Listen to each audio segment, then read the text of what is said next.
Hi, welcome back guys. This is your friend, the Nika Fanfics. Back with amazing fanfiction. This is the series of What if Deku had magic system quirk? Now before starting, please give this video a like and subscribe to the channel if you want more videos like this. Now let's get into the fanfic. It's a perfectly normal day for one 10-year-old Izuku. He tries to avoid angering Kacchan, it doesn't work, but it's worth a shot, and gets made fun of by students and teachers alike. School is let out and he's on his way home with a white-knuckled grip on the straps of his backpack when he trips on a crack in the sidewalk. When he looks up, he's no longer amidst other children hurrying home from school. Rather, he seems to be in a forest, a dirt path winding beneath his feet. But it's like no forest that he's ever seen. The leaves are varying shades of blue and black and purple, speckled with gold and white and looking like faraway galaxies given tree form, and the tree trunks are white. Dangling from branches that hand over the dirt path are what look like elaborate lanterns, though instead of containing a candle or light bulb, inside the gilded silver cages are softly undulating orbs of white light. Now, Izuku is not stupid. Far from it, in fact. However, he is 10 years old, and what 10-year-old wouldn't take the chance to explore a magic forest? He has the strangest urge to take off his shoes and walk barefoot along the path. He doesn't, because that would be silly. What if there were sharp rocks hiding beneath the soft dirt? Following the path leads him to a large clearing.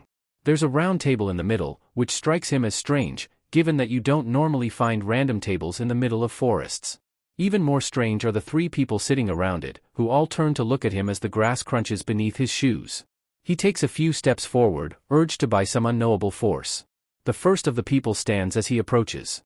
There's a certain inhuman beauty to their features, gems and golden cords are woven into their long silver hair, which falls over one shoulder in an elaborate braid.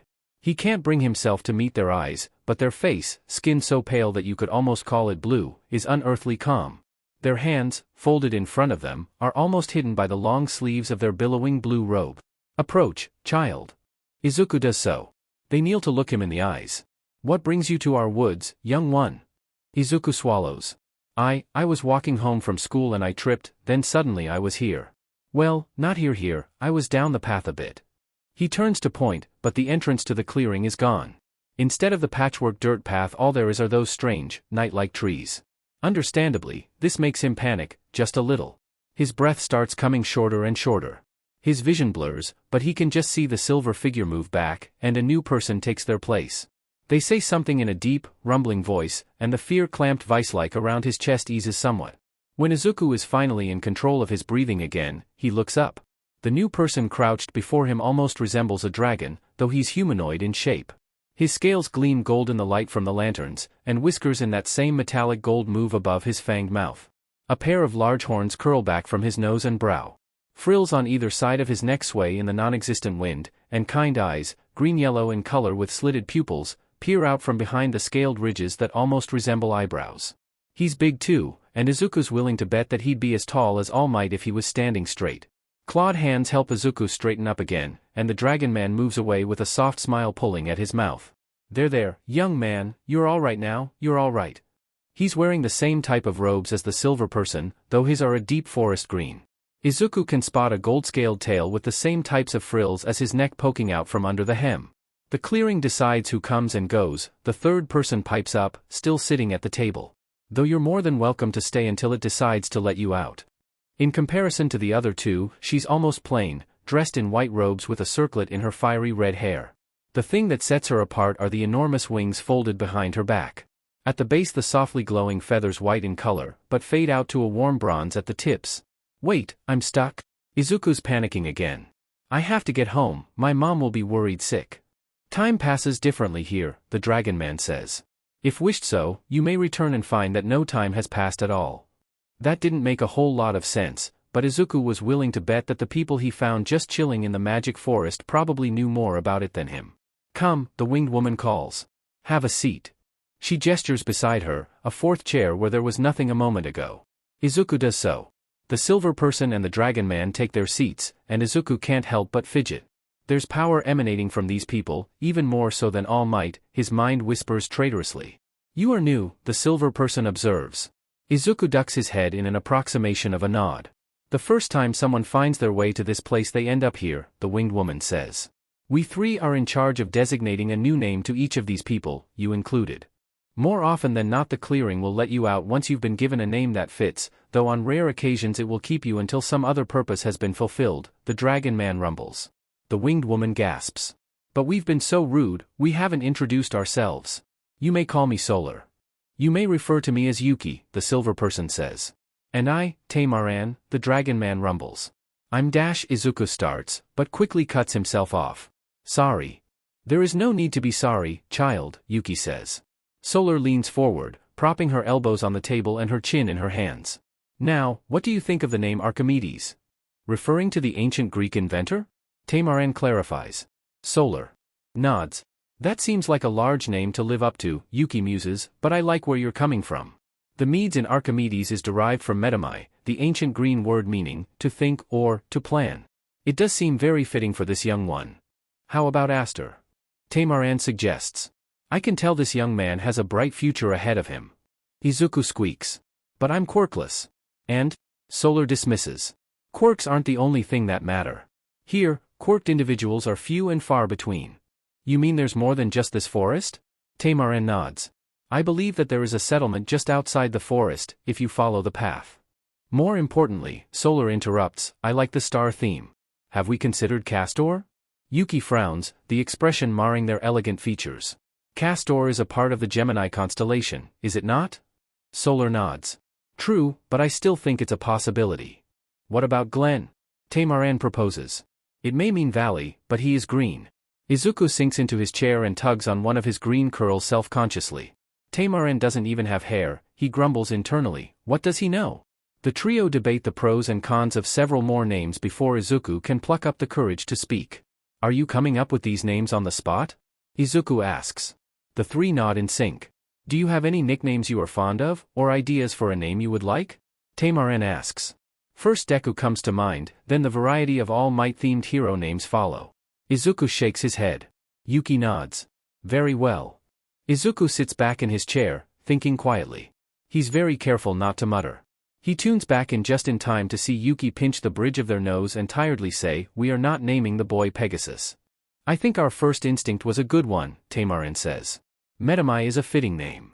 Technically not a name, but I agree with you, Solar says, leaning back into her seat. All three turn to look at him. So, Solar pipes up, what do you think of Metamai? Metamai? Izuku likes the sound of that. Plus, anything's better than Deku. I like it. Tamaran pats him on the back. Very well. Welcome, Metamai. So, Izuku swallows, suddenly incredibly nervous for no discernible reason. Well, maybe one reason. If not for quirks, how are you, he gestures at them. Like that? Tamaran gives a deep chuckle. Quirks may be rare here, but in their place we have magic. Izuku's mouth is dry. Magic? Magic, Solar affirms. There are many different schools of magic and different types of effects one can manifest via its uses, but anyone can learn if they're determined and hardworking enough. Different magics come easier to some people than others, Tamaran continues. For example, I have a natural affinity for fire magics. Healing magic comes easiest to me, Solar pipes up. You'll find out what magic you have an affinity with once you start to learn, Yuki says. Izuku takes a deep breath, stealing his nerve. Can I ask, where exactly is here? Solar's expression softens. Oh, we've been rude, haven't we? Going on about names without telling you about where you are. This is a sort of in-between place. In between what? Izuku asks. Solar shrugs. Realms. Planes. Worlds. Here we are separate from regular worlds, and only those with the ability to learn magic can access this place. I'm sorry, Izuku stutters, but did you say worlds plural? Tamaran mhmes affirmingly. Though an individual can only access their own world from this place, not others. I'm afraid we are out of time, Yuki says, tucking a stray strand of silver hair behind their ear. Look, the clearing has opened up for you. Izuku turns to look, and true to their word the dirt path is back. As he gets to his feet, Solar draws him into a soft hug. You're more than welcome to come back anytime, Metamai, she says, pulling away. Tamaran rests a clawed hand on his head in a distinctly fatherly gesture. We would be glad to have you visit. I've very much enjoyed getting to know you. You just argued over names for a solid half hour? Izuku points out. Solar waves dismissively. Semantics. There's a hand at his back, nudging him towards the path. You'd best be off, young one, Yuki says, before the clearing decides to keep you here. Izuku nods frantically. He reaches the path quickly, and turns to wave goodbye. I'll come back to visit, I promise. Be careful with promises, Yuki warns. But we appreciate it. With a wave, Izuku commits the trio to memory, though even without effort he doubts he'd ever forget them, and sets off down the dirt path. As he gets further and further from the clearing, the path slowly turns to a mix of stone and dirt, before fully transforming into beaten cobblestone. The trees around him get thinner and thinner until he breaches the edge of the forest, stumbling tiredly out into the fringes of what looks like a small town. It's an odd mishmash of old-fashioned houses, some with vines winding their way up walls, others with what look like honest-to-all-might gemstones embedded into stonework. Further in, there are people milling around, children scampering around their parents' legs and individuals both young and old perusing market stalls. 2 little kids come running up to him. They're nearly identical, from the yellow scales decorating their faces and little crystal-like horns poking out from under their pink fringes to their matching overalls and star-shaped freckles. The only thing setting them apart is their eyes. Both of them have heterochromia with a yellow left eye, but the girl's right eye is purple while the boy's is pink. Mister. The girl crows. I haven't seen you here before, are you new? Izuku can only nod. The enthusiasm of the duo is a palpable force, and he finds himself smiling along. I sure am, he says. I'm Iamedamai. That's a cool name, the boy cheers. I'm Rhodes. His name's actually Rhodonite, the girl corrects cheerfully. I'm Ametrine. The gemstone name seemed fitting, considering the jewel-like nature of their tiny horns. It's nice to meet you both. I do have to ask, where are your parents? Rhodes points dutifully over to one of the market stalls where a man with the same crystal horns as the 2 kids sits.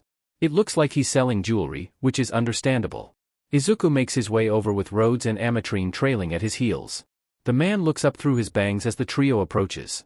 His hair is the same bubblegum pink as the kids and the same heterochromatic eyes, though his are pink and green respectively, but he's missing the scales.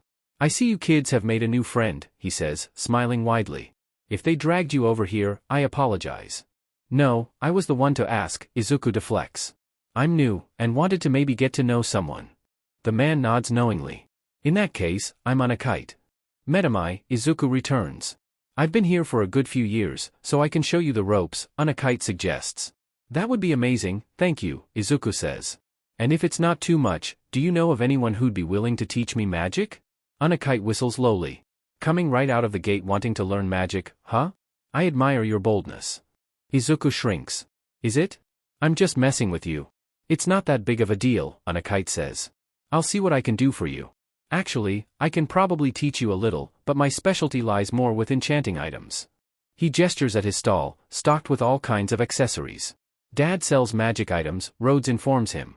Izuku kind of gathered that from context clues, but he's not one to shoot down a kid's hopes and dreams, so he just nods. Since you're new, how about you take one? Unakite offers. It's on the house. Izuku feels his eyes widen. Really? Yeah, kid, Unakite says. I wouldn't offer if I didn't mean it. Wow, thank you so much, Izuku says, reeling. Can you blame him though?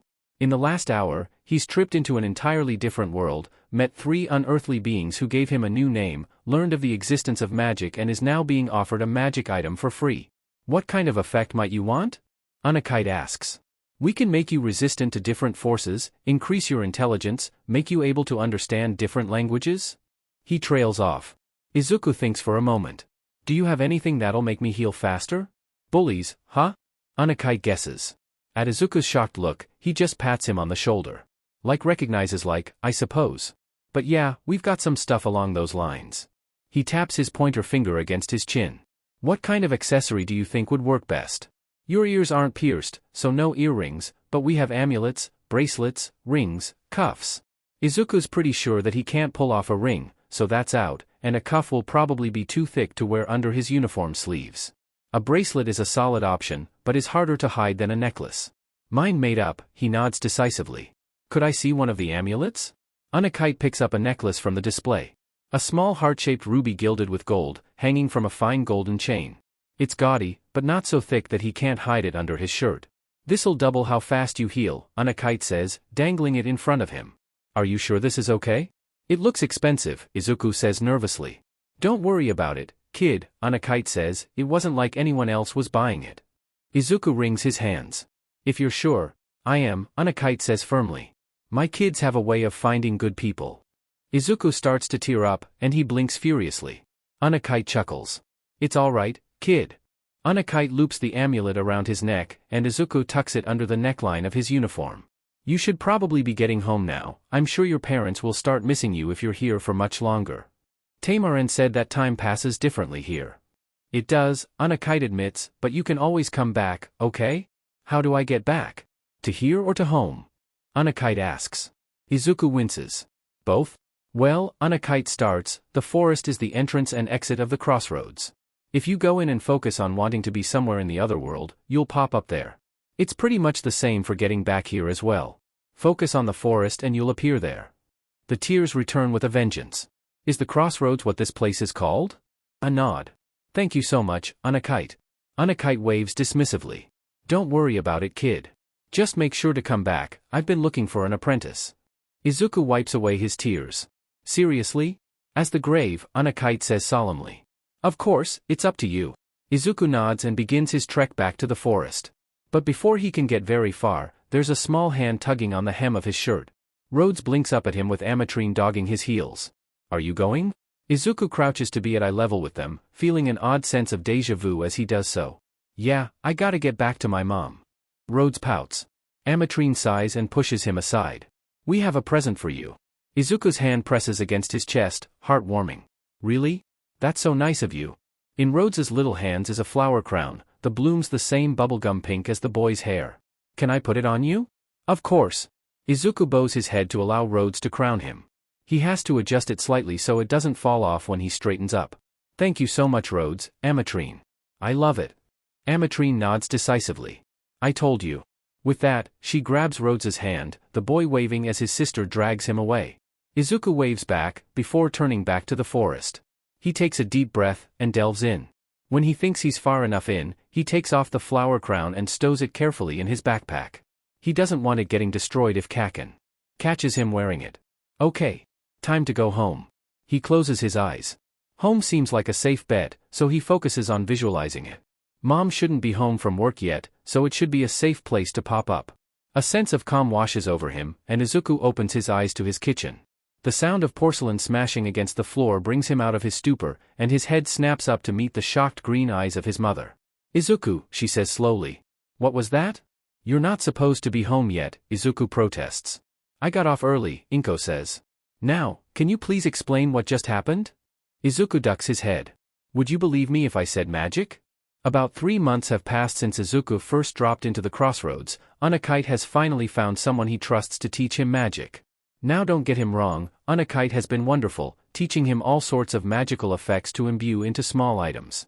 Izuku's thirst for knowledge wasn't happy with that, however, which is why he finds himself bouncing in his seat at his workbench in Unakite's studio. Unakite calls him into the main workshop, and Izuku forces himself to walk out, rather than run. The woman standing beside Unakite is tall and leanly muscled, clad in full body armor made of brass scales. Her hair is curly like Izuku's own, pale blue and pulled back into an explosive ponytail. She casts an assessing look over him with eyes that swirl like pools of liquid gold. Freckles splatter across her tan cheeks, and her long pointed ears drip with piercings made from gold chains and small gems. Around her forehead and into her hair winds a golden circlet with elaborately engraved feathers like horns from each side. You're Medamai? Izuku nods. She grins, showing off sharp canines. Call me Alecto. You want to learn magic? It's not a question. Izuku nods again, a little more forceful this time. Yes please. One of her elegant eyebrows arches upwards. How old are you, kid? 10, Izuku answers dutifully. Alecto nods appraisingly. And what do you want to learn? Izuku's eyes light up, and he breathes, everything. Okay Medamai, Alecto crosses her arms, while I can't promise everything, I'll teach you what I can. Izuku barely has time to wave goodbye to Unakite before Alecto whisks him out the door and through the town. A few people call out hellos to her, but the murder strut that she's doing dissuades most people from saying hi. Izuku absently wonders if she'd be willing to teach him to walk like that. They end their march in a field at the edge of town. Alecto mumbles a few words and makes a flicking motion with her hand, and the grass around them swells and twists into 2 stools. All right, Alecto says, clapping her hands together. Take a seat. The first rule is that all magic requires 3 types of components. These components are vocal, somatic, and material. Material components can be substituted by an arcane focus, provided that the component in question doesn't have a set value. For example, the spell I just cast requires a piece of flax, but because flax doesn't have an inherent value I can cast it using a focus instead. She gestures towards her circlet. Your circlet is your arcane focus, Izuku realizes. Alecto finger guns at him. Bingo. Theory's not my strong suit, so I'll teach you what theory you need as we go. Now, one of the most useful spells I ever learned is a little ditty that can mend tears in small objects. It's simple and a good place to begin from. She grins, and Izuku can't help but grin back. Ready to start? The morning of UA's entrance exam arrives, and Izuku can't help but be filled with nerves. His familiar drapes herself around his shoulders, fluffy tail brushing comfortingly against his cheek. It's time for you to go, Izuku, his mom calls, and the cat jumps to the ground and trots off. Jam you traitor, he grumbles, but makes his way out anyway. Staring up at UA's imposing walls, Izuku runs his thumb over the soft leather of his component pouch. One of his more recent enchantments was to make his component pouch have equal space as a bag of holding, so he's got all of the components he could ever need squirreled away. And you can never be too prepared. UA's entrance exam is notoriously hard, so he'll need all the help he can get. He takes a deep breath and forges forward. Now, years of training have made him nimble and quick on his feet. This is why it's so shocking when he trips over nothing and nearly faceplants, only to be saved by a girl with a zero-gravity quirk. He stumbles over a thank you and the girl leaves. Izuku can hear the voices of his teachers laughing in his ears. None of them can ever know of this. He'll never live it down. His seat in the auditorium is by Kacchan, who somehow got meaner when Izuku's quirk manifested. He is not thankful for this fact. He is thankful, however, for the amulet that Unakite gave him when they first met. Even now, it's cool against his chest under his shirt. As Present Mike talks, Izuku runs over his spells in his head. He's brought out of his introspection by an incredibly angular teen pointing at him. You! With the green hair. Your mumbling is distracting everyone. Be quiet or leave. Sorry. Izuku calls back, and shrinks in his seat. No matter how confident he is while in the crossroads, the real world always manages to squash any confidence he has. Beside him, Kacchan scoffs. Izuku eyes his examinee card. He's in a different battle center to Kacchan, thank Bahamut. Ha! He's clearly been hanging around the Dragon Temple too much if he's thanking Bahamut for things. Maybe he would thank Bahamut if the severe boy hadn't been in his testing center. However, the blue-haired teen saw fit to clamp a hand down on his shoulder and tell him off for so much as thinking about properly thanking the girl who'd stopped him from falling at the entrance. Present Mike calls start, and without a second thought Izuku dashes into the fray. He'd gotten his component pouch registered as a support item, so he didn't foresee it being a problem. Quickly, he pulls a cup from his pouch and splashes water on himself, spectral frost-like armor forming over his body. Ducking into an alleyway, he takes a deep breath, preparing for a moment. He plucks a feather from his component pouch and leaps into the air, magic carrying him high. There's no need to waste magic right now, so Izuku grabs a rose stem and sends a thorny whip to wrap around a one-pointer and launch it into another one-pointer, destroying them both. The robots weren't particularly sturdy, he noted. The thorn whip isn't a particularly hard spell, which is why it's so surprising that it's strong enough to straight-up eat the one-pointer. Toshinori keeps a careful eye on the screens. There are so many talented youths applying for UA this year, he's bound to find a successor among them. And even if he doesn't, there's the third year that Night Eye has been trying to force on him. There are several teenagers who've caught his eye. A black-haired boy smashes through robots, and a frog-like girl crushes them together with her tongue. He isn't fully sure about either of them, however. Battle doesn't necessarily show one's heart, after all. The third teenager to catch his eye, well. He's seen the boy summon armor made of frost, fly like a bird, turn a plant stem into a giant vine to crush robots and throw globules of acid. While, yes, it's possible for quirks to have multiple facets, in fact during the recommendations exam there was one young man who'd been on record to summon both fire and ice, though Toshinori had only seen him use ice, the fact that he's seen this boy use no less than 4 distinctly different quirks. Toshinori worries. He isn't going to cast blame, no, the boy's quirk was listed as magic, which makes it possible for him to utilize multiple abilities. Still, even the idea that All for One had maybe chosen a successor before their battle turns his non-existent stomach. Izuku melts through the neck of another three-pointer with a globule of acid when the ground begins to rumble. He doesn't notice it immediately, because he isn't on the ground, but what he does notice is the frankly gargantuan robot busting up buildings left and right. He's forced to duck out of the way of falling shrapnel, nearly losing his concentration on his flight magic. A voice crying out for help has his attention snapping to its owner, who just happens to be the girl who'd stopped him from falling, trapped under rubble. Well, we can't have that. He swoops down to drop to the ground beside her, dropping the flight magic to bolster his own muscles instead. With enhanced strength it isn't super difficult to move enough rubble to free the girl, and he pulls her out and books it. Present Mike calls out the end of the exam and the monstrous zero-pointer shudders to a stop, no longer nipping at their heels. Inko comes running into her son's room as Izuku squeals happily, spinning in his chair with excitedly flapping hands. Jam the cat rose from her precarious spot atop his head. "Mom. I got in." "You got in." She cheers back, matching his enthusiasm. "I'm going to UA." Izuku breathes, eyes wide. "You're going to UA." Inko confirms, and draws Izuku into a tight hug. Jam jumps off Izuku's head and curls up on his bed. There's a shuddering sob in her ear and Inko tactfully ignores the growing wet patch on her shoulder, instead combing her fingers through her son's long curly hair. Izuku has her eyes and hair color, but those curls are all Hisashi. Hot tears prick in the corner of her eyes and she pulls Izuku closer. Her boy's all grown up, and she's sorry that she ever doubted him. This batch of first years are promising, even Shoyuta can admit that. He has a reputation for a reason, but he also doesn't expel students for no reason. The first-place scorer in the entrance exam squeaks a little when Shoyuta slouches into the classroom. "I'm your homeroom teacher, Shoyuta Aizawa," Shoyuta says, pulling a gym uniform from the depths of his sleeping bag. "Put these on and head out to the field."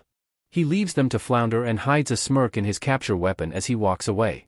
With this group, this is bound to be interesting. The class protests missing orientation, then protests again when he tells them he's going to expel the lowest scorer. He'll re-enroll them if they actually show potential. He's not a monster. Shoyuta calls the first-place scorer, Midoriya, up to the pitch, and tosses him a softball. "Use your quirk to throw the softball as far as you can," he says. "Don't hold back." Midoriya gives a small nod. His quirk magic is almost as versatile as it gets, though he's held back by needing outside items to activate his abilities. "Anything goes as long as I stay in the circle?" Midoriya asks. Shoyuta nods. "Anything goes." Midoriya's hands flex, and he seems to be considering his options. That's a downside with a quirk like this, too many options can lead to problems with indecision. Then he nods and, pulling something small from the pouch at his hip, traces a pattern in the air whilst murmuring under his breath. An eagle appears from nowhere, powerful wings flapping as Midoriya passes it the softball. The class starts clamoring and Shoyuta is quick to shut them up with a well-placed glare. "Take this as far as you can that way, please?" Midoriya asks, pointing down the pitch. The eagle caws and, softball firmly secured in its claws, takes off down the pitch. Midoriya just stands there, smiling and waiting as it disappears from view. Midoriya's fingers tap together in a nervous manner. Whispers erupt from the gathered students as they wait, and wait, and wait. After enough time has passed that even Shuta's bordering on antsy, Midoriya flicks his wrist and the device in Shuta's hand buzzes. "A kilometer. DMN. The whispers get louder. Shoyuta glares. In the first test Izuku is assigned to race against Kacchan. Not great, in all honesty. His component pouch weighs heavy where it's strapped to his hip. He withdraws a shaving of licorice root from it before making his way to the start line, fingers tracing through the somatic components as he weaves quickening magic around his form.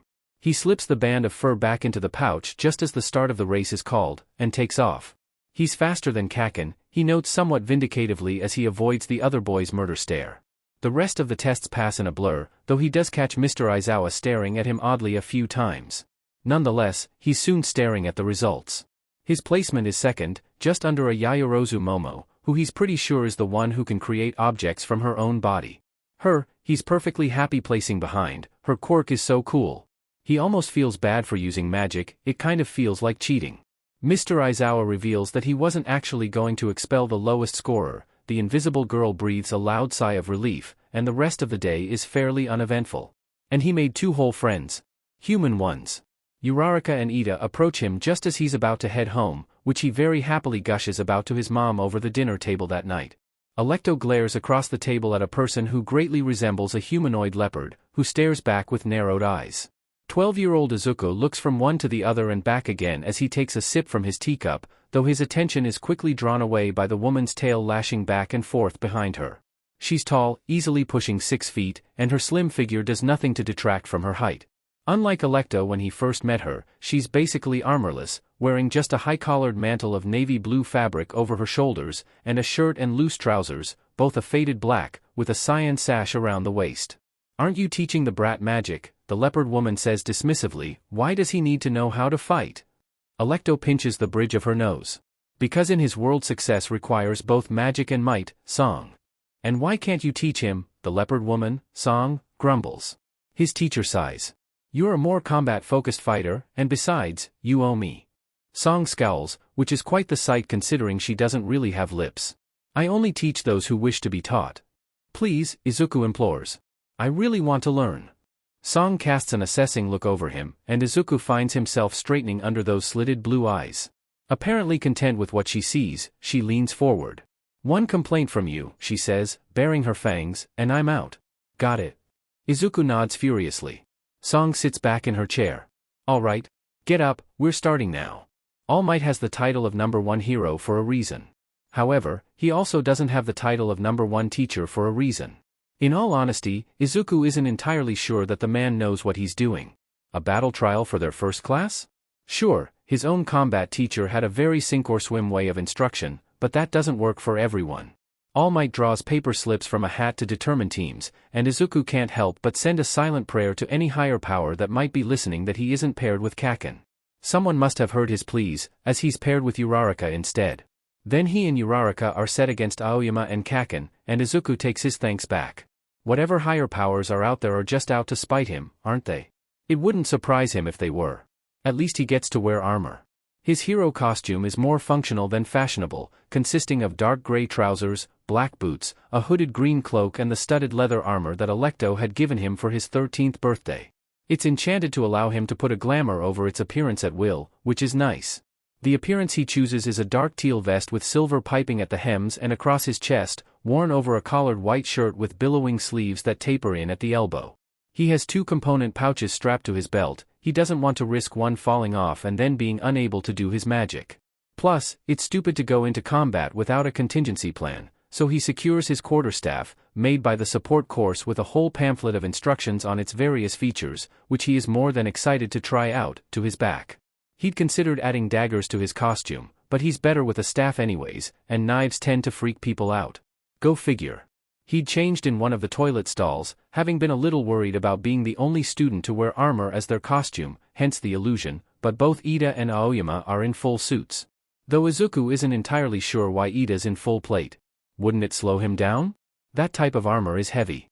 Absently, he wonders what it's made of. Kacchan and Aoyama are sent into the building to prepare, and Izuku pulls Uraraka to one side. Do you think you can fight Aoyama? He asks. Uraraka nods. He's flashy, but if I can touch him then I can float him so he can't aim as well. Your quirk is 0 gravity, right? What exactly can you do with it? Anything I touch with all 5 fingers I can make weightless, Uraraka explains, showing off the pads on her fingers. There's a weight limit though, and if I exceed it I get really nauseous. I also can't use it on myself without getting sick. Okay. Izuku taps his hands together, formulating a plan. Okay. Kacchan, Bakugo will come after me. We should stick together and try to sneak to the bomb, but if he catches us I'll draw him away so you can find it. Uraraka's eyes widen. That's why you asked if I could fight Aoyama. My quirk is called magic. It gives me access to a pool of energy that allows me to manifest various effects. Izuku tugs thoughtfully on a stray lock of his hair. I can use it to make us both really sneaky, but you'll have to stay within 10 meters of me. I can do that, Uraraka says. Izuku grins. It's more of a baring of teeth than an actual expression of jubilance, but after a moment Uraraka grins back. She's matching his intensity, which is something he greatly appreciates. Not many non-magical people do that. Before they head into the building, Izuku swipes a drawstring bag from his component pouch and swipes the ash within over both his and Uraraka's cheeks. Were he not incredibly ace he'd probably be flustered, but thankfully Aphrodite holds no sway over him. His magic veils them with shadows and silence, and as the siren signaling the start of the exercise sounds they head inside. They do well for the first few minutes. Kacchan even passes without noticing them at one point, and they head in the direction which he came from. Their luck runs out quickly enough though, and his magic isn't enough to hide them from Bakugo a second time. The thing about this spell is that while it makes them harder to see, it doesn't make them truly invisible. If someone looks directly at them while they don't have cover, they will be seen. Which is exactly what happens, funnily enough. Bakugo's crimson eyes land on him and as they widen in outrage Uraraka and Izuku split, with her taking off down the corridor as Izuku lunges away in the opposite direction. Izuku runs like the devil himself is nipping at his heels. With explosions crackling behind him, perhaps that simile is a fitting one. Deku, you useless bstrd, get your butt back here. Bakugo roars. No thank you. Izuku calls back. He's not afraid. He hasn't been scared of Kacchan since Alto decided that breaking her brother out of an evil king's dungeon was a suitable training exercise for a 12-year-old. They succeeded, but he nearly died in the process. He'd felt true fear that day, nothing that Kacchan did could even come close. And it's not like Kacchan can actually kill him. Letting the shadow magic fade, he pulls the licorice root from his component pouch and weaves the essence of haste around his limbs. Doing so makes it easy to dash forward and away from his pursuer, till he's hidden around a corner and running over his options in his head. Kacchan's heavy footsteps draw nearer accompanied by loud cursing, and Izuku moves quickly, drawing out a small kaleidoscope from his pouch. I know you're there, Deku. Kacchan shouts. You can't hide from me forever. Izuku pokes his head around the corner. Wasn't planning on it, he chirps, and unleashes the most powerful spell in his repertoire. His magic surges forward and Bakugo stumbles to a stop, scarlet eyes darting around wildly. What the dash? Izuku taps the comm at his ear as he rushes forward to wrap the capture tape around Bakugo's wrist. Bakugo's handled. Have you found the bomb? Uraraka is quick to respond. I think so. There's sparkling coming from behind the door, so I think Aoyama's in there. Bakugo has been captured. All Might's voice rings out. Izuku ignores it. The stealth spell is gone, so be careful. Uraraka hums affirmatively. I can take him. In front of him Kacchan runs straight into the wall.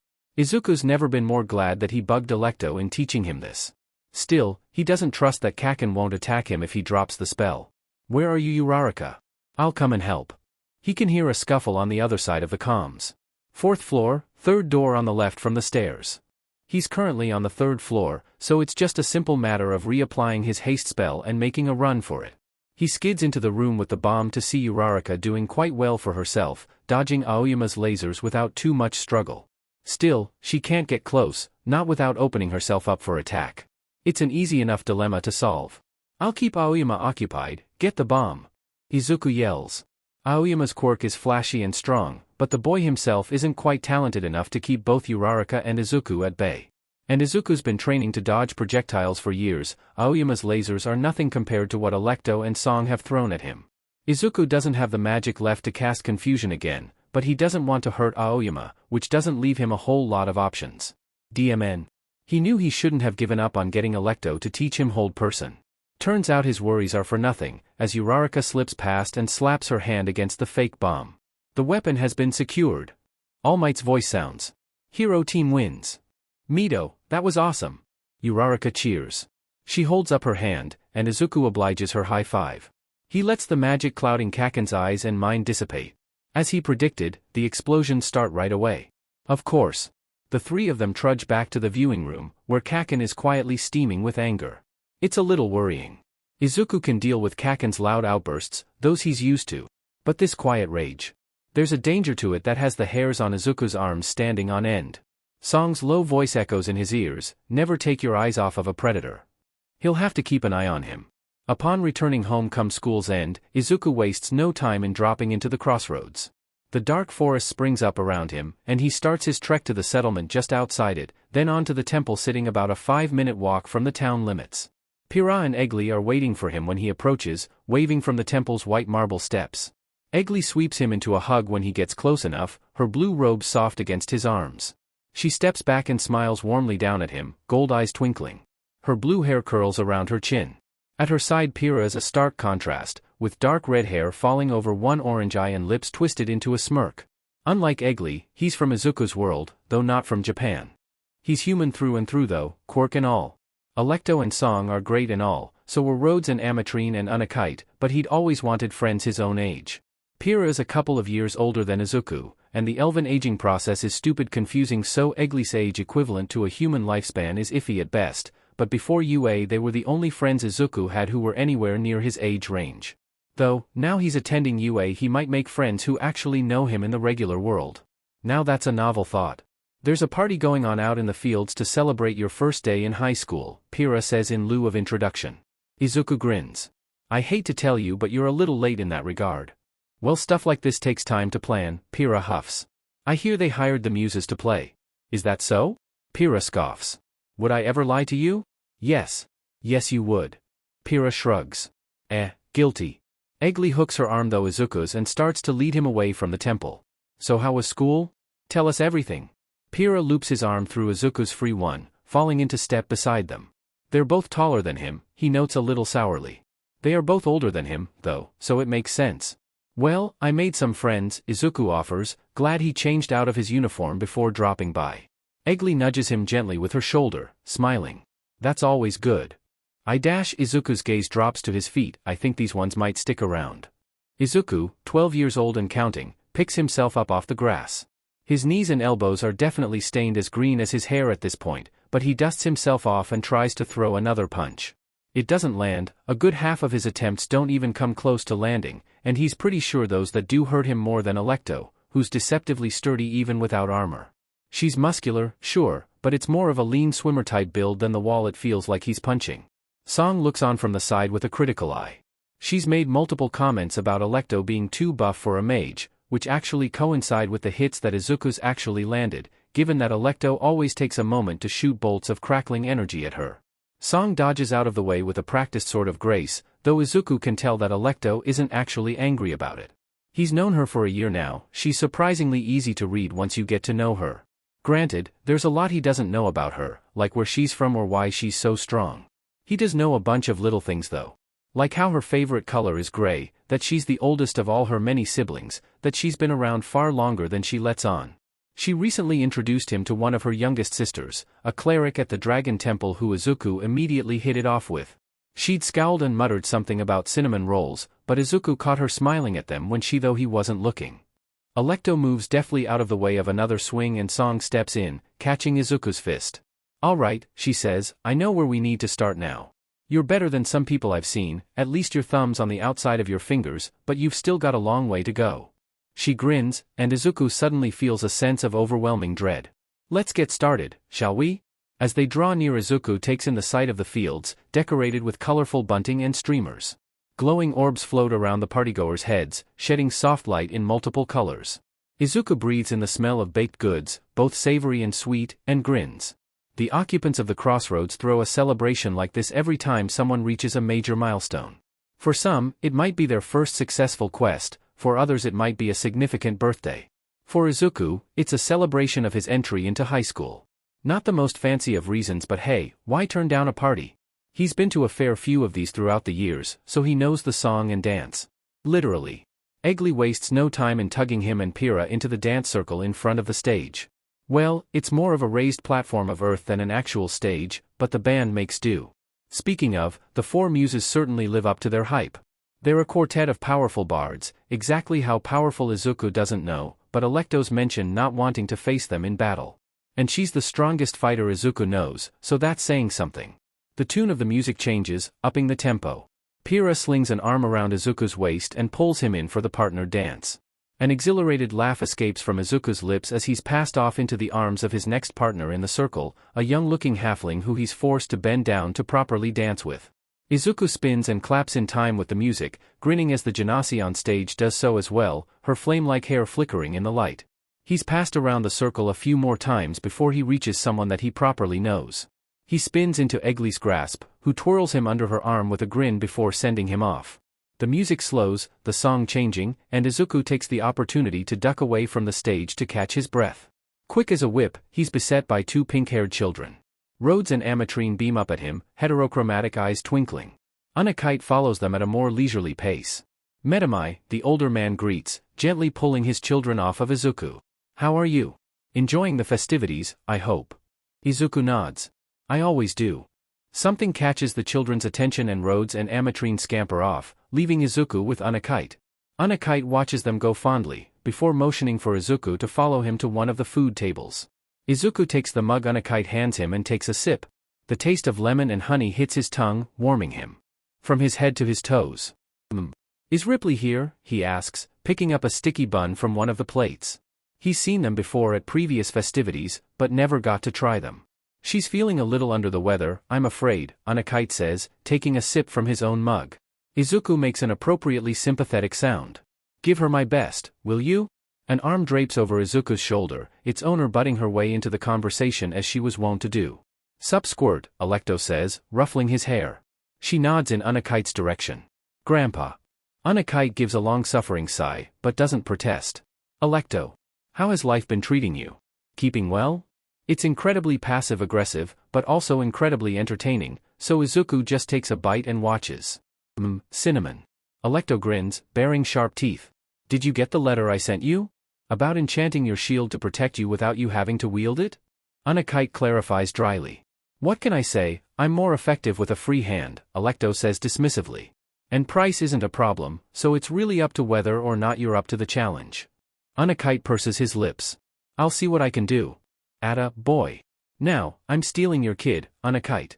Alecto turns to Izuku, whose head had been swiveling from person to person like he'd been watching a tennis match rather than a passive-aggressive business agreement. I called in multiple favors to get the muses to perform here, you owe me a dance. Oh. Izuku blinks furiously, willing away the tears threatening to prick at the corners of his eyes. Alecto shoves a handkerchief in his face. You good, buddy? Izuku nods. I'm fine. I'm good. It's just a lot to take in. I really don't deserve all this. When I find the person who convinced you that you don't deserve nice things, I'm going to stab them, Alecto grouses. Or set them on fire. I'll decide in the moment. Perhaps just punch them, Unakite offers. She'd do it, too. Izuku swallows, silently swearing to never let either of them ever meet Kacchan, or any of his middle school classmates for that matter. It was for their own good. Unakite would tear him apart emotionally, and Alecto would eviscerate whatever was left. They move back to the dance floor, where Alecto shamelessly shows off as they waltz around. Izuku isn't bad himself, both Alecto and Song insisted that he have a rudimentary grasp on a few different forms of dance as part of his training. He still isn't entirely sure why, though he does admit that being light on his feet helps in combat. It feels like hours later that he bids his friends farewell, traipsing back through the town and into the forest with a basket of leftovers swinging from the crook of his elbow. He doesn't return home yet, however. Instead, he continues down the path and into the trees until he reaches a familiar clearing. In it, Yuki, Tamaran and Solar sit around their table, discussing something or other. The conversation dies down as soon as Izuku steps into the clearing, and their gazes snap over to him. Metamai. Immediately Solar's upon him, sweeping him into a tight embrace. The feathers of her wings curl around them, bringing with them a feeling of warmth and safety. His mom's the only other person who gives hugs like this. Izuku's nearly brought to tears every time he's hugged by either of them. I am glad to see you, Metamai, Tamaran rumbles, drawing him into a far gentler hug as Solar pulls away. I as well, Yuki agrees, not moving from their spot at the table. They gesture to the fourth chair, one that was definitely not there a moment ago. Please, take a seat. Izuku hoists the basket in his arms. I brought snacks, he offers. Ooh. Solar takes the basket from him and leads him over to the table. You know I always love your baking. Oh, I didn't make this, Izuku admits. There was a celebration of my first days at UA and I grabbed some of the leftover goods. We appreciate it, nonetheless, Tamaran says. Izuku hops onto the chair and crosses his legs. So what have you guys been up to? You ask this every time and the answer remains the same, Yuki says easily. Though I did enjoy the book you brought last time, Tamaran adds. Izuku hums thoughtfully. I'll have to bring you another one next time I drop by. You should bring your familiar next time, Solar pipes up. Izuku grins, snapping his fingers. Jam the cat poofs into the material plane, sprawling around Solar's shoulders like a furry scarf. Solar makes a happy sound that's very nearly a squeal and buries her face in Jam's thick fur. Jam purrs and bats at the feathers at the base of her wings. Ah, that reminds me, Tamaran says thoughtfully. He pulls a small drawstring pouch from a pocket somewhere in his robes and passes it to Izuku. Izuku takes it. It feels like velvet, the black fabric soft against his fingers. You can open it, you know, Solar teases. Izuku blushes and does so. A golden ring falls out into his hands, made to fit over 2 fingers rather than 1, with simple designs engraved into its sides. It's a ring of spell storing, Yuki says before Izuku can even ask. As the name suggests, you can store spells in it. You can cast the stored spells without using up your magic reserves. Izuku's eyes widen, and he looks at the ring in a whole new light. Whoa! We took the liberty of storing a few spells in there for you, Tamaran informs him. The ring contains Thunder Step and Suggestion, Yuki says. They hesitate for a moment. You are aware of how my specialty lies in divination magics, yes? Izuku nods, not sure where they're going with this. I am unsure of what exactly lies ahead, but they take a deep breath. Be careful. Well, that was foreboding. Izuku slips the ring onto his fingers, taking a moment to get a feel for the magic. He can feel the spells imbued in it, the power thrumming through the metal. Thank you, Izuku says, admiring the way the ring gleams in the light. I'll be careful, I promise. The unease in Yuki's silver eyes eases, just a little. I appreciate that, Metamai. We're not supposed to directly interfere in the lives of mortals, Tamarin says, voice low. However, gifts are well within our purview. Take care, my boy. Solar lifts a wing to ruffle his hair. Jam rose at being disturbed and hops onto the table. You should probably be getting home now, Metamai. It's not that we don't appreciate your company, however it is getting rather late. Izuku nods. I'll come visit again. Please do, Tamarin rumbles, a clawed hand resting on his shoulder. Izuku picks Jam up, the Fey cat happy to loaf around in his arms as they head out. He's visited enough that the clearing lets him come and go as he pleases, more or less, so when he turns to leave the path is right there. When he reaches the tree line he turns to wave before he goes. The trio wave back, and Izuku turns down the path. It doesn't take long before he deems himself far enough in to pop back to his own world. He appears in the living room, having learned his lesson about popping up in the kitchen when Inko was chopping vegetables and upon being startled by his sudden appearance nearly threw the knife at him, and calls out his return. Inko peers through the doorway from the kitchen. Did you have fun, Izuku? Izuku beams back, and lets Jam to the ground. The cat trots over to wind around Inko's legs, the traitor. How come his own familiar likes his mother more than him? Yeah, it was a great time. They threw a party for me to celebrate my first days at UA. Not that any of them minus Song, Alecto and the trio in the woods know that he goes to UA, but that's not the point. Well that's nice of them, Inko says, but you really should be getting to bed, it's late and you have school tomorrow. Izuku looks at the clock and yelps.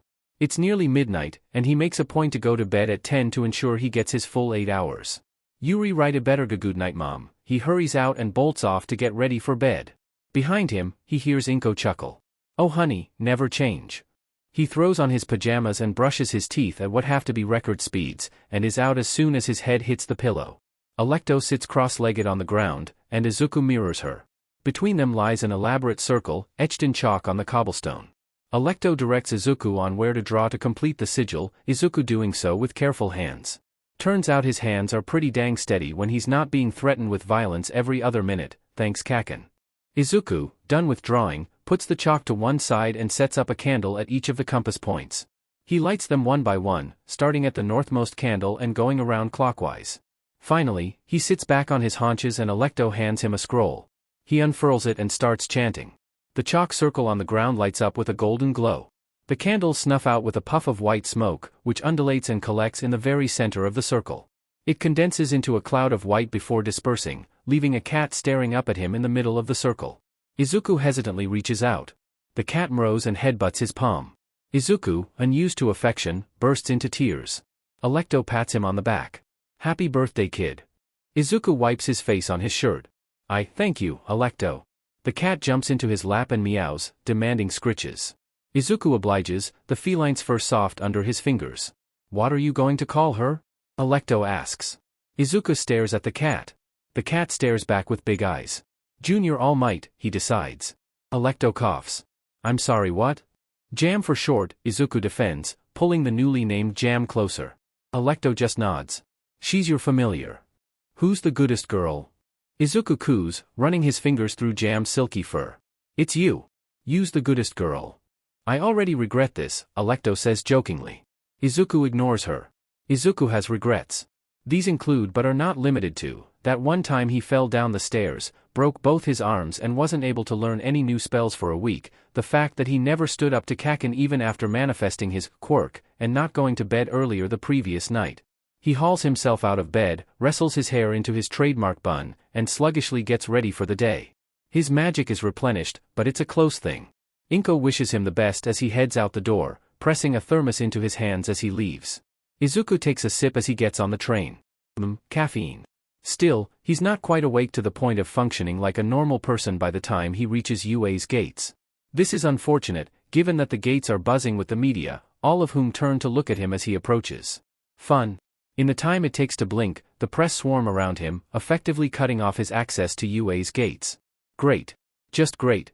Hey you. One woman shoves a microphone into his face. Can you tell us what it's like to work so closely with All Might? Izuku just blinks at her and takes a sip from his thermos. I think he has all his bones, Izuku says, after a lengthy pause. All his nose, too. It's a pretty good nose. Though I do question whether his hair's all real. It defies gravity in a way that it really shouldn't. While Izuku is still a fan of All Might, who isn't, he's not blinded by hero worship like he was when he was young. Speaking of defying gravity, have you seen a softball plummet from the sky anytime recently? One of my classmates launched it into the stratosphere and we haven't seen it since. After a moment, he takes an obnoxious slurp from his thermos. Can I go to school now? Without waiting for an answer, Izuku pushes past them none too gently. He doesn't have the time nor the energy for this. Aizawa shuffles in at the start of homeroom, and as usual Izuku is the first to noticeably notice him. The others were getting better, but still. Izuku has practiced that they just don't. Decent work on combat training yesterday, the teacher says. I saw the video feeds and went over each team's results. Bakugu, you're talented, but don't sulk over your loss, you're not a child. In front of Izuku, Kacchan stiffens. Yeah, whatever. Alright, let's get down to business. This next task will decide your future. Izuku straightens in his chair. Well, that's a lot of pressure. You all need to pick a class representative, Aizawa continues, and Izuku sags in relief. He's not awake enough yet for another quirk test. The class around Izuku erupts in volume, each potential representative clamoring as to why they would be the best pick. Sure, being a class rep at UA would be a way to prove himself and potentially get scouted by a real pro, but there are plenty of other opportunities to do that. Izuku just rests his hand in his palm and gazes out the window. His new spell-storing ring glints in the light. Silence everyone. Please, Ida barks, and the class quietens. Well, that was doing wonders for Izuku's oncoming headache. The class representative's duty is to lead others, it's not something that just anyone can do. You must first have the trust of every student in the classroom. Therefore, the most logical method to fill this position is democratically. We will hold an election to choose our leader. It's pretty obvious you want us to vote for you, the class choruses. Izuku sighs and fiddles with his tie. If he keeps himself occupied then maybe he won't feel the need to sleep as much. Is this really the best idea? We've only known each other for a little while. Besides, everyone'll just vote for themselves. Just make a rule that you're not allowed to vote for yourself then, Izuku points out, fighting off a yawn. The looks he gets at that make him kind of wish he'd kept his mouth shut. Do what you want, just decide before my nap's over, Aizawa says, zipping himself into his sleeping bag and flopping onto the floor. Lucky. Thank you for your trust. Ida produces a bunch of cards from somewhere and hands them out. Izuku taps his pencil against his fingers consideringly. Going by yesterday's combat trial, there are a few people who immediately stand out. First Yaoyorozu, who's intelligent and easily held her own in battle. She seems like a good pick. There's Todoroki, whose cool head and overwhelming power netted his team the win. Though, Todoroki doesn't seem too interested in the position, given the way his expression hadn't changed throughout Aizawa's announcement. Kirishima's bright and friendly atmosphere would make him a good pick. And of course there's Ida, though Izuku might be a little biased in that regard. Still, Ida's passionate and organized, both fitting traits for the position.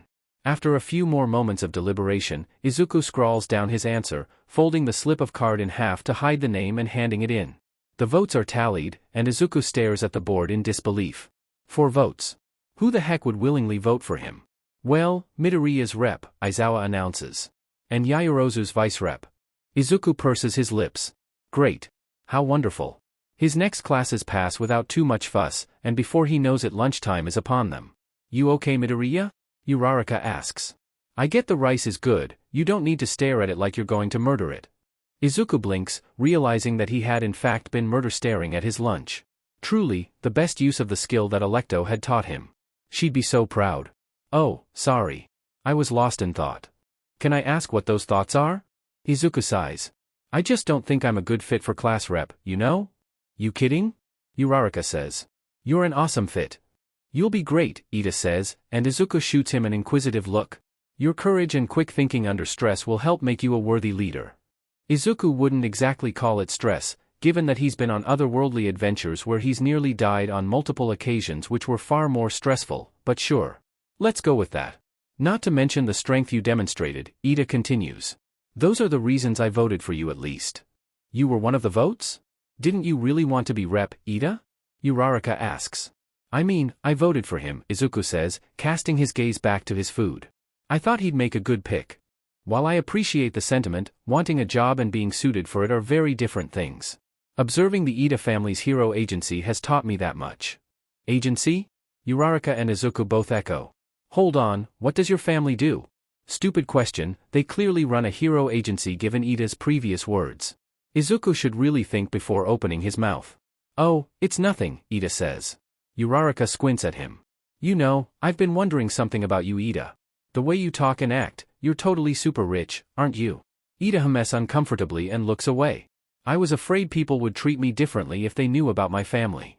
Uraraka and Izuku stare at him. Ida sighs. You see, the Idas have been pro-heroes for generations, it runs in our blood, so to speak. Well, that was cool. Are the two of you familiar with the turbo hero, Ingenium? Izuku, while not very familiar with a lot of heroes given how much time he spends on another plane of existence, does know about Ingenium. He's pretty sure he has a poster in a drawer somewhere. He should put it up. I think so. He's a super popular pro with like 65 sidekicks at his agency, right? He's my elder brother, Ida says, obviously proud. Ingenium is an unmatched commander who honors the hero code. As the second oldest Ida son, I strive to be just like him. What an admirable goal. Good for him. However, Ida continues, I think it's too early for me to be in a proper leadership role. Take yourself as an example. You figured out what the judges were looking for in the practical exam, our rep needs that sort of insight. You know, I think that's the first time I've seen you smile, Uraraka remarks cheerfully. You should do it more often. It is a very nice smile. Even and reassuring, like Izuku's just isn't. When Izuku was 13 he had a phase where he tried to imitate Electo's charmingly crooked grin. He wasn't ever able to master the charming aspect of it, but now whenever he smiles without focusing on keeping it straight it ends up uneven. What, I smile? Ida splutters. Izuku should really set the record straight about that practical exam though. Ida, about the exam dash. His words are cut off by the blaring of an alarm. Warning, level 3 security breach, an auto-tuned woman's voice drones over the intercom, all students please evacuate the building in an orderly fashion. Ida snags the attention of an upperclassman as people start to move. What's a level 3 security breach? It means someone's managed to get past the school's barriers, the upperclassman answers, alarmed. This hasn't happened in all my 3 years here. We should get going. With that, he bolts away. Izuku exchanges a look with Ida and Uraraka and they make for the doorway. The hallway is chaotic as all get out, people pushing and shoving and generally causing havoc as they hurry towards the evacuation point. They're swept into the crushing mob, Izuku squished against Ida's broad chest. An elbow, or at least he thinks it's an elbow, jams into Izuku's side, knocking him to the ground. He hears Ida and Uraraka call out his name, but doesn't have the time to respond. Rather, he's a little preoccupied with not being trampled. Wincing at every blow that lands, unintentional as they may be, Izuku grabs for the crystal on a chain around his neck. It functions as an arcane focus in an emergency, and Izuku would consider this an emergency. He tries not to use it, to keep up his cover story, but as another heavy foot trods on his ribs he can't really bring himself to care. He hurries through the incantation for the shield spell, and lets out a sigh of relief and the brief reprieve that the arcane shield gives him. It takes all his focus to maintain the spell, recasting it whenever it starts to waver. At one point Kirishima gets dragged down beside him, and Izuku offers a small wave to his hardened friend. Are you okay, Midoriya? Kirishima yelps, pulling himself over Izuku in a human shield sort of way. Izuku very much appreciates it. Keeping shield up was draining his reserves at a pace far faster than he was comfortable with. He can hear Ida's voice now, yelling about the press over all the hubbub. The crushing throng of people ease up, and finally the students trampling him notice that he's underfoot. What follows is a series of horrified apologies and approximately far too many people offering to help him up. He waves them all off, instead tucking the crystal back into his shirt and taking Kirishima's offer to get to his feet. Thanks, Izuku breathes. That was a close one, huh? Yeah, it was crazy man, Kirishima agrees. Ida, Uraraka and Kaminari hurry over. Midoriya. Ida calls. Are you alright?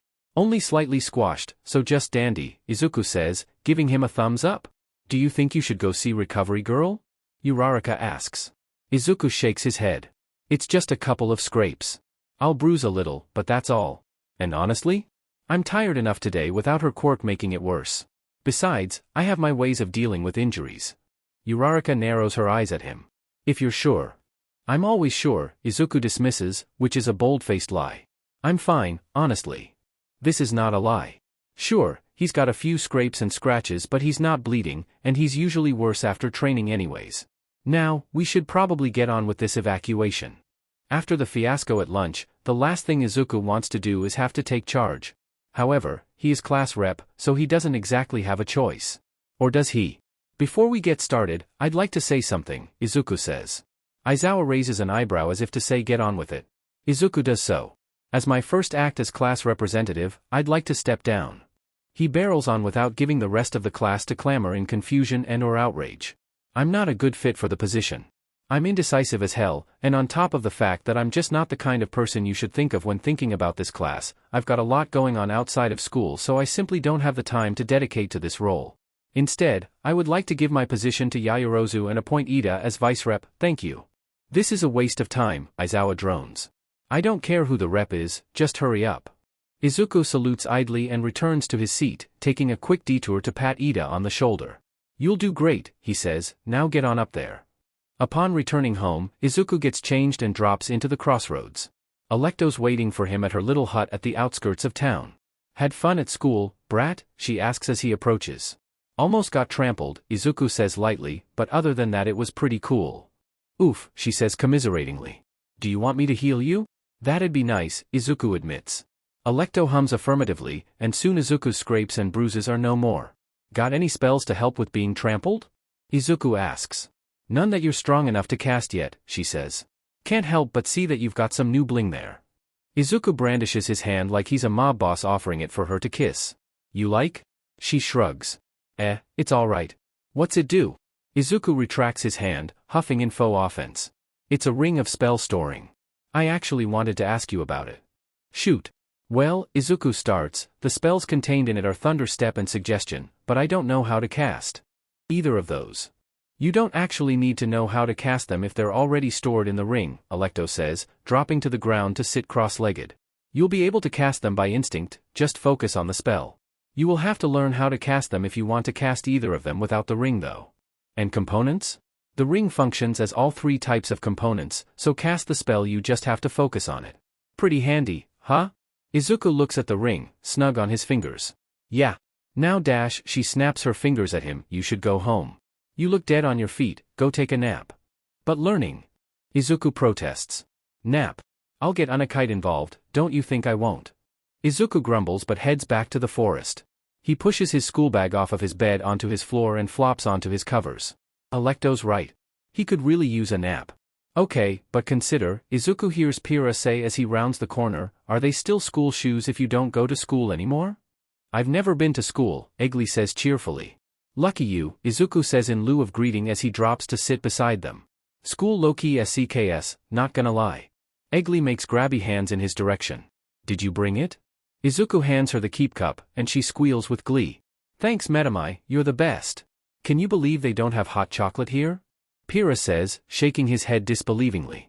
Ridiculous, Izuku agrees. You'd think, given all the magic, they'd figured out hot chocolate by now. But nope. You were the one who got her hooked on it, Pyrrha points out.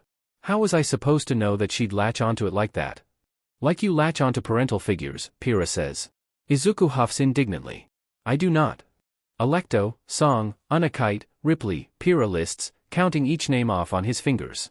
And no one else goes to see the trio in the woods nearly as often as you do, Eggley says. I don't think anyone else even goes to see them unless they need their help for something. Alecto does. Izuku protests. And she and Song are more like older sister figures. If you say so? Izuku shoots him a glare, though there's no heat behind it. Well rested for once, Izuku settles into his seat in the 1A classroom. He props his elbows on the desk and rests his cheek in his hands, absently wondering what they'll be doing today. Turns out he doesn't have to wonder for long, as Aizawa slouches in and announces that they'll be doing rescue training. You can wear your costumes if you want, Aizawa says tiredly. Just remember that they might encumber you. That's all. Izuku fetches his costume case from the wall and heads to the changing room with the others. Isn't this exciting? Someone cheers as Izuku slips into one of the toilet stalls to change, Izuku unable to pinpoint whose voice it is. His money's on Kirishima though. Idle chatter fills the room, Izuku ignoring it as he buckles on his breastplate. The glamour shimmers into place with a thought, and Izuku tugs on his gloves. They fit weirdly over the ring of spell storing, so Izuku slips it off of his fingers and tucks it into his component pouch. The spells stored in it didn't seem too useful for rescue missions, at least at first glance. And it's best to keep his hands protected. To finish the ensemble he pulls on his cloak, adjusting the hood so it sits comfortably over his shoulders. They shuffle out to the bus, where Ida has taken to his vice rep position like a duck to water, procuring a whistle from somewhere and barking out instructions. Sure, the bus's open layout ruins his boarding strategy, but at least he tried. Ah, Midoriya, Azui says from beside him. Izuku turns to look at her. Yeah, Azui? What is it? I told you to call me Tsu, she says brusquely before continuing. I have a question about your quirk. Well, that isn't good. Izuku hopes she can't tell how nervous that simple question makes him. Instead, he plasters on an easygoing smile. Shoot. Your power is very broad, she says. We've seen you do a lot of different things. Split quirks like Todoroki's are rare enough as it is, and you're able to do all kinds of things. How does your quirk work? Internally, Izuku breathes a sigh of relief. This question he's prepared for. It's kind of confusing, he says, rubbing the back of his neck in faux shyness. Basically, I have access to this pool of energy. I call it magic, to try and keep it simple. By tapping into that energy I can manifest various effects, but doing that uses it up, cause it's a finite resource.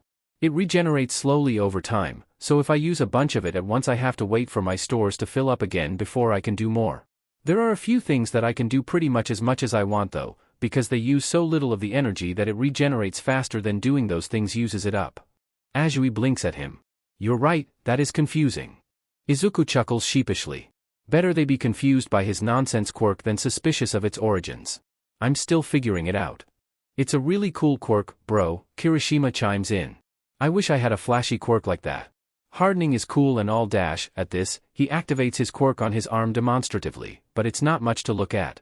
All the most popular pros have big flashy quirks, unlike mine. The audacity.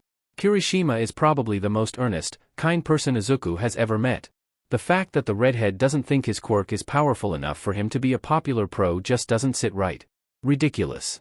No way, you're definitely pro material with a quirk like that, Izuku protests. Kirishima shrugs. Thanks man, but if anyone in our class has pro quirks it's Todoroki and Bakugo. Sure, but Bakugo's always angry so he'll never be that popular, Tsu says. What did you say? I'll kick your butt? Kacchan rages, effectively proving her point. See?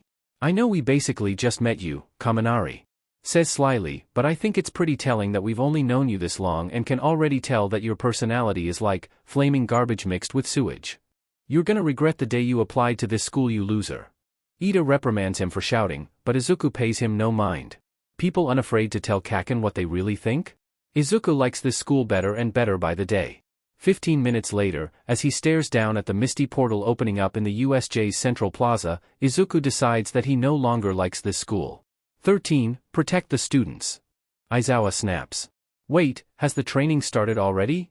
Kirishima asks, one hand lifted to shade his brow. I thought we were meant to be rescuing people. Stay back. Those are real villains. Aizawa barks.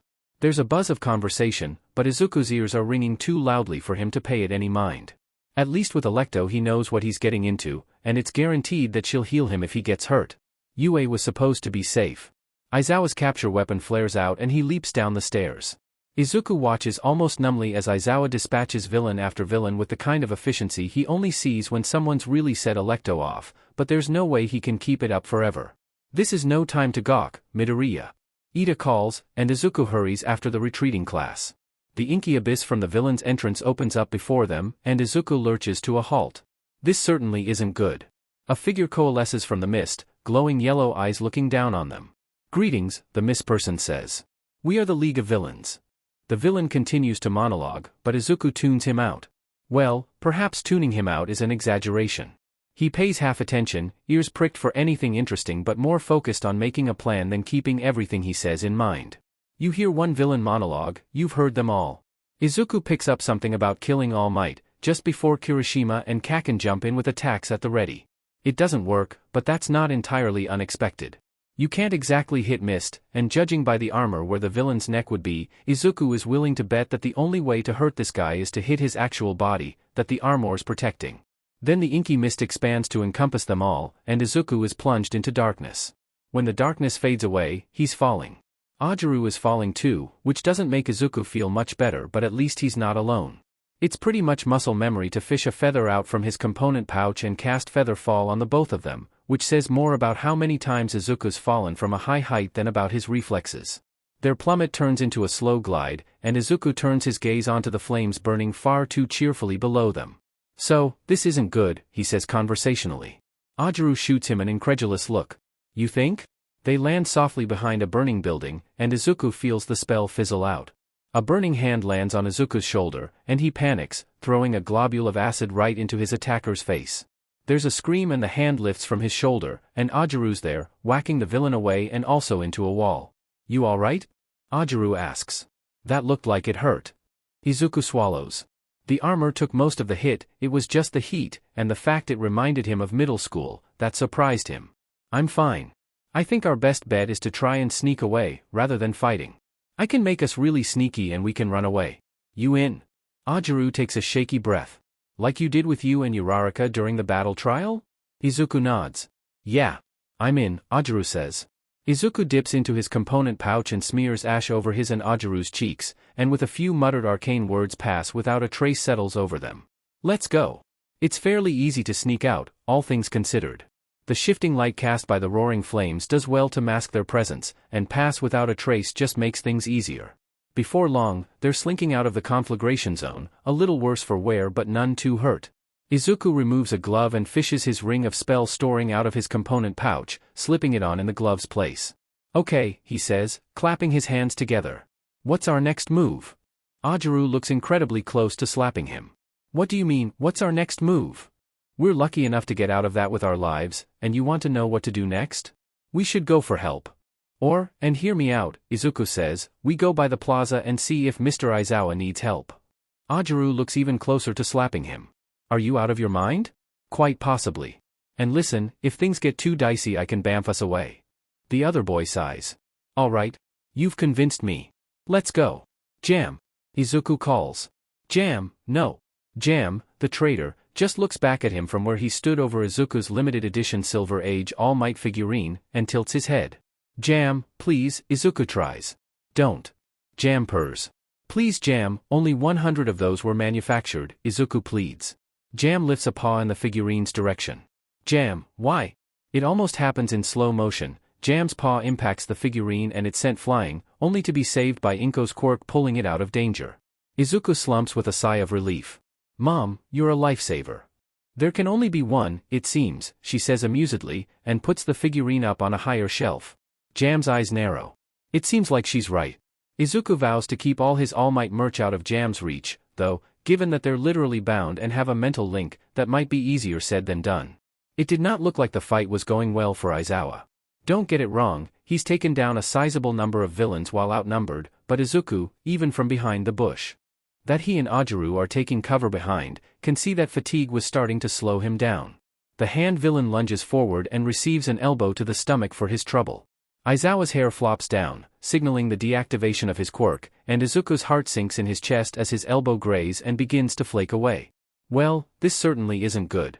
An abyss opens up beside the hand villain, forming into the wispy shape of the villain who'd warped them around the facility. The hand villain says something, and though it was muffled by the hand it didn't sound happy.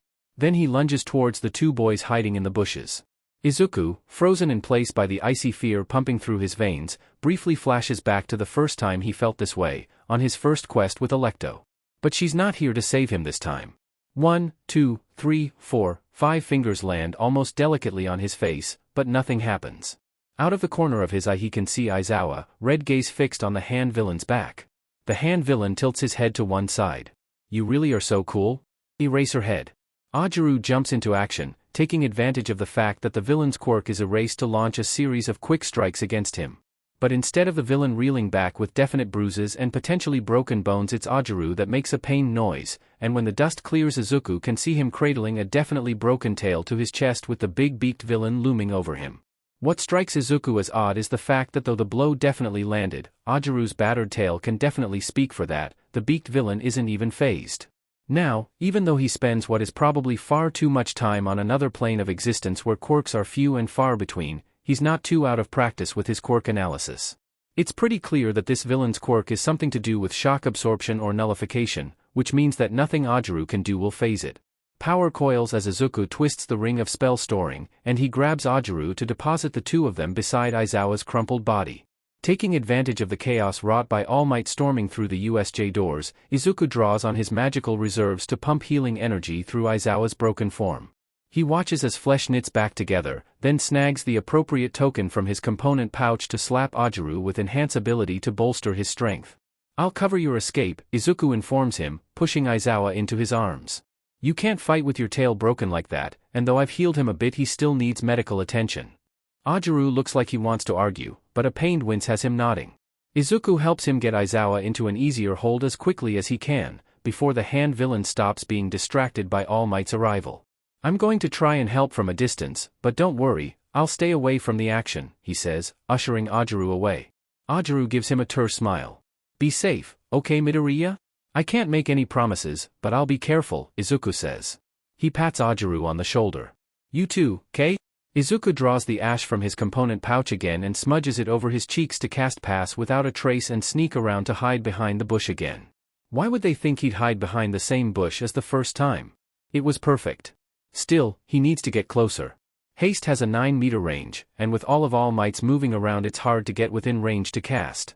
Even with the villains monologuing about the anti-All Might, he doesn't even slow down. You know what they say about best laid plans though. As soon as All Might slows down enough for Izuku to even try to haste him, the villains immediately take advantage of it. When All Might suplexes the Nomu into the ground, Kurogyri opens a portal, threatening to bisect him, and Izuku has no desire to see anyone bisected. Once was enough, thank you very much. Izuku has seen many things which he really wishes that he could unsee. He twists the ring, and when he speaks his voice drips with honey like magic. Kurogyri. I suggest you warp All Might away from the Nomu. If Kurogyri had proper eyes, they would have glazed over as the magic takes root. All Might disappears into the portal's inky depths, and Izuku hopes beyond all get out that he hasn't just killed them all. Or just him, he thinks, as both the hand villain and Kurogyri look over at him. Izuku shrinks a little and waves. Handyman tilts his head to one side consideringly. Goddamn mages. You know the squishy wizards are supposed to stay out of combat, don't you? Izuku shrugs. Well yeah, but I like to think I'm more of a battle mage myself. Less of a glass cannon, you know? I don't need to be in the middle of the marching order. A multi-class then. What's your name, mage? Now that's a question Izuku should probably not answer. I'm Midoriya. Well, it can't be said that Izuku is a person with common sense. It's then that Kacchan makes his dramatic entrance, blasting into the scene to pin Kurogyri to the ground. Todoroki's arrival is heralded by a layer of ice creeping quickly to pin the Nomu, still half in, half out of the portal, to the ground, and Kirishima jumps out of nowhere to throw a punch at Hanzi. It doesn't land, but good on him for trying. You miss 100% of the shots you don't take, after all. Izuku takes a moment to reconsider that statement. Perhaps you shouldn't take any shots against someone who can literally kill you with a touch. You okay Midoriya? Kirishima shouts. Where's Mr. Aizawa? Ajiru's getting him to safety, Izuku says back. And what about All Might? Todoroki asks. I'm certain I heard him before. Your little mage made Kurogyri send him away, Hanzi says. It won't help you, just delaying the inevitable. We will kill him. Can't kill him if he's not here, Izuku snarks. True. Hanzi says consideringly. You know who we can kill though? Us? Izuku guesses. They do say that a mage's best stat is intelligence, Hanzi muses. Nomu. Get him. The Nomu clambers out of the portal, and in a display that would be sickening to nearly anyone else, its iced-over limbs shatter off. Izuku gulps as muscle and sinew weaves back into place, and soon the Nomu is as good as new. As soon as the Nomu's limbs are fully regenerated it lunges at Izuku, who, predictably, is none too happy about this development. It's too fast to dodge, so Izuku just squeezes his eyes shut. The impact hits, just not from the side Izuku was expecting, and when his eyes blink open he's on the ground beside Kirishima and Todoroki. Where he'd been there are furrows in the ground, and following those lead one's eyes to All Might, standing in a cloud of dust, a hole smashed into the wall behind him. The hero coughs a little. These are kids and you didn't hold back? I didn't have much choice, Hanzi, and there really is no better word for it, simpers. Besides, these kids are no angels. The little mage took over my compatriot's mind. That's not very heroic. You can get away with doing whatever you want as long as you say it's for the sake of others. Hanzi spreads his arms. Well, you know what All Might? That pisses me off. The villain continues to monologue, but Izuku pays him no mind. He's starting to get really sick of this guy calling him little. His mind whirs. The Nomu is so fast that he's starting to think that casting haste on All Might isn't going to help much. Clearly he needs to come up with a different strategy. He runs a thumb over the clasp of his component pouch. He needs to debuff the Nomu, and he only knows a few spells that might help with that. One of them probably isn't strong enough to work against the Nomu, so that leaves him only one option. We've got them outnumbered, Todoroki says. And the Mist guy's weakness is clearly whatever his neck armor is covering, Izuku inputs. These dudes may act all tough, but we can take them with All Might's help. Let's do this. There's determination behind Kirishima's words, but Izuku's spent enough time in the crossroads to recognize a blustering bravado when he hears it. Don't attack. All Might says, taking heavy steps over to where he's between them and the villains. He's close enough that Izuku could reach out and touch him. Get out of here. But we can help. Kirishima protests. And I appreciate the offer. But now, just sit back and watch a pro at work. Izuku, with a few muttered arcane words, reaches out and presses a featherlight touch to All Might's back. Healing energy rushes through him to close up the wounds left by the Nomu's claws, but there's a lot more damage there than Izuku first thought. More damage than he can heal. All Might gives them a thumbs up. It's going to be alright, because I am here. Izuku, stealthily as he can, draws the kaleidoscope from his component pouch. He runs through the somatic components under his breath, tracing the sigils behind his back, and directs confusion at the Nomu. The spell latches on, and Izuku smiles. Remember the magic I used on Kacchan during the battle trial, he murmurs, just loud enough for All Might to hear. I just hit the Nomu with it. It'll only last a minute, so good luck. With those words, Izuku steps back to the other teens. The ensuing fight is quick and brutal, though each second feels like it lasts an age. Due to the spell, the Nomu can only fight back occasionally, the rest of the time either just standing around or running in random directions. The shockwaves created by the exchanged blows blast through the area around them, and it's all Izuku can do to not get blown away. In the end though, the Nomu is launched through the USJ's dome roof, and Izuku feels the spell fizzle out as the minute reaches its end. The fight ends with All Might standing in yet another cloud of dust. I really have gotten weaker, the hero says. In my prime 5 hits would have been enough to knock that guy out. But today, it took more than 300 mighty blows. Over 300 hits in under a minute? Now that was impressive. You've been bested, villains, All Might says, and Hanzi shakes with ill-contained rage. Surrender. We all want to get this over with quickly. Cheaters dash, Hanzi hisses. His hand twitches at his neck. What's wrong? All Might bellows. Not attacking me? Didn't you say that you were going to clear this level? Well, come and get me, if you dare? Izuku's eyes narrow. Is All Might bluffing? There's a definite quiver to his stance, though Izuku doubts anyone with duller sight would notice. Man, this is intense, Kacchan says with furrowed brows. As I expected, Todoroki says. There's no reason for us to fight now, he'll handle this. Come on Midoriya, we should regroup with the other guys, Kirishima calls, but Izuku pays him no mind. His eyes narrow further. Is that steam coming off of All Might's body? You wouldn't see it if you weren't looking. And he's definitely shaking, though it is subtle. What, are you scared? The villains make no move at All Might's taunt. Izuku's eyes swivel back and forth between them and the hero. Something isn't right here. Hanzi scratches at his neck, becoming more and more erratic by the second. If only Nomu was here, he'd crush you right now, he whines, he'd crush you into the ground without a second thought. Izuku, for his part, isn't entirely sure that the Nomu even can think.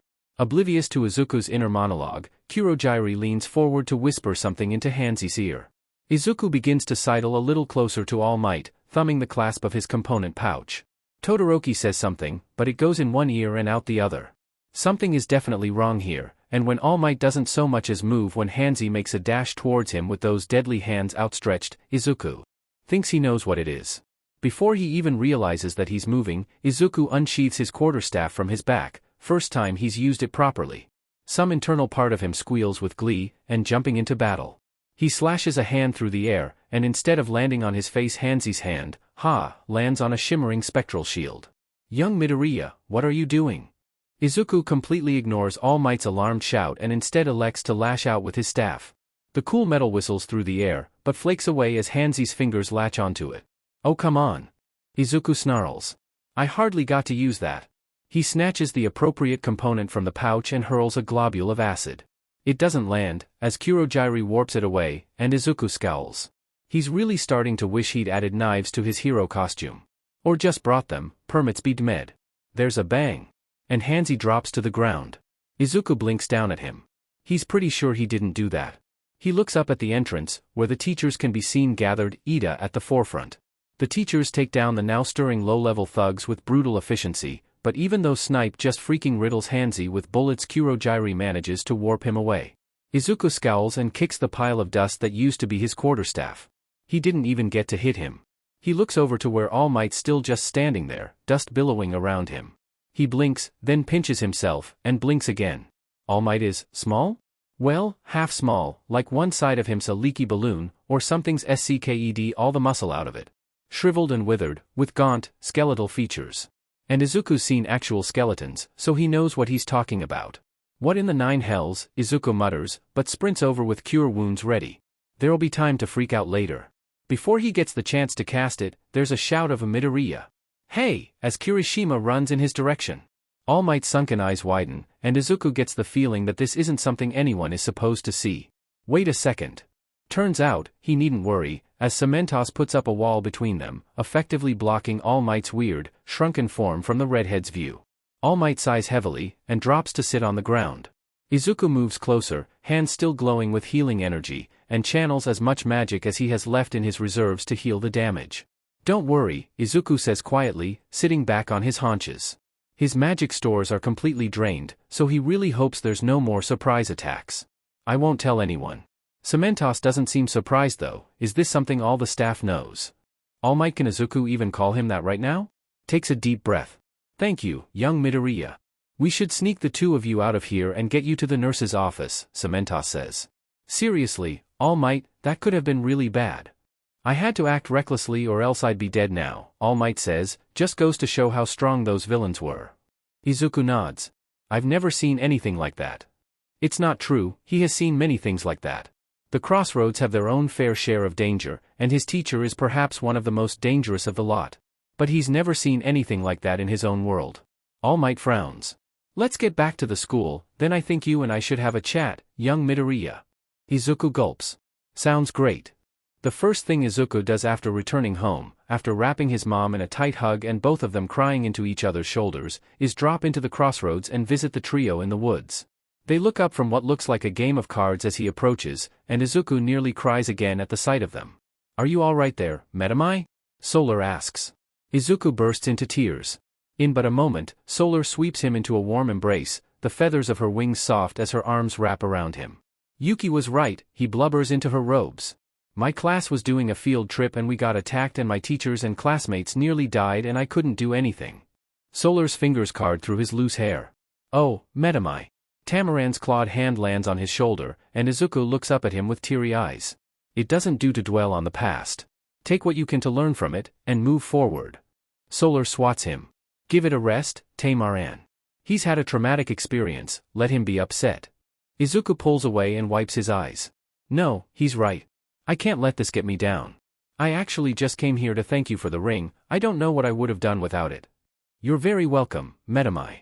Actually, there's another thing I wanted to ask you for advice about, Izuku starts. Basically, there's this guy and he's really badly hurt. I don't think he's dying, but it's bad. I just want to help him, but I know that I'm not strong enough. What do you think I should do? If you know you're not strong enough to help him now, then you'll just have to get stronger, Yuki says simply.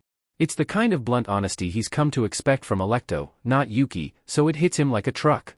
Izuku sputters a little. You're right. They always are, Solar says cheerfully. She leans in close, hands cupped around her mouth and voice lowered to a stage whisper. They're the smart one. Hey, why don't I teach you? We aren't allowed to directly interfere, Solar, Tamaran reminds her. Just teaching him a little isn't interfering. Solar protests. Yuki hems thoughtfully. I suppose not. I shall see if I can pull some strings. Izuku can feel the tears welling up. Geez, he's crying a lot today, even by his standards. Thank you both. So much. Solar taps him on the shoulder and presses a folded piece of paper into his hands. He doesn't know how, but it smells like sunlight.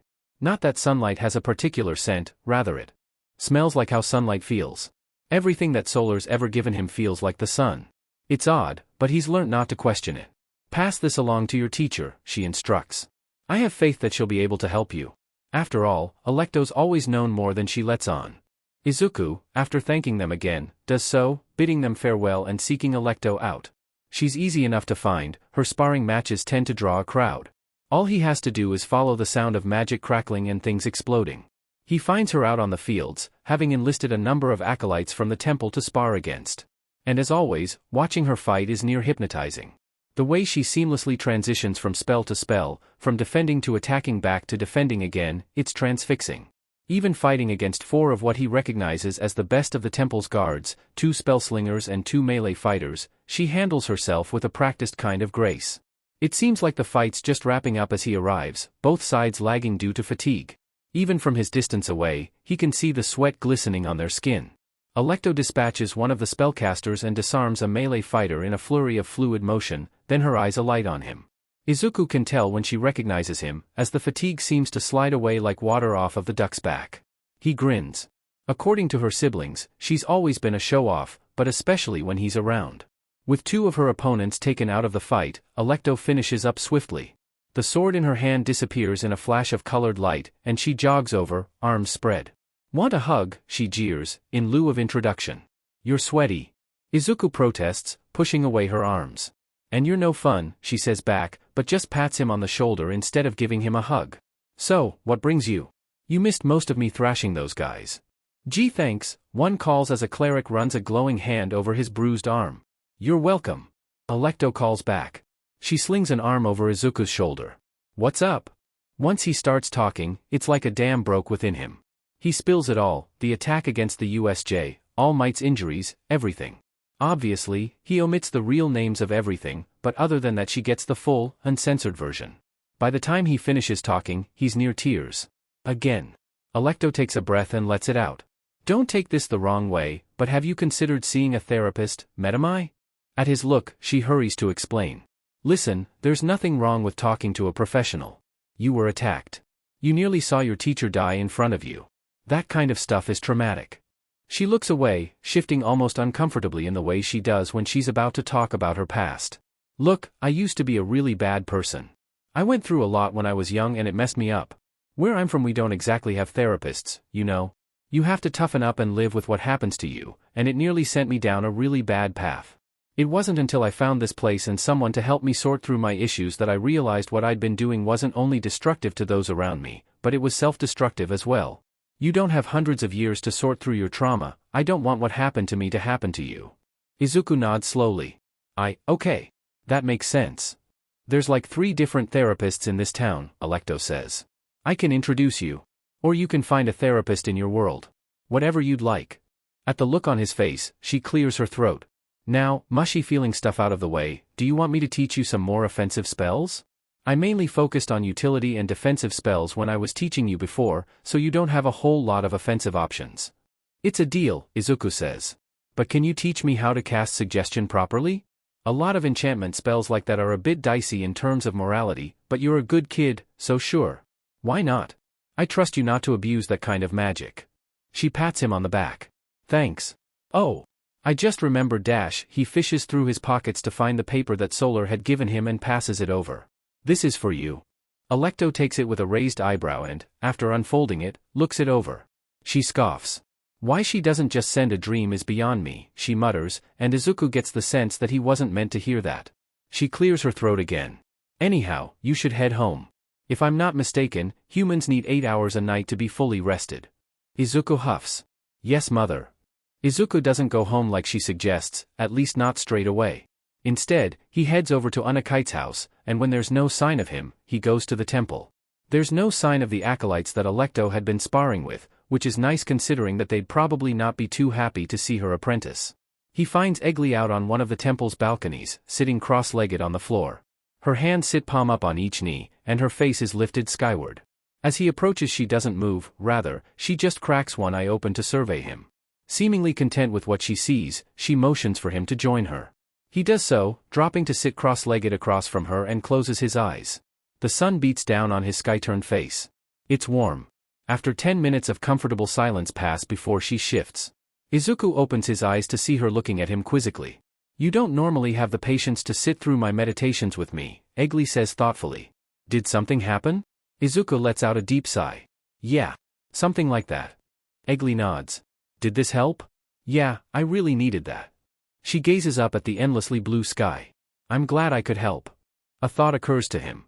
"Hey, do you know of any spells that can regrow lost organs?"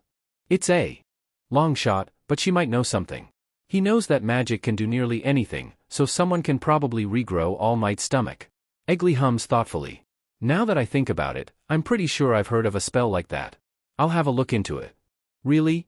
I mean, I'm definitely not powerful enough to cast it yet, but there's definitely something. She gasps and claps her hands together, spinning to face him. I can commune and ask if you want? That would be amazing if you could, Izuku says, hardly daring to believe it. She hops to her feet, dusting off her robes.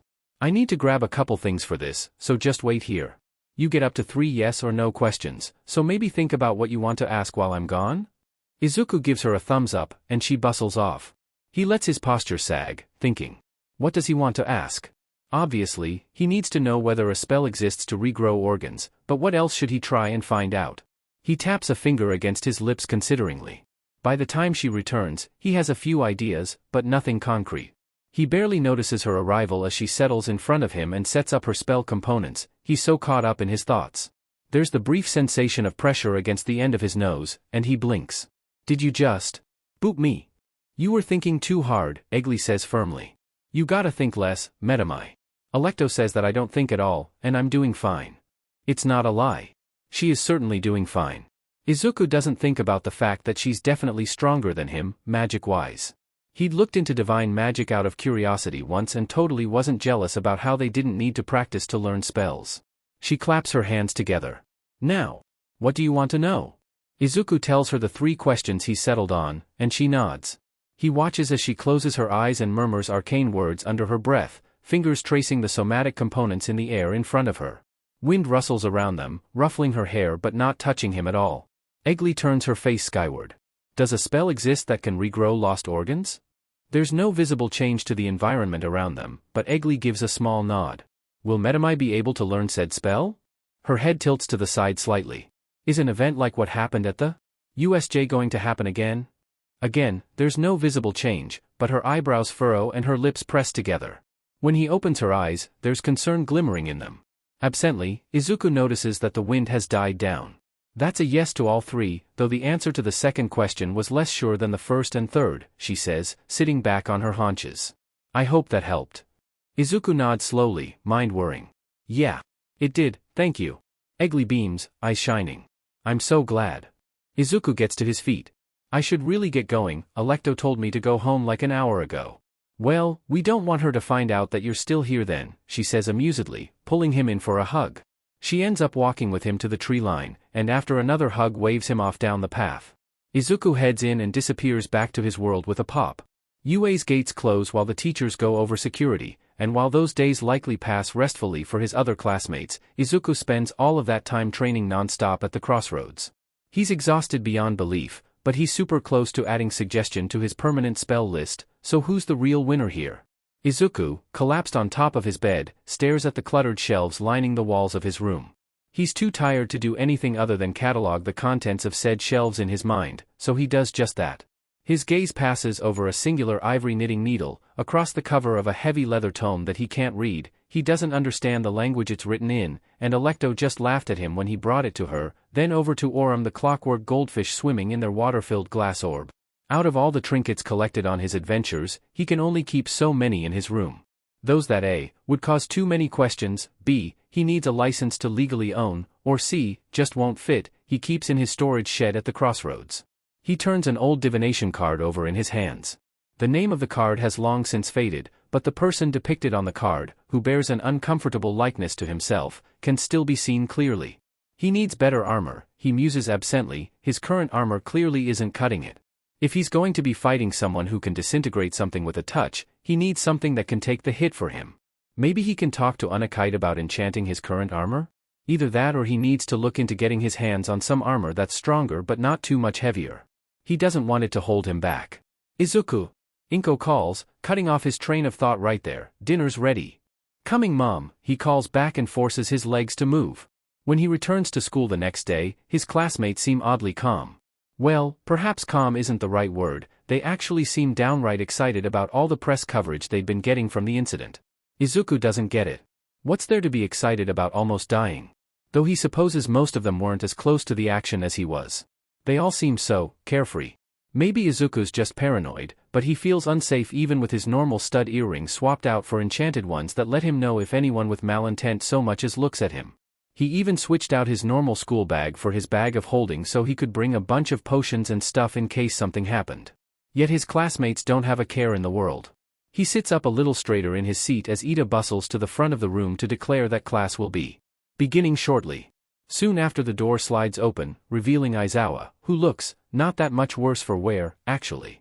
Sure, his arms are in casts and he's got a few bandages here and there, but he looks much better than Izuku expected him to.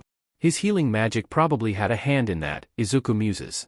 Aizawa then proceeds to scare a decade off of Izuku's lifespan by proclaiming that their fight isn't over yet. The UA Sports Festival is about to start, Aizawa says. There are a few cheers here and there, but they cut out fairly quickly as Jairu brings up a very good point.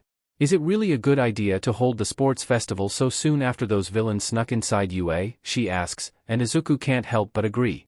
They could attack when we're all in the same place, Ajaru says, which is also a very good point. Apparently the administration thinks this is a good way to show that the threat has been handled, and UA is safer than ever. Plus, they're beefing up security compared to past years, Aizawa says. His gaze sharpens. This event is a huge opportunity for every student here at UA. It's not something we can cancel because of a few villains. Our sports festival is one of the most watched events in the entire world. It's long since replaced the Olympic Games in terms of viewership, as the rise of quirks drastically reduced the Olympic scale. For anyone who cares about competition, the UA Sports Festival is the tournament to watch. Top heroes everywhere will be watching, Yayorozu says. This is where we get scouted. That's one upside, Izuku supposes. It's the first and best time that hero students get to display their skills and talents for heroes to see. But the thing is, villains can watch it too. He doesn't really see the appeal in broadcasting his strengths and weaknesses for his enemies to see. He's still on edge from the USJ attack. He tunes back in to hear Aizawa dismissing them. Oops. He can ask someone to tell him about whatever he missed. Lunchtime rolls around, and everyone seems oddly pumped. Especially Uraraka. She actually kind of scares him a little. He appreciates the enthusiasm though. He, Ida and Uraraka head to the cafeteria, undertaking a heartfelt conversation about motivations along the way. Uraraka wanting to be a hero for the money surprises him, but he really respects her for it. And hey, while it isn't the most stereotypically heroic motivation, as long as people are getting saved, does it really matter why the hero's saving them? When he was a kid, he wanted to be a hero to be cool like All Might, and though that motivation had evolved over the years into a desire to help people so no one feels as helpless as he did as a child, there's still the underlying need for validation, for people to think that he's worth something. And then All Might shows up out of nowhere, asking to have lunch with him. Izuku casts a helpless glance over at Uraraka, who just shrugs. A lot of help she is. Toshinori sits across from Midoriya in a faculty lounge, the boy in question staring into the depths of a cup of tea like it holds the secrets to the universe. You can drop the muscle form, Midoriya says, not looking up from his teacup. I've seen your real self, you don't need to pretend in front of me. Toshinori coughs, and a few moments of awkward silence pass before he clears his throat. Young Midoriya, I just wanted to ask. He pauses, trying to formulate the sentence in his mind before he says it out loud. I haven't told anyone, if that's what you're asking, Midoriya says, finally looking up. His eyes look incredibly tired, Toshinori notes. He tilts his head to one side. I did ask a friend if she knew of any ways to regrow lost organs though, and she said she might have heard of something. Toshinori coughs again, hand clamped over his mouth as blood threatens to spurt out his mouth. Steam puffs around him as his form reverts, but Midoriya doesn't bat an eye. What? Her quirk is quite similar to mine, though she focuses more on healing. Midoriya continues as if Toshinori hadn't said anything, though he does offer over a handkerchief. She said she thinks she's heard of something along those lines, so if she does find something to regrow your stomach I'll let you know. He tilts his head back to stare at the ceiling. Right now I can mend wounds, but I can't regrow anything if it's lost. Like, if someone loses their arm I could potentially reattach the lost arm but I can't grow a new one. Toshinori clears his throat in an attempt to hide his incredulity. Your quirk is very powerful, young Midoriya. I wanted to ask, when did it develop?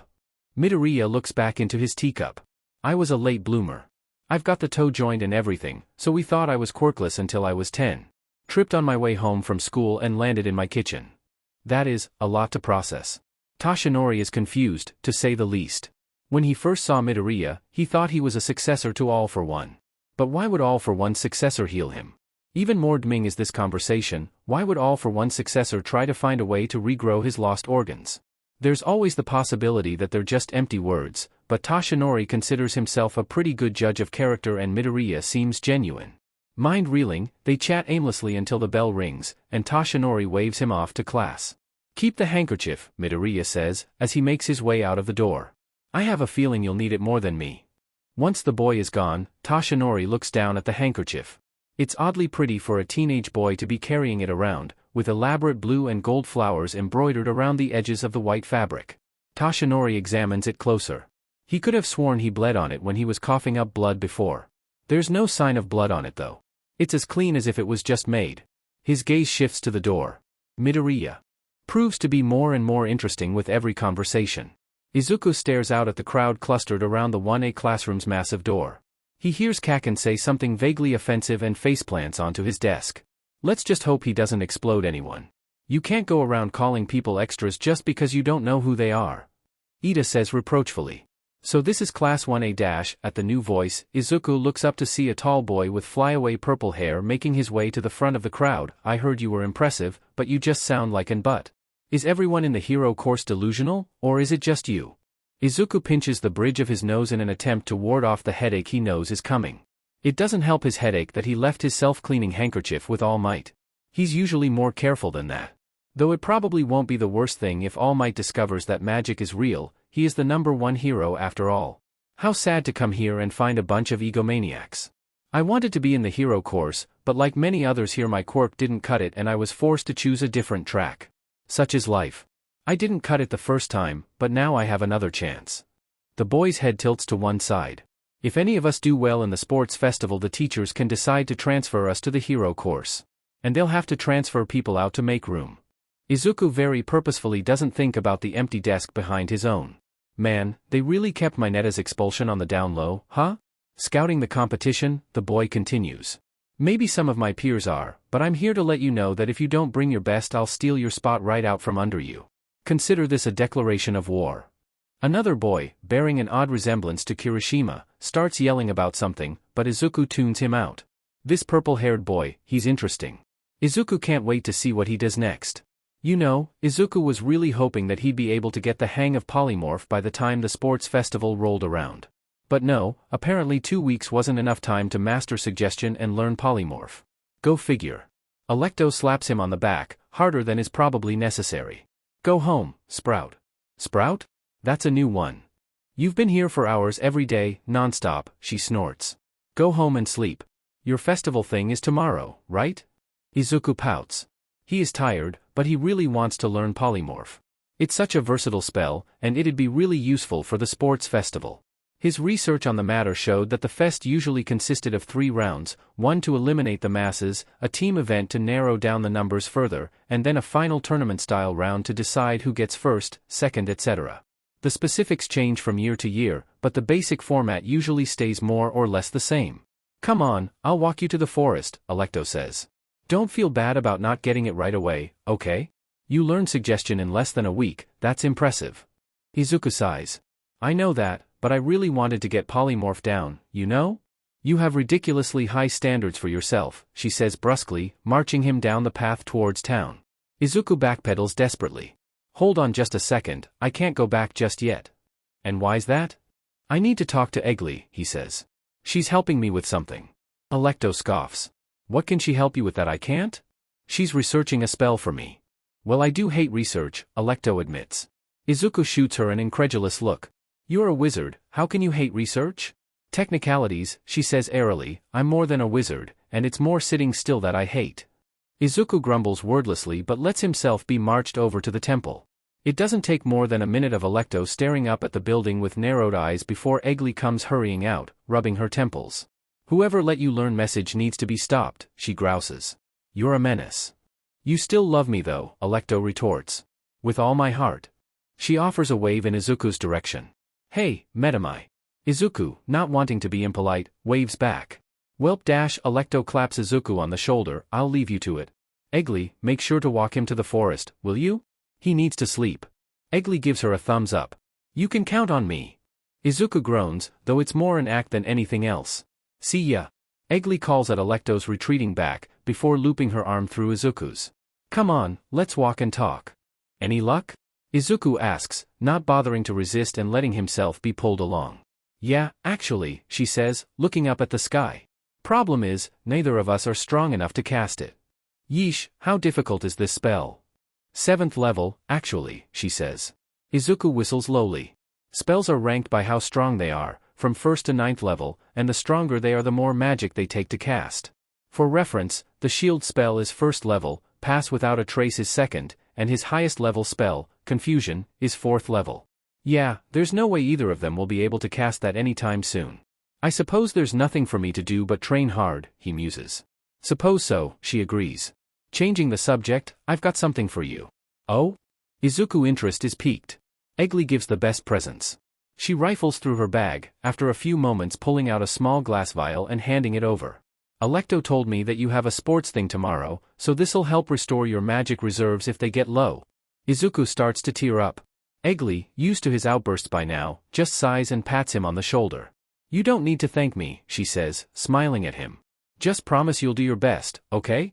Izuku, too focused on not crying, nods firmly. Do you want a hug? Midoriya. Izuku looks up from where he's making sure his component pouch is secured to his belt. Yes, Todoroki? From an objective standpoint, I think it's fairly clear that I'm stronger than you. Izuku just smiles politely at him. And your point is? Todoroki stares at him. But you've got All Might's attention. He's helping you out. Izuku blinks. Now, where did Todoroki get that idea? I'm not here to pry about what's going on between you two, but know that I will beat you.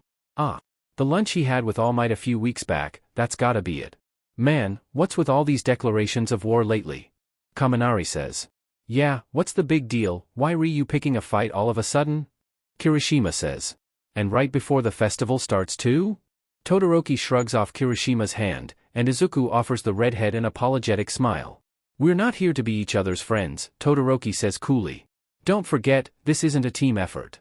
Now hold on just a second, Todoroki, Izuku says, smiling pleasantly. It may be true that quirk-wise, you have more raw power than I do, but these are still just words. Why don't you put your money where your mouth is and prove it?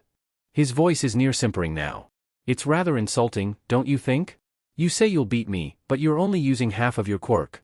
Is it so that if you lose you can say, oh, I didn't really lose because I was holding back? Is that it? Todoroki's icy stare could kill a lesser person. Izuku just turns his polite smile up to 11. I won't count it as you beating me unless you use your whole quirk, understand? See, all the other classes are going to be coming for us, so we're all going to have to do our best. You're not special, we're all aiming for the top. He makes a show of checking his watch. Oh, would you look at the time? We should be getting out to the field, don't want to be late. He makes one last check of his component pouch before making his way to the door. Uraraka falls into step beside him. I didn't know you had a customer service voice, she whispers. Izuku grins at her. Me neither. They step out onto the field. He really wants to make a joke about the light at the end of the tunnel, but restrains himself, to loud applause. Following them is Class 1B, then the Gen Ed classes, followed by support and finally business. Izuku can't help but notice that the non-hero courses don't get nearly as hyped up intros, and frowns. He stops in front of the stage, where Midnight stands waiting. And now for the student pledge by the first-year representative, Midoriya Izuku. Izuku blinks. He was so caught up in training that he forgot all about the pledge. Whoops. He makes his way up to the microphone and takes a deep breath. I pledge to do my best, as I'm sure my peers will too. I pledge to prove our worth to you all, so that you all may know the caliber of the heroes of the future. And I pledge he locks eyes with Todoroki to win. That's all. There are boos from the crowd of students as he makes his way back down, and Izuku just smiles at them agreeably. Why would you be so disrespectful? Ida hisses as Izuku returns to his side. I had a point to prove, Izuku dismisses. Now Midnight's talking. Without further ado, it's time for us to get started. Our first round is what you'd call a qualifier. This is where you begin feeling the pain. She flourishes her whip as a wheel spins on the screen behind her. The first fateful game of the festival, what'll it be? It turns out to be an obstacle race, much to Izuku's delight. Sure, he doesn't stand much of a chance against someone with a speed quirk, but he's not slow by any means. He's no slouch in the dexterity department either. They shuffle over to the starting gate, and Izuku happens to meet the gaze of the purple-haired boy who declared war on his class before. The boy glares before turning away, and at that moment Izuku makes a promise to himself. This boy thinks the only reason they made it into the hero course is because of their quirks? Well, then Izuku will just have to do it magicless. He's got a point to prove, after all. Izuku tumbles over the finish line in first place, beaming. He knew he could do it magicless. Take that purple hair. Sure, jumping onto a massive pile of mines with nothing but a piece of metal plating ripped from a fallen robot probably wasn't the safest idea, but nothing he ever does is safe. He looks over to where Todoroki stands, and smirks a little. Alecto would call him a smug little sheet, but he can't bring himself to care. He identifies more with feral BSTRD anyways. That was amazing. Uraraka comes running over and throws her arms around him. He stumbles a little, but hugs her back, grinning. You did pretty good yourself, you know.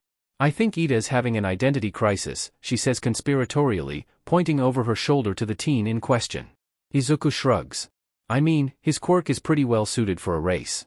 I'm surprised I beat him, in all honesty. Eventually the last of the competitors trickle through the finishing gate, and Midnight takes the stage again. The first game is finally over, and what a game it was, she announces. Now, let's take a quick look at the standings, shall we? Izuku looks up at the screen. Like he thought, he's in first, with Todoroki in second and Kacchan in third. A girl and boy that he vaguely recognizes as being in 1B snag fourth and fifth respectively, and Ida sits in sixth. He scans down the list for people he recognizes. It looks like all of 1A made it into the top 40. Midnight smirks up at the crowd. Now the real fun is about to begin. Let's see what we have in store for you next, Will your wildest fantasies come to life? What could it be?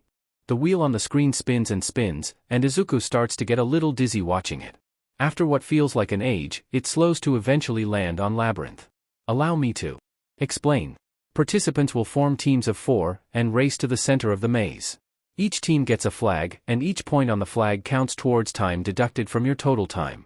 Each player is assigned a point value based on their standing in the previous event. 40th place is 5 points, 39th is 10 points, 38th is 15 points, all the way through to second place, which is worth 195 points. However, first place is worth at this, she pauses for dramatic effect, 10,000 points. The 4 teams with the lowest total time advance to the next round. The extra fun part here is that you're allowed to steal flags from the other teams. In fact, we encourage it. And even if your flag is stolen you can keep going, you just won't get the time deduction at the end unless you get it back or steal another team's. Now, you've got 15 minutes to make up your teams. Izuku, in first place, gulps as all eyes turn to him. His 10,000 points mean that whichever team finishes with his flag has an incredible chance of winning. That makes him a target. He's starting to wish he came second now. If you could all make your way to the edge of the field to allow Cementos to set up the maze. Midnight calls down at them. Izuku shuffles back, eyes widening in awe as towering walls sprout from the ground, twisting and winding and tall enough that even with a jumping quirk you wouldn't be able to see over them. He really loves quirks sometimes. Someone latches onto his arm, and he looks over to see Uraraka grinning at him. Hey, let's team up. We made an awesome team in the battle trial, and I get the sense we'll need to fight to get through this maze. Izuku grins back. Sounds good to me. 10,000, a voice screeches, and before Izuku even has the chance to blink he has a face full of pink hair and an unhinged grin. Team up with me. She's covered in gadgets and gizmos, something he didn't know was allowed. Actually, he thinks he remembers her from the obstacle race, but he was a little too preoccupied with trying to win to get her name. I'm from the support course, she says, the name's Hatsume. We haven't met, but I'd like to use your fame to my advantage. Well, you're certainly blunt, Izuku says. His smile widens. I think you made my quarterstaff. The note was signed by a Hatsume, I believe. If the rest of your inventions are as good as that was, then you're definitely on the team. Somehow she gets even closer. Izuku refuses to step back. You've used one of my babies? Then you know how high quality they are. I didn't get to use it much, but it performed very well, Izuku says. He very carefully doesn't mention how it got destroyed almost immediately, but he did get to tase that one villain in the conflagration zone at the USJ, which was pretty fun. If I team up with you then I'll be in the spotlight, part of the team that everyone is keeping their eyes on. That means that my super cute babies will inevitably be seen by the big companies who are tuning in to the sports festival. As long as you don't hold us back, Izuku says easily, I'd be glad to have you on the team. The support course specializes in creating equipment to help heroes deal with their quirks and enhance their skills. At this, Hatsume flips open a case, and I packed a ton of powerful babies to bring with me, so I'm sure you'll find something you like floating around my arsenal. Izuku offers his hand out to shake. Welcome to the team, Hatsume. So what's your quirk? She asks, ignoring his handshake entirely. You didn't use it in the obstacle course. Magic, Izuku says, wiggling his fingers. I can do a bunch of different things. What about you? My quirk's called zoom, Hatsum says. I can zoom in on things that are far away. Izuku nods, a plan coming together in his mind. With his magic, Uraraka's quirk and Hatsum's inventions, they're basically the ultimate utility team, but they're lacking in attack and defense. They just need one more person? Alright. Midnight calls a few minutes later, time's up. Anyone not in a team, come and see me. Everyone else, please make your way to the maze entrance corresponding to the color of your flag. We'll be starting shortly. Izuku spins the red flagpole in his hands. Uraraka and Tokoyami stare at him. Dark Shadow and Hatsum each offer him a thumbs up. Onwards and upwards then, I suppose, he says, and leads the way towards the red-marked entranceway. Ochako watches Midoriya as he hums a cheerful little tune under his breath. He's remarkably unconcerned, all things considered. So, game plan, he says, clapping his hands together. It's quite the feat, considering he's still holding the flagpole. Tokoyami, you and Dark Shadow are in control of our defense. I don't think we need to worry about stealing other people's flags unless someone manages to get ours, but if that happens you and I are probably going to be the ones who have to go after it. Tokoyami nods solemnly. Dark Shadow gives a thumbs up. Nice. Uraraka, Hatsum, you two are in charge of navigation. If Uraraka uses her quirk on you and your inventions, Hatsum, then you can fly above the maze and lead us towards the center, as well as scout out the locations of the other teams. Our priority should be speed and avoidance, rather than offense. Is that good with all of you? At their nods, Midoriya grins. Great. I'll cast Pass Without a Trace on us before we go in to help with the whole hiding from everyone thing, but it's not infallible. Pass Without a Trace? Ochako asks. It's what I call making people super stealthy, Midoriya replies, rifling through the pouch strapped to his belt. And cast? Midoriya shrugs. My quirk is literally called magic, I figured I'd lean into the aesthetic, you know? Fair enough, Ochako muses. A few minutes later, with ash smudged over each of their cheeks in a crude imitation of war paint, the siren goes off and they enter the maze. For the most part, their plan goes off without a hitch. Well, for the first little while anyway. Ochako floats Hatum up into the air, and she has no problem scouting out both the most efficient route to the center of the maze and the locations of the other teams nearby. Enter Hitch, stage left. As soon as Midoriya's eyes land on Todoroki and his team, rounding the corner, the temperature seems to drop. Perhaps it does, given Todoroki's quirk. It's the kind of face-off that you'd see in a cheesy western movie. Todoroki on one side, with Ida, Yamamo and Kaminari flanking him. Midoriya on the other, with Ochako, Tokoyami and Hatsum backing him up. Todoroki, Midoriya greets, leaning on their flagpole with his lips curved into a smarmy grin. Fancy meeting you here. Todoroki's mismatched eyes narrow. Midoriya. That's all the warning they get before ice floods toward them, filling the passage with white-blue spikes. I probably shouldn't have provoked him, huh? Midoriya wheezes, as Dark Shadow surges forward to smash through the ice like a sentient battering ram. Probably not, Ochako agrees, now let's get out of here. It's time for Plan 3. Midoriya calls. Right. It only takes a few quick swipes to negate the gravity of her teammates, and Hatsum's jetpack sends them spiraling up into the sky. Nausea builds in Ochako's gut, but she forces it down. Throwing up isn't going to help them. Look at that. Present Mix voice booms over the arena's speakers. The red team has taken to the sky. Is that even allowed? I don't have a problem with it, Midnight's voice is quick to follow, but bear in mind that you have to cross the finish line with your feet on the ground. I guess that answers the question as to whether we should just fly to the center of the maze, Midoriya mutters. Hatsum, can you direct us closer to the center and put us down where there aren't any teams? There's something dangerous in his gaze as he stares down at the team below them, not breaking eye contact with Todoroki. You got it, 10,000, Hatsum chirps. The ride's a little bumpy, but they're deposited unceremoniously onto the ground, and Ochako releases her quirk. The nausea swimming in her gut doesn't go away, but it does lessen somewhat, which she appreciates. Midoriya takes a deep breath. We should try and avoid Todoroki going forward, but we're pretty close to the center of the maze now, so he shouldn't be too close behind us. He's not the only one we have to worry about though, so let's get going. Are you guys all okay? A little sick, but I can manage, Ochako says, giving him a thumbs up. I think my baby's out of fuel, Hatsum says, frowning. So no more flying for us. That's problematic, but okay, Midoriya says. What about you, Tokoyami, Dark Shadow? We are doing well, Tokoyami says, and Dark Shadow nods in agreement. We should all be progressing forward from now on. Midoriya spins the flagpole in his hands. It's pretty impressive, all things considered. Then let's go. The next leg of their trek passes rather anticlimactically. The only thing of interest that happens after their confrontation with Todoroki is when they come across another team, this one composed of 1B students. Even then, it may as well not have happened at all, as Hatsum just throws a smoke bomb and the 4 of them run off in the ensuing chaos. This is going too smoothly, Midoriya mutters, crouching down to peer around a corner. Something's going to go wrong, and soon. Don't jinx us, 10,000, Hatsum whines. Deku. Midoriya winces. It might be a little too late for that. Kacchan, as Izuku is probably never going to stop calling him, charges forward like a rampaging bull. Izuku parries his right hook and retaliates with a kick to the gut, and the team takes off running. Got any more smoke bombs, Hatsum, he pants, running over his spell list in his mind. I'll do you one better, she says, turning to lob a projectile over her shoulder. Hatsum shrieks delightedly and Izuku risks a glance over his shoulder to see the team of Kirishima, Shiro, Ashido, and of course Kacchan covered in a goopy pink substance that looked to be hardening fast. I don't know how long it'll hold them for, she warns. We just need enough time to get away, so it should be plenty, Izuku says. The center's pretty close by, right? Should be, Hatsum chirps, and the 4 of them make a run for it. Of course, it'd be too convenient for them to reach the center of the maze without any other mishaps, and they round a corner into Todoroki's team. Literally. Hatsum faceplants right into Ida's broad chest. Why hello there. Izuku sing-songs, moving the flagpole coveralty behind his back. I don't suppose you could step aside and just let us pass? He lets his gaze flicker briefly away from the opposing team to take in their surroundings. They're standing at the crossroads of a T-intersection, and maybe a couple dozen meters down the length of the passage is the finish line, Tokoyami murmurs.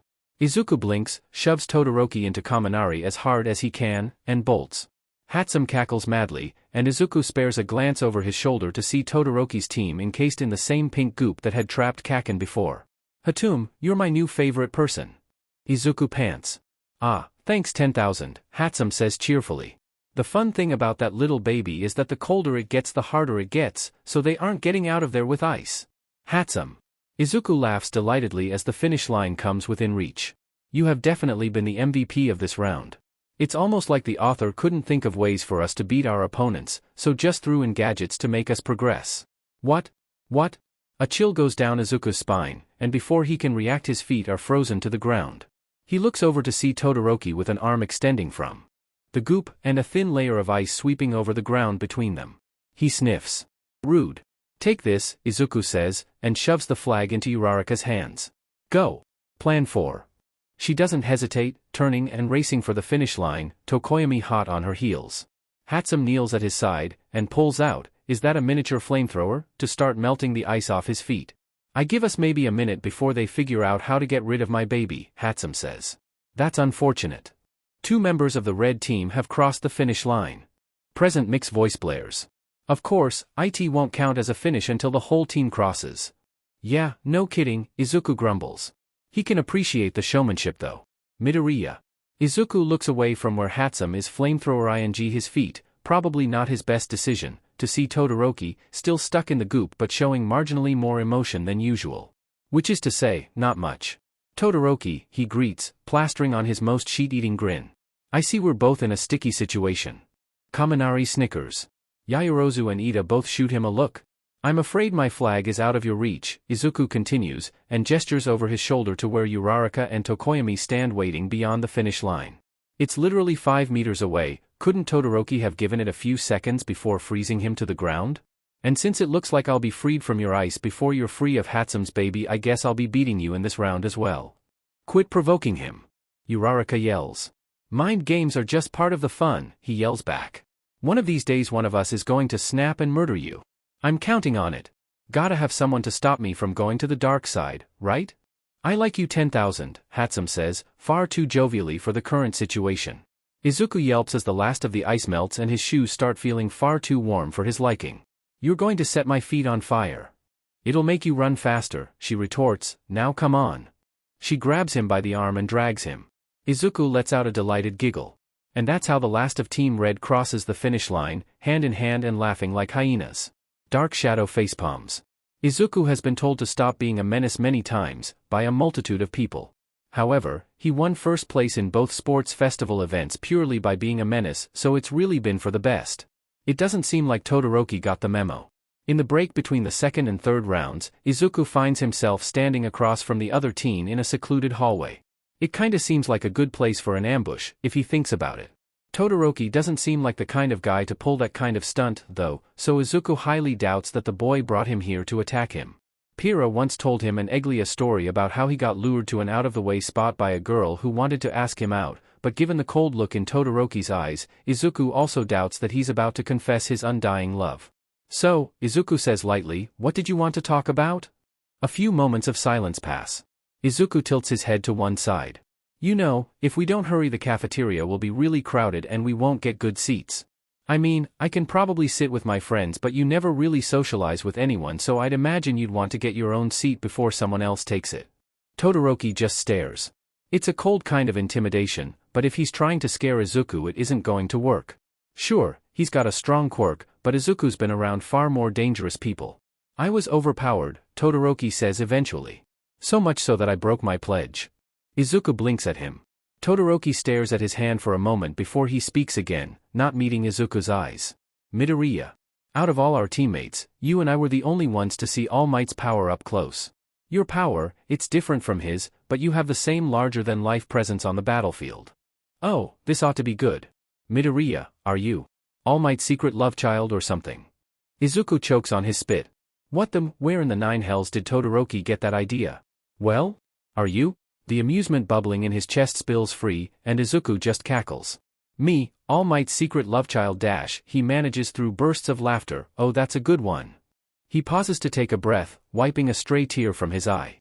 "As cool as that would be, All Might isn't my dad." "He's something else to you then," Todoroki observes. "If you have something from the number one hero, then I have even more reason to beat you." "I hate to break it to you, but I have no idea what you're talking about," Izuku says. "You're going to have to elaborate on that. What are you trying to tell me?" Todoroki's eyes narrow. A moment passes. "Have you ever heard of quirk marriages?" By the time Todoroki finishes talking, the amusement Izuku was feeling is long gone. Instead, he's more than ready to down a potion of fire resistance and punch Endeavor in the face. He knows he's got a spiked gauntlet tucked away somewhere. He does not inform Todoroki of this fact, as the other boy is already walking away. "I don't care if you can't tell me how you're connected to All Might," Todoroki says, without looking back. "No matter what you are to him, I'll rise above you with just my right side. Sorry for wasting your time." Izuku gazes out at his retreating back for a moment, before going after him. "I'm only here because of the people who supported me," he says, and Todoroki stops in his tracks. "So I can't let them down. My motivation may be more trivial than yours, but I'm not going to lose. I have to live up to the hopes of those who've supported me." Todoroki stares back, before turning and continuing walking away. That's fine. Izuku can beat friendship into him later. Just like Izuku predicted, the final round is a one-on-one tournament. Of course, there's the recreational games first, but before that they have to draw lots for the tournament bracket. To Izuku's surprise, Ajiru and a kid from 1B withdraw, citing a lack of memory during the labyrinth as their reasoning. Midnight accepts their withdrawals, and moves up 2 people from the 5th placing team to replace them. Izuku eyes the bracket. "Let's see, first round he's up against. It's you, isn't it?" "Midoriya Izuku," a familiar voice says. Beside him, standing strangely close is the purple-haired boy from Gen Ed. "Looking forward to the first match," he continues. Izuku grins and opens his mouth to reply, but Ajiru's tail prevents him from saying anything. "Midoriya." Purple Hair turns and walks away with an odd smile on his face, and as soon as Ajiru removes his tail Izuku gives him a look. "What was that for? Is something the matter? So Purple Hair's quirk is response-based mind control, huh?" Of course, it was nice of Ajiru to tell him, but it kind of takes the fun away from finding out. Whatever. Izuku's not going to turn down potentially helpful knowledge. Izuku steps out onto the field, sun beaming down on him. Besides the pass without a trace from earlier, he's only cast cantrips, so he's feeling pretty good about his magic reserves. On one side, from Hero Course Class A we have the winner of the first 2 events, Midoriya Izuku. Will he continue his winning streak? Present Mick's voice sounds over the arena speakers. He probably doesn't need a microphone, all things considered, so Izuku isn't entirely sure why they gave him one. On the other side we have the dark horse from General Education Class C, Shinso Hitoshi. The rules are simple, force your opponent out of bounds, immobilize them, or get them to forfeit to win. We've got our very own recovery girl on standby, so don't hold back. Obviously nothing life-threatening, or you're out.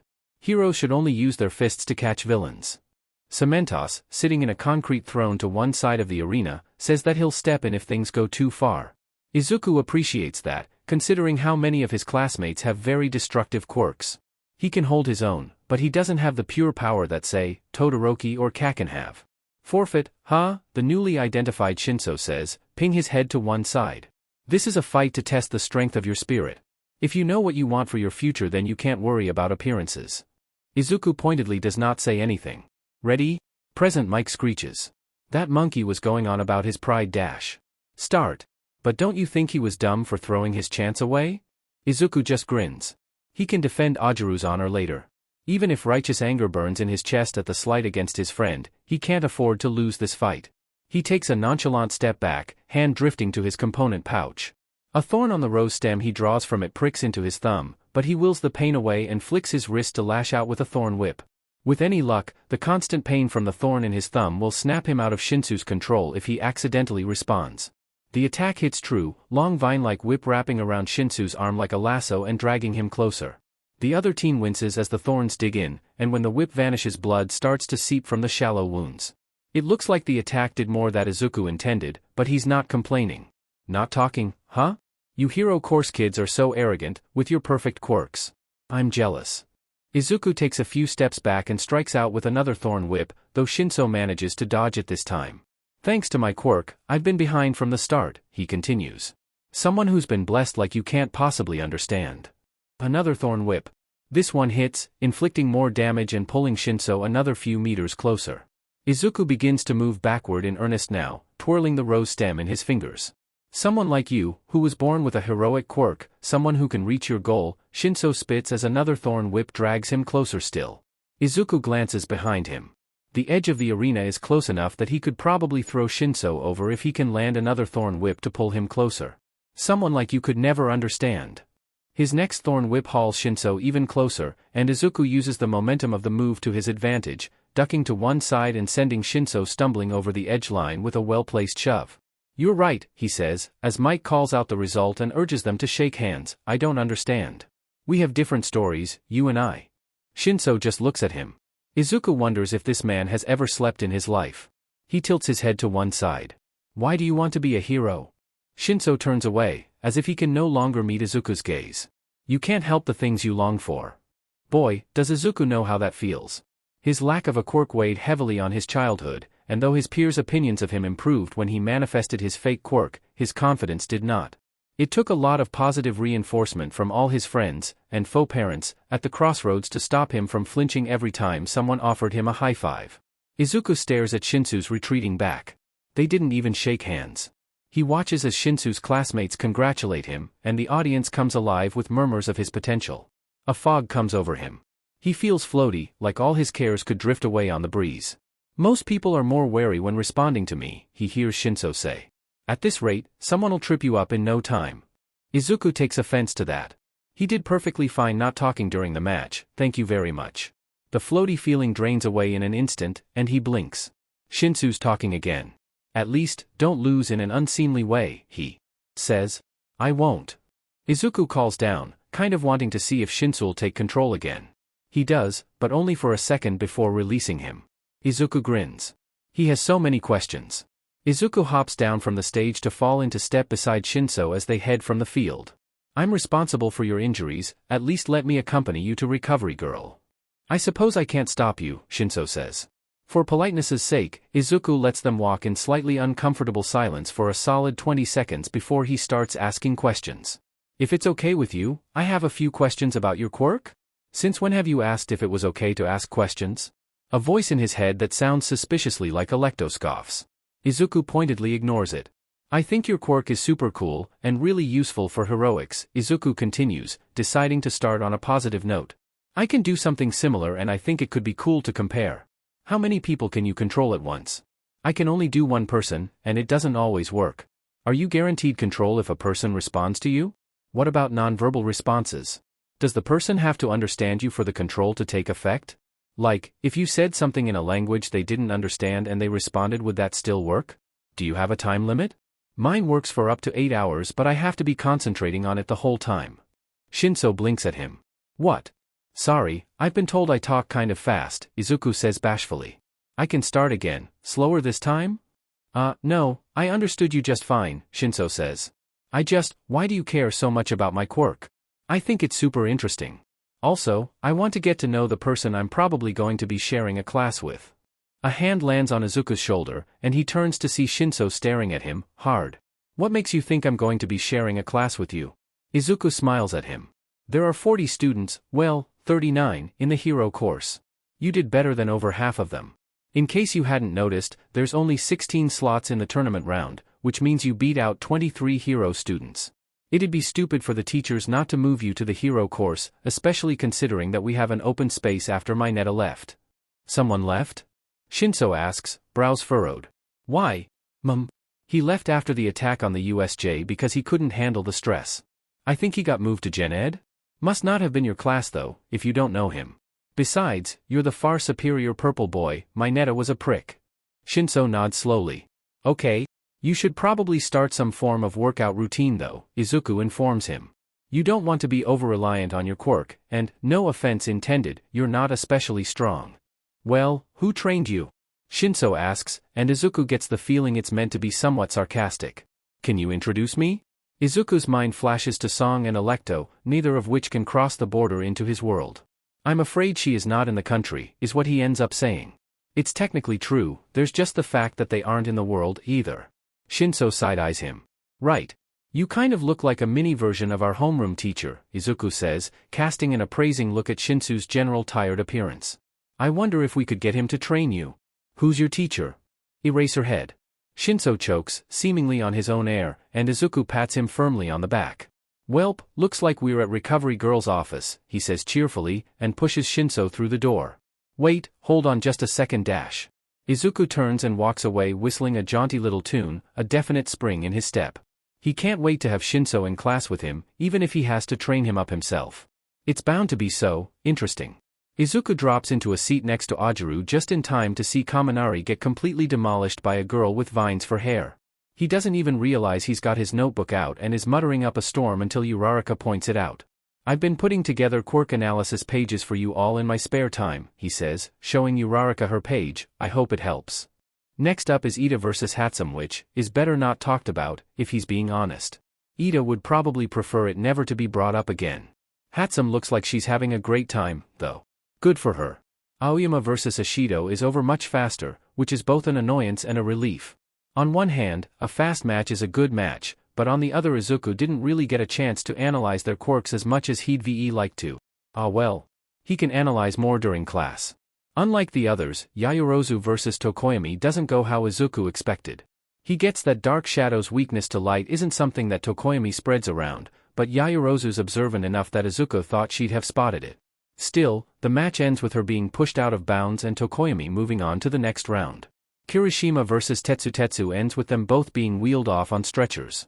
Uraraka vs Bakugu, Izuku screams his throat hoarse in support of his friend, comes so close to a victory for Uraraka, but ultimately it's Kacchan who wins. Kacchan marches off the field with his hands in his pockets, and Izuku heads to the waiting room. He's up first in the next round, after all. After a brief altercation, Kacchan has precisely zero chill. Even after winning such a tough match, he finally gets there, only to find Uraraka. She seems frustrated, but they don't have time to talk much before Present Mix's voice reaches his ears, declaring that Kirishima has won the tiebreaker and that the second round will be starting. He leaves the door ajar as he departs, snapping his fingers. Jam poofs into existence, and Izuku tilts his head in the direction of the door. Izuku feels a little lighter when he leaves. Uraraka's in good hands, with Jam. That light feeling goes away very quickly, however, when he rounds a corner and the temperature skyrockets. Standing before him is the flaming trash man himself. Izuku suddenly feels very short. Oh, there you are. Endeavor, Izuku greets, nodding politely. Better to be cordial now so no one suspects him when he punches him later. I watched your fight, Endeavor says. You have a wonderful quirk. It's very versatile. Izuku pretends to blush and fans his face. Ah shucks, you're gonna embarrass me. Anyways, I've got to get to the field, the next match starts soon. Aren't you going to watch, cheer on your son? He's careful to keep his tone light and cordial, turning to walk past and away from him. It is my Shudo's duty to surpass all might, Endeavor says, and Izuku freezes where he stands. His match against will prove a good learning experience for him. Please don't disgrace yourself in it. Izuku turns slowly, meeting Endeavor's eyes with an icy stare. I am not all might. That's OB-. And Todoroki is not you, Izuku bulldozes over him, no longer bothering to keep his tone polite. Keep that in mind, won't you? The bonfires in each corner of the arena flare to life as Izuku steps onto the field. The crowd goes wild and Izuku laps it up, waving and blowing kisses up at them. He makes sure to have a particularly obnoxious smirk on his face when waving up at the spot where Endeavor sits and fights back a giggle when he sees the man's flames flare bigger in anger. So you're here, is all Todoroki says, effortlessly pretty even with the wind blowing his hair back and forth. Izuku blows one last kiss up to where his classmates are sitting and turns to face him. I told you I would be.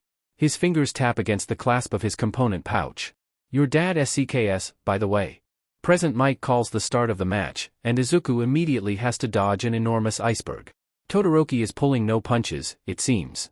It makes him glad he took the liberty of casting Fly before taking the field, as he spirals higher and higher into the sky, dodging another iceberg.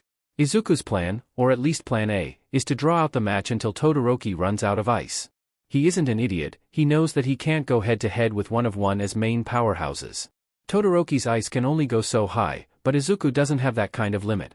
And if he does get stuck, he can use Acid Splash to melt himself out. All he needs is to keep his hands free, and he can't lose. If he were fighting anyone else, he'd give Suggestion a go, but he gets the sense that Todoroki would just hate him more if he did that. Besides, Izuku has some words of wisdom to impart on his classmate. Oh, would you look at that? Todoroki's playing it smart, making a ramp of ice up to Izuku. Taking to the sky after him, is he? Izuku's forced to duck and weave, missing spears of ice by a hair's breadth. Is all you can do run away? I don't know if you've noticed, but tricks and deception are kind of my whole thing, Izuku calls back, sending out a thorn whip to pull Todoroki off of his icy tower. He's forced to make another ramp to land safely, and Izuku flies down a little lower. Todoroki's shivering. Bits of ice flake off of the frost crawling up his side and fall to the ground. You're trembling, Todoroki, Izuku says casually.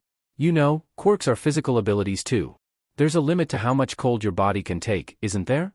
And correct me if I'm wrong, but isn't that something you could solve by using the heat from your left side? Todoroki's eyes narrow. Everyone here is fighting with all they've got, to win and get closer to their dreams. You want to win with just half your strength? Izuku scoffs and spreads his arms wide. You haven't put a scratch on me, you know? Come at me with all your strength. He dodges out of the way of another glacier, this one more compact than Todoroki's previous attacks. It seems the endurance match is in Izuku's favor, as the frost on Todoroki's side only expands. Izuku drops to the ground, fly spell fading as its time limit is reached. What are you planning? Did the old man buy you off or something? Todoroki charges, but his movements are slow and there's no ice in sight. His approach takes long enough that Izuku has time to cast Armor of Agathis on himself, and spectral frost forms over him in what could be seen as a mockery of Todoroki's own ice, turned against him. Izuku punches him in the gut, and from there the battle turns into a glorified slugfest. The ice is slow enough that Izuku can dodge it relatively easily, and those he can't are small enough that a quick acid splash is enough to get him out. The Armor of Agathis serves its purpose, and upon a hit lashes out with cold energy to further expand the ice crawling up Todoroki's side. Izuku doesn't bother casting it again, as Todoroki's stubbornness seems to be freezing him quite sufficiently. He gets slower and slower with every icy barrage, and Izuku still has plenty of magic left. He lands a hit that sends Todoroki sprawling and steps closer. It's your power, isn't it? Izuku says softly, just loud enough for Todoroki to hear. Not his, yours. Something like realization flashes in Todoroki's eyes, and that's all the warning Izuku gets before his left side lights up like a bonfire. Izuku can't help the wide grin that stretches across his face as the frost lining Todoroki's side starts to melt away, and starts to quietly cast haste. Even though you want to win, DMN it. To help your enemy? Which one of us is screwing around now? I want to be a hero too. Izuku's grin only gets wider. Endeavor shouts something from the edge of the audience, but they both ignore him. Why are you smiling? No hard feelings, yeah? Izuku says, baring his teeth. Todoroki grins back. It's the most emotion Izuku's ever seen him exhibit. Don't blame me for what happens next. I won't, Izuku chirps, and lunges forward, haste, boosted speed allowing him to shove Todoroki over the arena edge. There's a moment of absolute silence. Todoroki is out of bounds, comes present Mick's incredulous voice. Midoriya wins. The crowd loses it. Izuku stares down at his hands and winces at the burns marring one of them. Perhaps shoving the guy who was literally on fire with his bare hands wasn't his brightest idea. Still, he won, so it worked. I'm beyond excited to see where you go from here, he tells Todoroki, extending his non-burnt hand to help him up off the ground. And if your dad gets pissy, tell me and I'll punch him for you. With his piece said, Izuku turns and walks away, casting cure wounds on his hand as he goes. His magic reserves are less than half full at this point, but if all goes to plan, his match with Kacchan won't need any. While Izuku knows exactly what he's going to do against Kacchan, the fight before that, well, he's not so sure. The matchup's being switched so he's fighting Tokoyami instead of Ida reeks of Nedzu's meddling, but it's not like he can do anything about it. Now, what to do about Tokoyami? He's aware of Dark Shadow's weakness to the light. Kacchan would have been a terrible matchup for him, but he doesn't particularly want to broadcast it to the nation. The question is, would suggestion or confusion even work on Tokoyami? Or rather, would it work on both Tokoyami and Dark Shadow? Well, there's no way to know until he tries. He steps out onto the field, squinting up at the sky. It's fairly bright out and considering what Tokoyami had told him before the labyrinth, that means the environment's in his favor.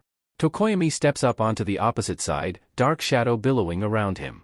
In one corner we have the as of yet unbeaten champion, Midoriya. Present Mike announces. Up against him is one as very own Dark King, Tokoyami.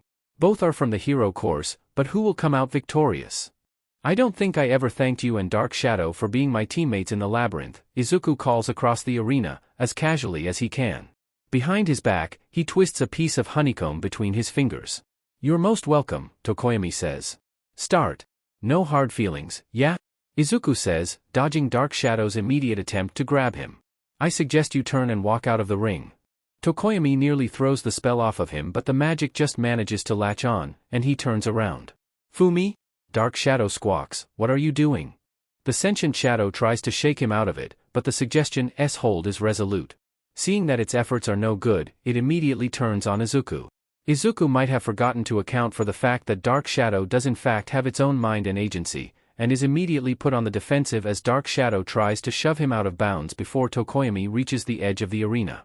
Present Mike says something, but it goes in one ear and out of the other, as Izuku dodges another blow.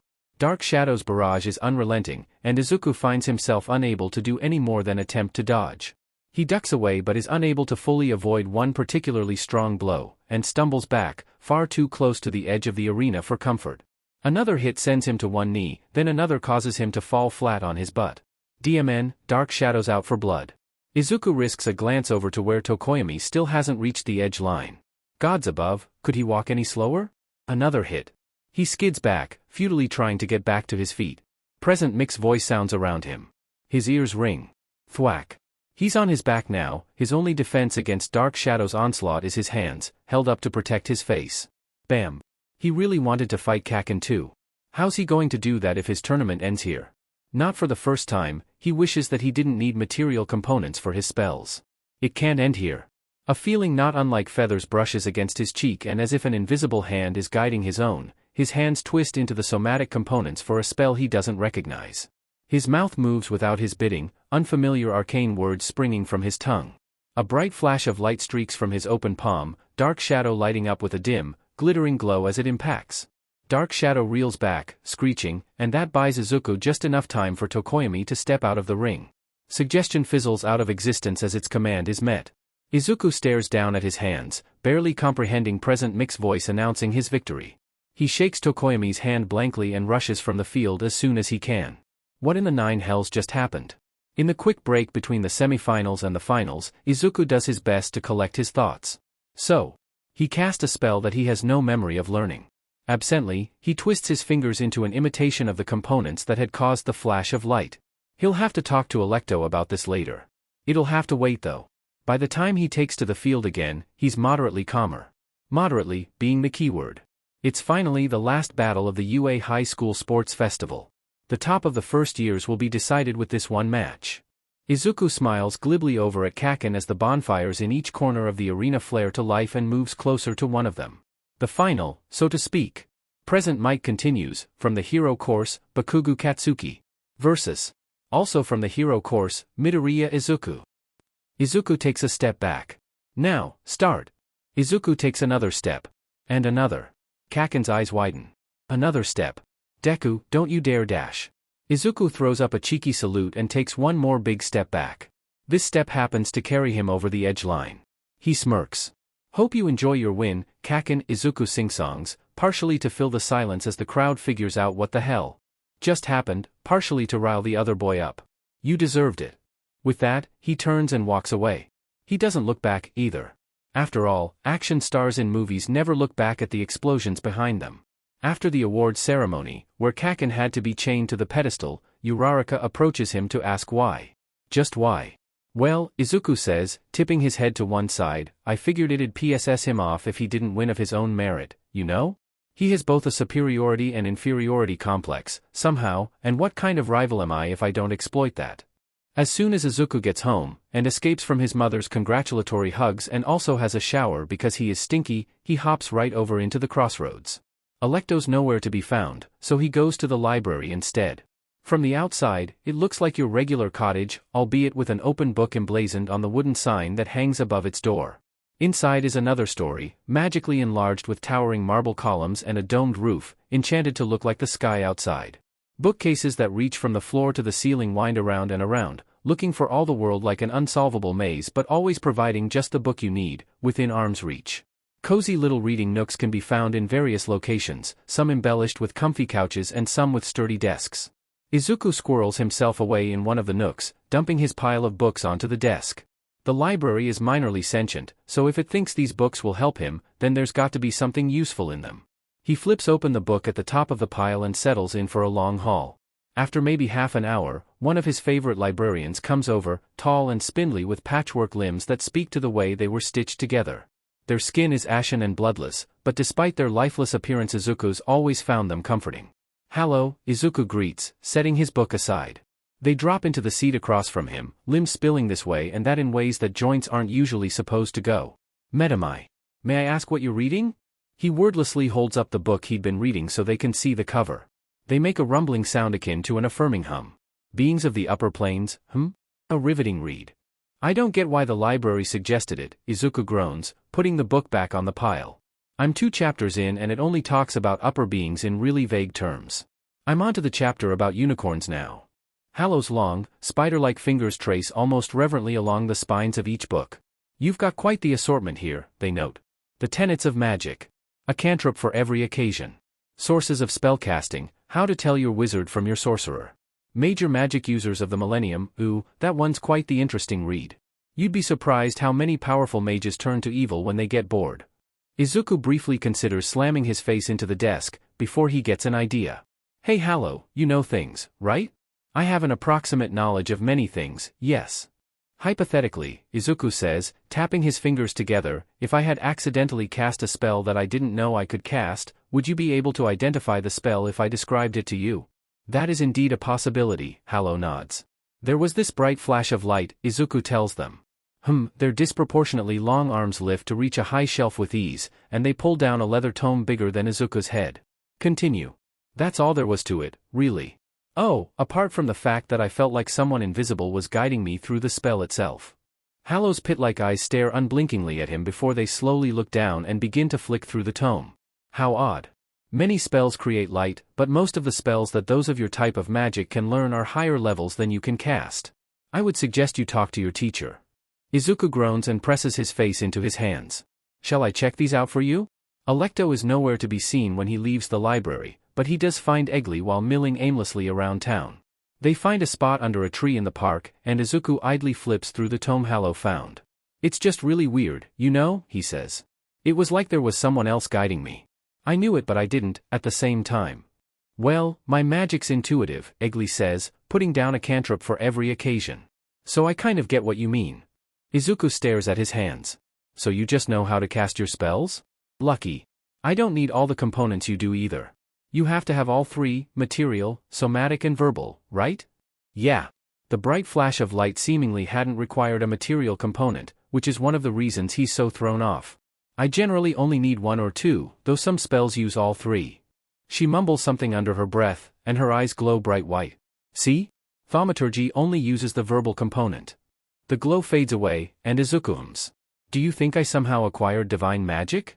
Unless you've started worshipping a god since I saw you last, I doubt it, Eggley says.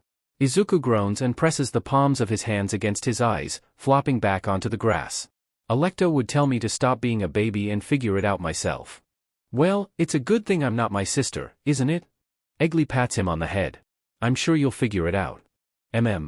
She picks up the discarded tome and opens it to the index. If it helps at all she flips through the pages before settling on one, the spell you cast without sounds like guiding bolt. Izuku bolts upright and leans over the book, eyes wide. A bright flash of light that deals radiant damage? He turns to Eggley. Do you know it? Can you show me? She obliges, and a bright beam of light impacts a nearby tree. Izuku gapes. The light was more of a silver blue than when he'd cast it, it had been a kind of white gold color, but that was definitely it. He scans further down the spell description. First level, so it doesn't take too much magic. There. At the bottom of the page is a list of people who can learn it. Clerics, well, that goes without saying, as well as certain warlocks and paladins. He sits back on his haunches. I don't think I'm a paladin or a cleric. You haven't started worshipping any gods and you're not self-righteous enough to be a paladin, so we can probably rule those out, Eggley agrees. I think I'd remember making a pact with a higher being, Izuku muses. Sometimes you do, sometimes you don't, she says, shrugging. It says here that only warlocks bound to a celestial being can learn Guiding Bolt, so at least that narrows it down a bit? Izuku picks up Beings of the Upper Planes and opens it up. I guess I better get to reading, huh? Do you know any celestial beings? Izuku squints, an image of bronze-tipped wings and fiery red hair coming to mind. I just might. The trio, as they always are in their clearing when Izuku arrives. Solar, he calls as he steps in. I need to talk to you. Yuki and Tamaran exchange unreadable glances. Solar's eyes widen and her wings fluff up like a frightened bird. There isn't anything wrong, I just need to ask you something, he says. At that, she looks a little less liable to fly away at any moment. Sure thing, Metamai. I believe this conversation calls for a little privacy, Yuki says, and gestures to the edge of the clearing. As Izuku watches, the space between star-like trees warps and stretches, opening up into a new path leading away from the clearing. Solar motions towards the newly made path. After you. Not a word is spoken until the path opens up into a new clearing. Onyx sand surrounds a pool of water, impossibly clear and still. A simple swing set sits across the clearing from it, and Izuku takes a seat. Solar perches on the other swing, bringing her knees up to her chest. A moment passes. I think I can guess what you want to talk about. Izuku looks over to the pond. There are no ripples to be seen, even as a light breeze tousles his hair. How long have you been my patron? Another moment passes. Solar takes a breath. Alto's only ever come to me for help once, she says eventually. And that one time was because you wanted to learn a spell that you weren't able to. You were 12, I think. Maybe 13. I wasn't supposed to interfere directly, but I've taken on warlocks before, and that was never a problem. She takes a deep breath, wings ruffling behind her. Wizards are known as the utility casters of the magical world, but there are spells that they can never learn. So Alto wanted you to help me learn something I shouldn't have been able to learn. Cure wounds. She holds your opinion of her in very high regard, you know. She didn't want to let you down. Solar's head tips skyward. So I offered to take you on as one of my warlocks. Do you have a lot of warlocks? Izuku asks, genuinely curious. All three of us do, she says, sighing. It gets rather boring, sitting in a forest for a millennium. There's only so many games you can play before they lose their entertainment value.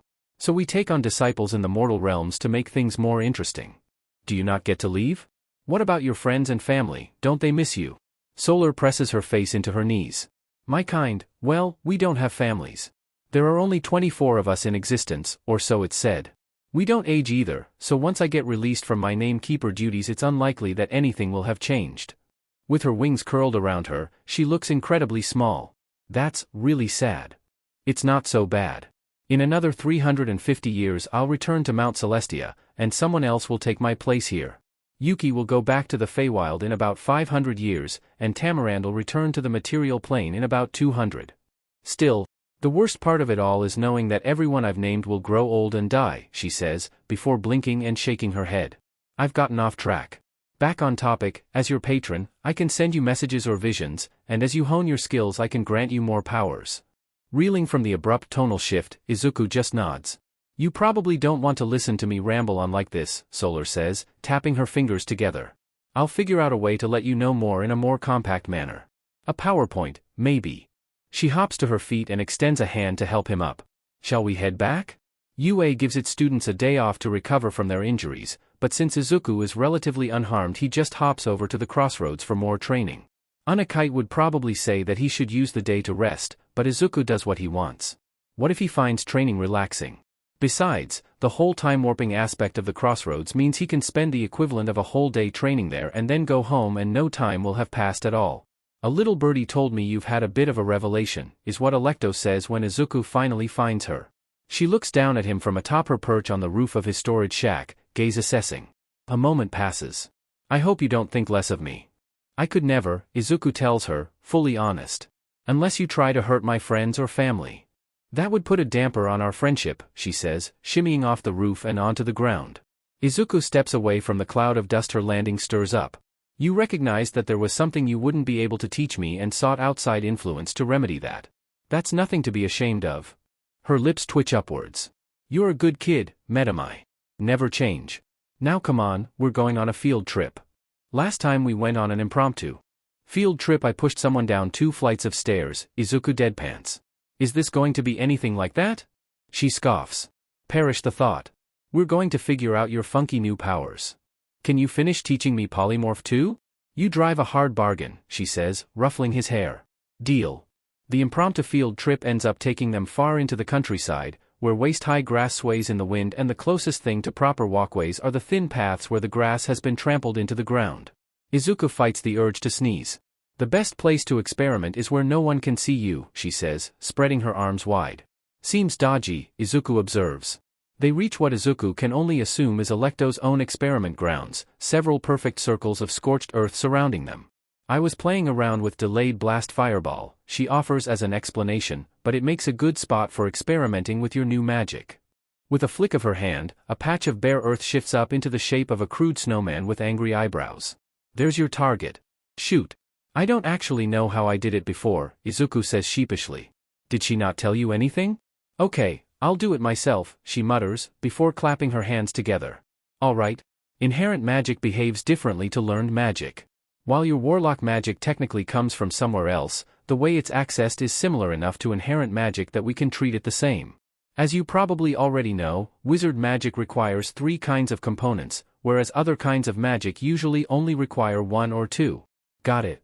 Izuku nods, taking out his notebook. Great. We already know you can cast Guiding Bolt, which requires both a somatic and verbal component. Cure Wounds is also a spell that being a warlock grants you, though you don't actually need a material component for it. Izuku blinks. Are you telling me I've been carrying around a diamond that I didn't need? She shrugs. I told you that you needed it so it would fit in with your other spells. Moving on, you should have access to more cantrips now, so it's just a matter of figuring out which ones. So we're just going to use trial and error to figure out what I can and can't do. You should intrinsically know how to cast them, it's just a matter of working out what you can cast. All else fails we can go and ask Solar. Is there a reason we aren't going to Solar to begin with? He asks. I don't want to owe her any more favors than I already do, Alecto grimaces. It's not like she'd use M for anything bad, I just don't have the time to go herring off on wild goose chases all the time. Anyways she snaps her fingers and points to the angry eyebrowed lump of dirt, let's get to it. By the time Izuku has to head home, he has 3 new spells under his belt. Polymorph has been inscribed into his book of spells, and 2 new cantrips sit pretty in the back of his head. Monday morning rolls around, and Izuku hops on the train to school feeling pretty good. People on the train recognize him too, which only serves to lift his spirits further. Is this what it feels like to be famous? Walking in the rain is one of life's true pleasures, and he's got plenty of time before school starts, so he takes his time meandering past the UA gate and into school grounds. Ida zooms past, clad in an impressively bright green raincoat, and berates him for walking so slowly. We've still got 5 minutes before the first bell. UA students should always arrive 10 minutes early. Izuku's never been early to anything in his life. He catches up with Ida at the lockers, shaking the rainwater off of his umbrella as he tries to piece together his words before he speaks them out loud. Hey, Ida . If it's about my brother . Ida cuts him off, there's no need to worry. I apologize for worrying you needlessly. Ida heads off to class, and Izuku stares at his retreating back. Something about him seems off. Izuku takes his seat amidst the class's gossip, and fiddles with one of his earrings. It's not alerting him of any immediate danger, so at least there's that. He risks a glance over at Ida. His friend is sitting ramrod straight, normal, gaze fixed on the front of the class, also normal, but usually not until class has officially started. He's quiet, not normal. Usually this close to the bell he's trying to get everyone to settle down, however unsuccessfully. Something is definitely wrong. Izuku will have to keep an eye on him. The door slides open, and everyone is suddenly miraculously in their seats as Aizawa slouches in. He's bandage-free, though there's a new scar under one eye. We're having a special heroic informatics class today, Aizawa informs them. A heavy silence falls over the room. You'll be picking code names, he continues, and the class breathes a collective sigh of relief. This is related to the hero draft picks I mentioned the other day. They don't begin in earnest until second and third year, after students have gained enough experience to be immediate assets to the pros. So, for them to extend offers to first years like you shows that they are interested in your future potential. These offers are often cancelled if that interest dies down by graduation. So we'll have to prove ourselves once we get picked? Hagakure pipes up. That's right. And here are the totals for those with offers. A bar graph is projected onto the board behind him. Izuku immediately picks out his name, third from the top with 2025 in blocky numbers beside the bar. Todoroki's name, at the top of the list, has nearly double the amount of offers, and Kacchan isn't too far behind, but since they're the powerhouses of Class 1A, Izuku doesn't feel too bad about placing behind them. No one else has nearly as many, the closest in number is Tokoyami, yet he only has 360. Normally they're more spread out than this, but all eyes were on these three this year, Aizawa says. There's such a big difference. Those pros don't know a good thing when they see one. Izuku tunes out the whispers. It'd be in bad taste for him to say anything. Keeping these results in mind, whether or not anyone asked for you, you will all be participating in internships with pros. At USJ you already got to experience combat with real villains, but it will still be meaningful training for you to see pros at work firsthand. That explains the hero names, someone says. Izuku thinks it's Satu. Things are suddenly getting a lot more fun, Uraraka gushes. You'd think she'd learn not to call things fun after the quirk tests on their first day. Well, those hero names are still temporary, Aizawa continues, as if they hadn't spoken at all, but if you're not serious about it now, you'll have hell to pay later. Midnight announces, slamming open the door. Izuku briefly wonders if they rehearsed that. Because a lot of hero names used by students become recognized by society, they end up using them as their professional hero names. Midnight will be making sure all your names are appropriate, since that's not really my zone of expertise, Aizawa says, grimacing like he's remembering something unpleasant. When you give yourself a name, you get a more concrete image of what you want to be like in the future and you can get closer to it. This is what it means when they say, names and nature do often agree. Kacchan passes back a stack of whiteboards, though he doesn't seem too pleased to be doing so. Izuku takes one and passes the stack back to Yaoyorozu. A name for what he wants to be in the future, huh? He has a few ideas. Ida's going to Hosu. Izuku paces back and forth before his captive audience. Said audience consists entirely of Jam, who is none too thrilled about being turned from a cat into a sparrow. I need you to follow him and come and get me if he does anything stupid. Jam squawks indignantly at him. Izuku throws his hands in the air. I didn't know he was going there until after I picked my internship, you know this. Stain's been sighted there, and I can't help but fear that Ida's going to go after him. He's my friend, I can't let anything happen to him. Jam coos. I promise I'll turn you right back after internships. He looks around at the crowded shelves of his storage shed. The potions in the cabinet on the wall glint temptingly. Do you think putting a bunch of potions in my bag of holding is overkill? Jam's head tilts to one side. Izuku gets the sense that she's unimpressed. Better to be over-prepared than under-prepared. He runs his fingers over the labels on the potion bottles.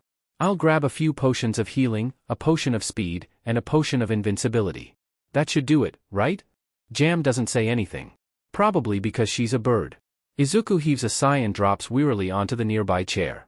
Ida's responsible, I know that, but I can't help but worry. Hey, do you think I can sneak any magic items onto him before we leave? Watching Ida's retreating back at the train station, Izuku's intuition is screaming at him. He can sense Jam nearby, ready to follow Izuku's bespectacled friend into the unknown. Staring up at the Night Eye Agency's enormous building an hour later, his instincts are no quieter. Whether it's because of Ida or for another reason is yet to be seen, but Izuku decides to text him anyways. If you ever want to talk, my door is always open.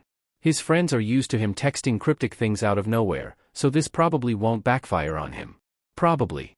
He slips his phone back into his bag and takes a breath. Okay. He can do this. Hey there, a voice calls out, and Izuku nearly jumps out of his skin. He turns to see an older teen in a UA uniform striding towards him, tall and blonde and vaguely familiar. Sorry to startle you, the blonde says, scratching the back of his neck. You're Midoriya, right? Yeah, that's me, I'm here for my internship. It's nice to meet you. Izuku trails off, hoping the upperclassman would fill in the blank himself. Togata Mirio, the upperclassman says cheerfully. I'm Midoriya Izuku, but you apparently know that already.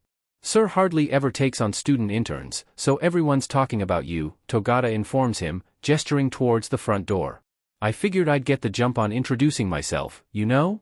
They head inside, Togata keeping up a steady stream of small talk as he basically frog marches Izuku up to Sir Nightai's office. Sir's pretty strict, but don't stress about it too much, he says. He invited you, so he's unlikely to turn you away. And if you want to make him like you, you've got to make him laugh. What do you mean, make him laugh? That advice contrasts quite harshly against the hero's appearance and reputation. Despite how he looks, or maybe because of it, Sir really values humor, Togata tells him. They reach the top of a spiral staircase, and Togata pats him on the back. Izuku glances up at him and reaches out to grab the door handle. This is it, then? Sir, I've brought your new intern. Togata calls, before shooting Izuku a thumbs up and closing the door behind him. Izuku can't help but feel like he's been thrown to the wolves. And DMN, if Izuku thought Togata was tall then Sir Nightai was a giant, somehow managing to tower over him even while seated. His lemon-lime hair is parted neatly to one side, making Izuku rather self-conscious of his own messy bun. He takes a breath. Midoriya Izuku, reporting for duty, sir. Did you hear about the short fortune teller who escaped from prison? A moment of silence passes. She was a small medium at large. Nightai stares, impassive. Izuku clears his throat and tries again. You know, I used to have a dog that could do magic. He was a labracadabrator. Nightai continues to stare. One of his eyebrows twitches. I could tell you a joke about chemistry. But I doubt I'd get a reaction. Nightai seems unimpressed. He gets to his feet and, DMN Izuku was right, he is very tall. If you're more into physical humor, I'm not above throwing myself down the stairs in order to get a laugh, Izuku says, backpedaling desperately. He's starting to sweat now. From all of the All Might merch plastered across the walls of the office, he gets the sense that joking about All Might would probably not get him into Nightai's good graces. A human being is born with the capacity for a quirk, yes? One quirk, and only one. So tell me, Midoriya, Nightai says, steepling his fingers together, why, upon the start of the school year I received a phone call from a man who hadn't spoken to me in years, about a boy with what seemed to be multiple quirks. Izuku refuses to quake under Nightai's gaze. I understand where the confusion is coming from, but it is only one quirk, he says, like a liar. It's not a quirk at all, but Nightai doesn't need to know that. I'm guessing you only sent in an internship offer because you were curious about my quirk? Izuku continues. I can't blame you, but it's only the one, I'm no more special than any other kid. That we agree upon, Nightai says stiffly, sitting back down. You'll be working with Centipeder and Bubble Girl for your week here. Dismissed. Izuku blinks. That went better than he thought it would. A day passes. Then another. By the end of the third day, Izuku's had just about enough. And since it's his weekly workshop time at Unakite's studio, the older man gets to be witness to his endless list of gripes. I should have chosen a different hero to intern with, Izuku complains. All I'm doing is paperwork with Centipeder, I'm not learning anything new. You know what I should have done? I should have picked a hero from Hosu to keep a closer eye on my friend. The one with the engine legs? Unakite asks, glancing briefly up from his workbench. Yeah. He's definitely off on a revenge quest, and I can't do anything about it because it's impolite to accuse your friends of trying to revenge murder serial killers. Don't wave the pen around like that. If you mess up the runes on that, Copper won't pay you. Izuku sets his pen down onto his own workbench, next to the mask he's working on. I just want to help him, but I can't. My internship is in a completely different location, the hero in charge hates me, and I'm stuck being useless. Metamai, you are far from useless, Unakite says. You are an intelligent, brave and kind young man. It speaks to your character that you're so worried about your friend. However, if you try to take everything into your own hands, you'll drive yourself mad with stress. You cannot control everything. Gods, Unakite's such a dad. Izuku takes a deep breath. You're not wrong. And it certainly doesn't hurt that you have a penchant for being in the right place at the right time, Unakite says slyly. Izuku can't help but laugh. We all have faith in you. All you have to do is have faith in yourself. Right. Faith. He can do that. By the time Izuku's internship reaches its halfway point, he's officially had enough. Screw setting a good example for Ida, if this lasts much longer he's going to snap and kill a man. Night Eye clearly hates him, for what reason, Izuku doesn't know. Bubble Girl and Centipede are interesting enough, but Izuku figured it'd be rude to ask more questions about their quirks after day 2.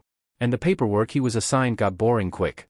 So there he sits in his little makeshift office, face buried in the pile of papers accumulating on his borrowed desk, wishing it was a pillow so it could muffle his screams.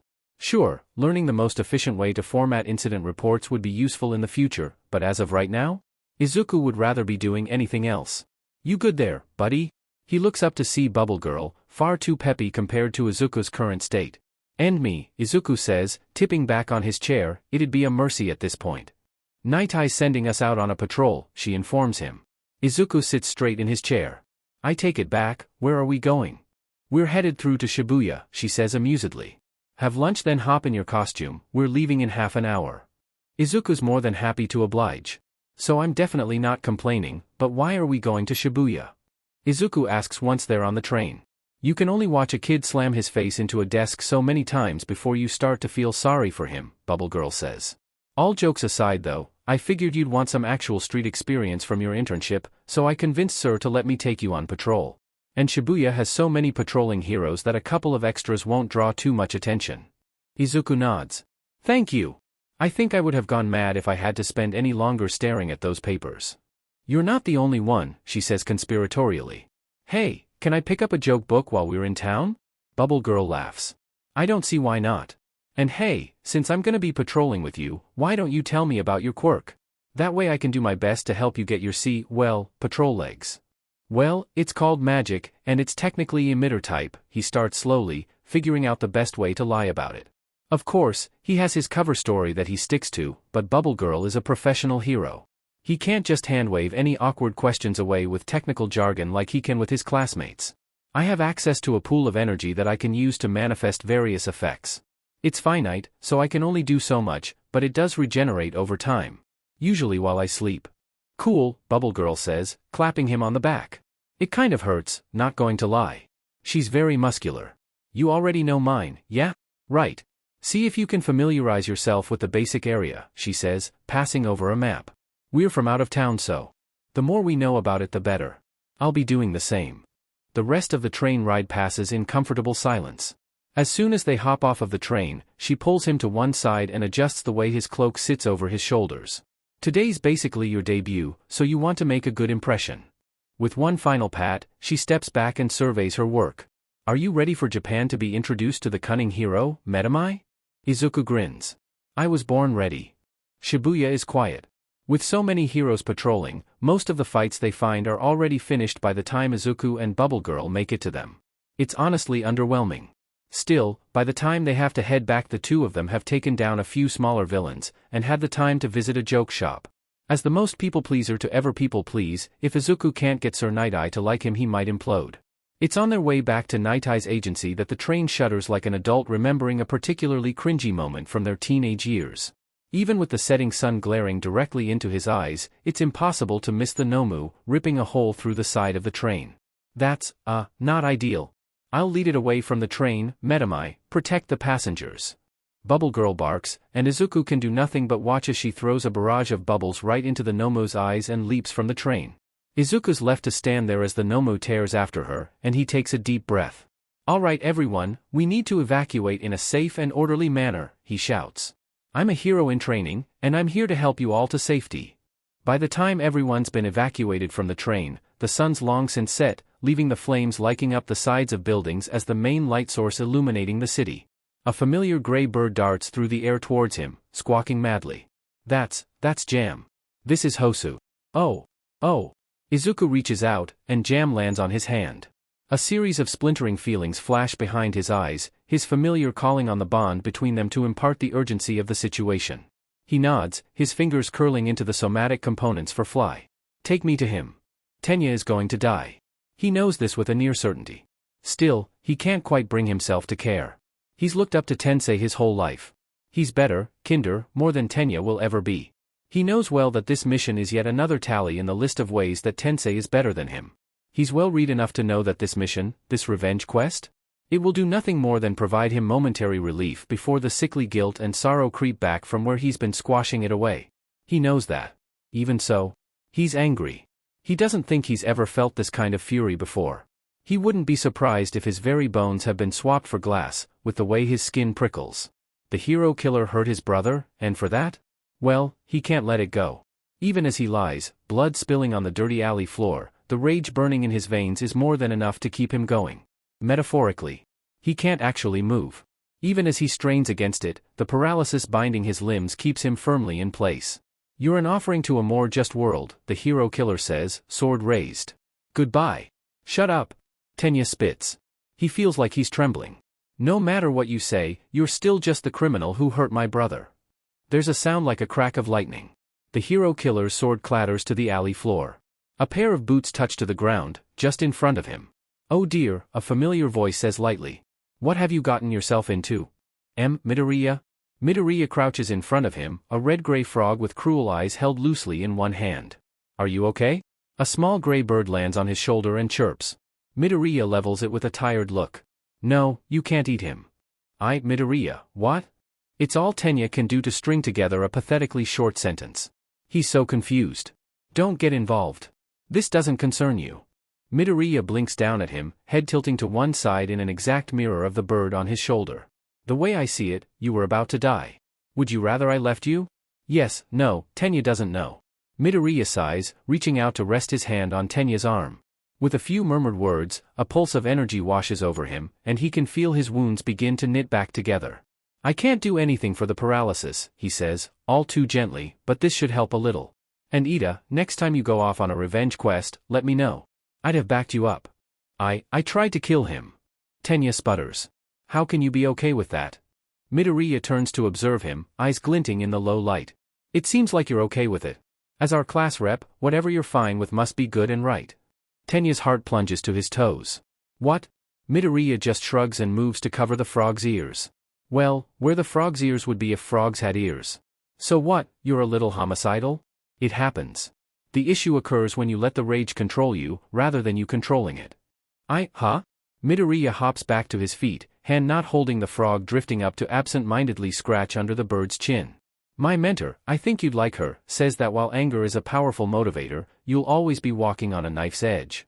Not enough anger and you'll lose your will, too much and you'll be toppled by yourself before anyone else gets the chance to.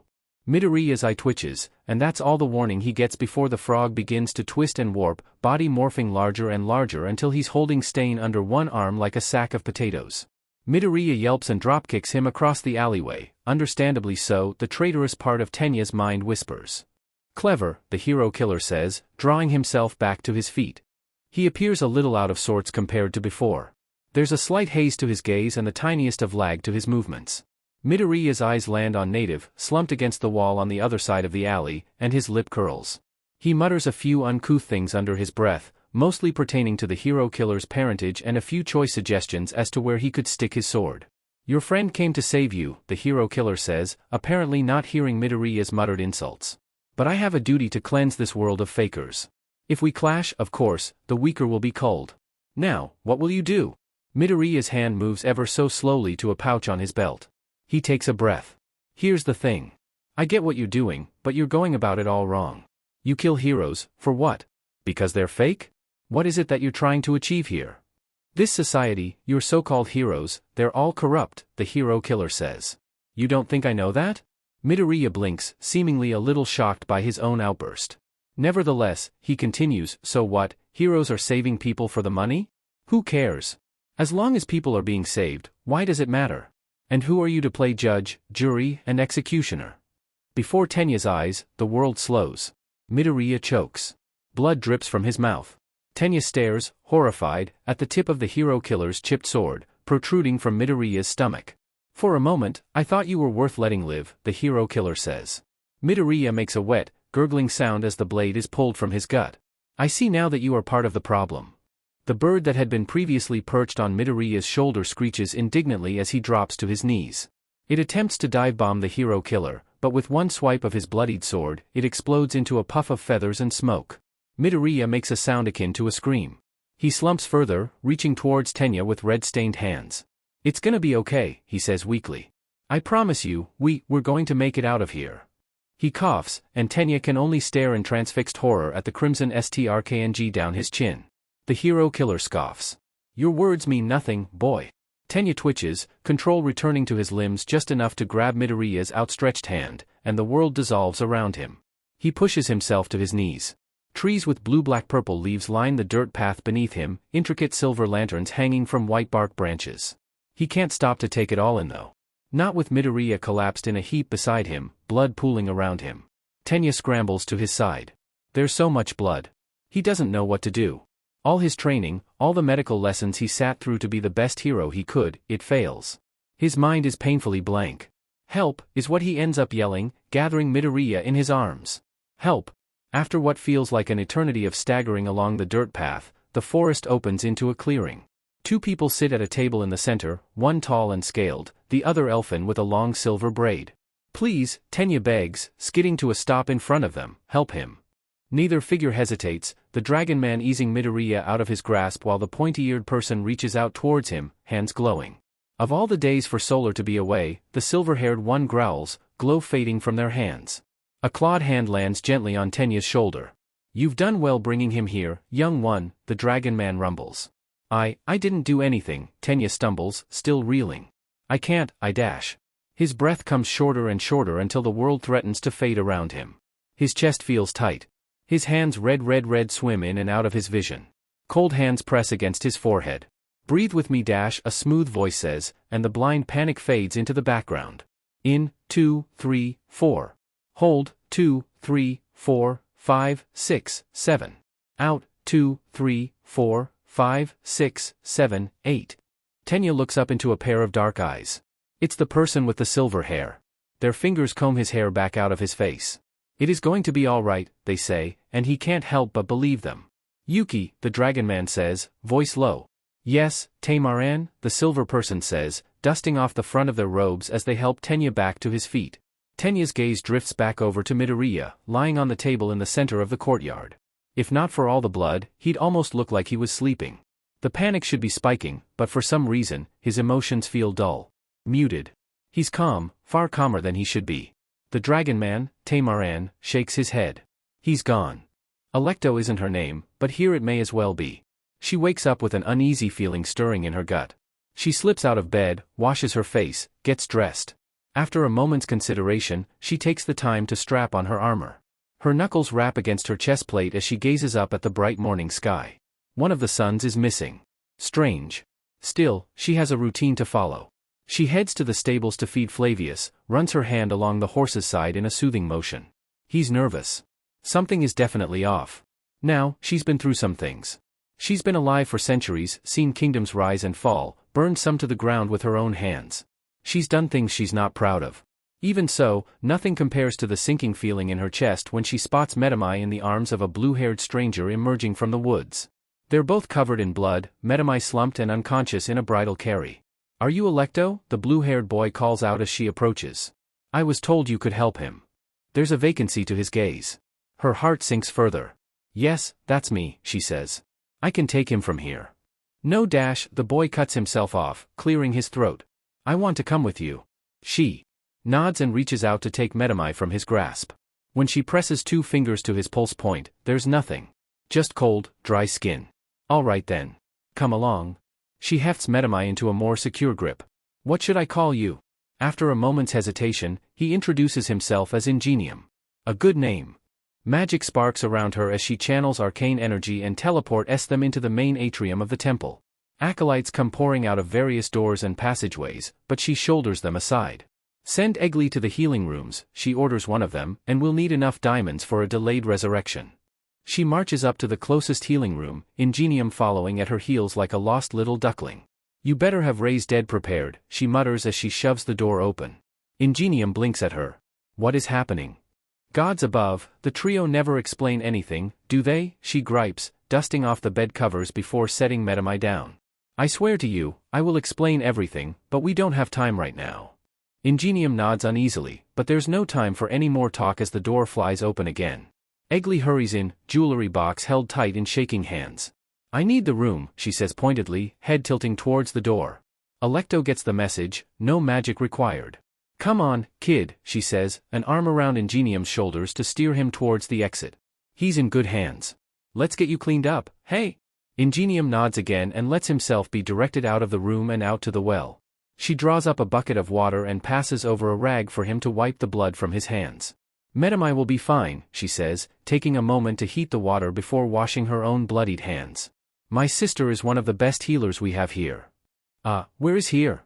Exactly? It takes most of the hour required to cast Raise Dead before Ingenium runs out of questions. She's had to reheat the water at least 5 times, but they're both clean and blood-free. What I don't understand, he says eventually, is how Medamai was able to bring me here. She shrugs. You must have some magic in your ancestry. You wouldn't be here if you didn't. Ingenium frowns down at his hands. This is all so strange. How do I know what kind of magic I have? I have a hunch, but we can go bully the trio in the woods, she tells him. They'll know. Bullying is wrong, he says indignantly. We shall persuade them then, she amends. He looks a little less upset at her correction, the corners of his mouth quirking up slightly. It's then that the large door to the temple creaks open, and both their heads whip around. Something pops in her neck, but it's probably nothing.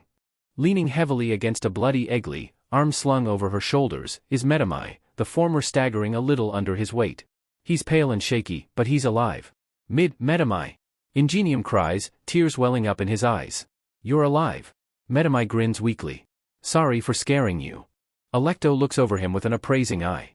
Remnants of tear tracks snake down through the grime on his face and there's white strkng through his hair by his temple, but other than that, he doesn't seem too worse for wear, considering the circumstances. Eggley helps him sit on the temple steps, and goes to wash her hands in the bucket of now cold water. Please don't do that again. I'll try my best, but I can't make any promises. She slaps him over the back of the head. Your hands are wet, he squawks. And you're covered in blood, Eggley snaps back.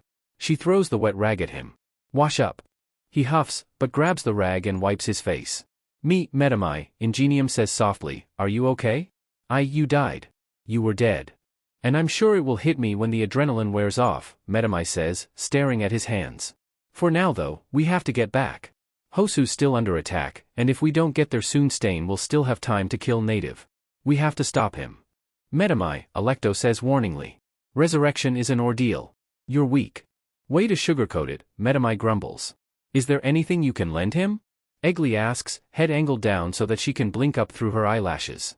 The puppy dog eyes haven't worked on me since you were 30, you know, Alto says, pushing her away. Fine. I'll see what I've got.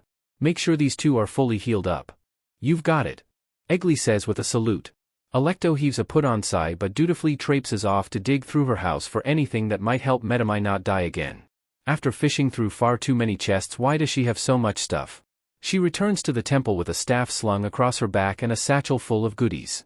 These potions will help offset the resurrection fatigue, she says, handing over the bag. They'll only last an hour though, so you better make them count. I'll drink them just before we go back, he says. He slings the satchel over one shoulder. Thank you. And then there's this. She presses the staff into his hands. His eyes go wide. I can't take this dash, he runs his fingers along the runes etched into the dark metal, it's too valuable. It's not a gift, it's just on loan. I'm going to want it back, she says brusquely. So stay alive long enough to return it to me. And bring your friend. You've dropped enough bombshells on him that you need to help me teach him. Medamai nods. I'm so sorry, too, Ingenium. If I'd known this was going to happen you'd have let me die?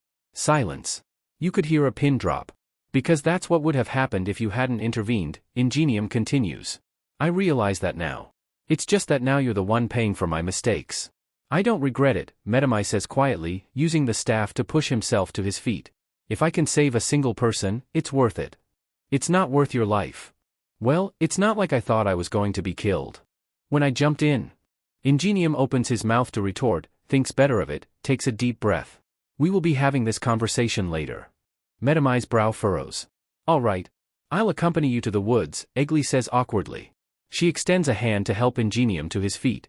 It really should be a pathetic sight, Midoriya using her staff of power like a walking stick as he hobbles off into the distance, his two blue-haired friends catching him when he stumbles. It's odd. She's watched him grow from a scared little boy into his own fully realized person. A person who, apparently, has no regard for his own personal safety. Maybe she's put off giving him that talk for too long. She raises a hand to her brow to keep the sun from her eyes as she watches him depart. Somehow, she couldn't be more proud.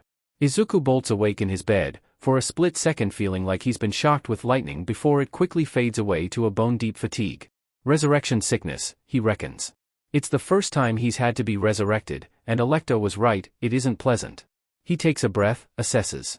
He thinks back, to a dark night lit only by burning buildings, to the hero killer's twitching form as Izuku paralyzes him with hold monster cast from the staff Alto lent him, to the fireball he hit him with from the same staff. There are vague memories of being lectured, half heard through a feeling of cotton wool stuffed into his ears, of night eyes staring down at him through black spots obscuring his vision. And Ida. Ida knows. Ida knows about everything. About the world he's been hiding and the secrets he's been keeping. He'll have to conduct some tests, but first he has contingencies planned. It's okay. He has time. He sits and lets Inko fuss over him for the next day or so. She brings him hot soup and types out messages to his friends when his hands shake too much to write them himself. So he just sits and plans. Schemes, Alto would say, but he thinks that sounds far too nefarious. He's carefully vague in his messages with Ida, not mentioning the crossroads or any of its denizens. By the time his strength has returned enough to rouse him from his bed rest and send him wandering about his home, his plan is fully formed. There's a lockbox under his bed, secured with magic, runes that he carved himself. A whispered word has it clicking open for him to retrieve a note from inside. IOU, 1 spell scroll, 1st through 5th level. Unreasonable request will result in scroll not being issued and this IOU returned to Midoriya. Hallow. He slips the IOU into his bag, alongside his coin pouch and the borrowed staff of power. To the crossroads he goes, world melting and reforming around him, and he lands with heavy feet. Alto takes her staff back with a knowing glint in her eye, but doesn't say a word. Perhaps she's simply insightful enough to tell that he doesn't really want to talk about it, but he gets the feeling he will be getting an earful when he's fully recovered. He stops by his shed to see if he has enough incense and charcoal to recast Find Familiar, which he does, but will have to go to the market to pick up some herbs for the ritual. Jam's absence aches like a hole in his chest, but it's alright. He's waited this long. Unakite is expecting him too, since the commissions Izuku took on aren't going to make themselves. He stops by the workshop to check in. Thankfully he doesn't have anything calling for his immediate attention as he's still waiting on feedback from the mask prototype he's been working on. If the client's happy with the rune work, Izuku gets free rein on the designs of the rest of the set, which would be massive for him. Especially considering the size of the commission, but he's getting off track. Unakite sends him on his way with a cheerful, still waitin' kiddo, but I wouldn't worry too much, your work speaks for itself. Izuku says hi to the kids and ends up getting roped into what he thought was just a game of catch until Amatrine started throwing firebolts around. By the time he makes it to the library, he's a little singed, scorch marks on the hems of his sleeves and scuffed shoes from when Rhodes used mold earth to literally pull the ground out from under his feet. It takes Izuku longer than he'd care to admit to find Hallow, reshelving a number of heavy tomes that look to be older than Izuku himself. They don't look over as he approaches, but he knows better than to assume they haven't noticed him, so he waits for them to finish tidying their pile of books before he speaks. So remember that IOU you gave me and Alto for finding the Grimoire of Eternal Dreams?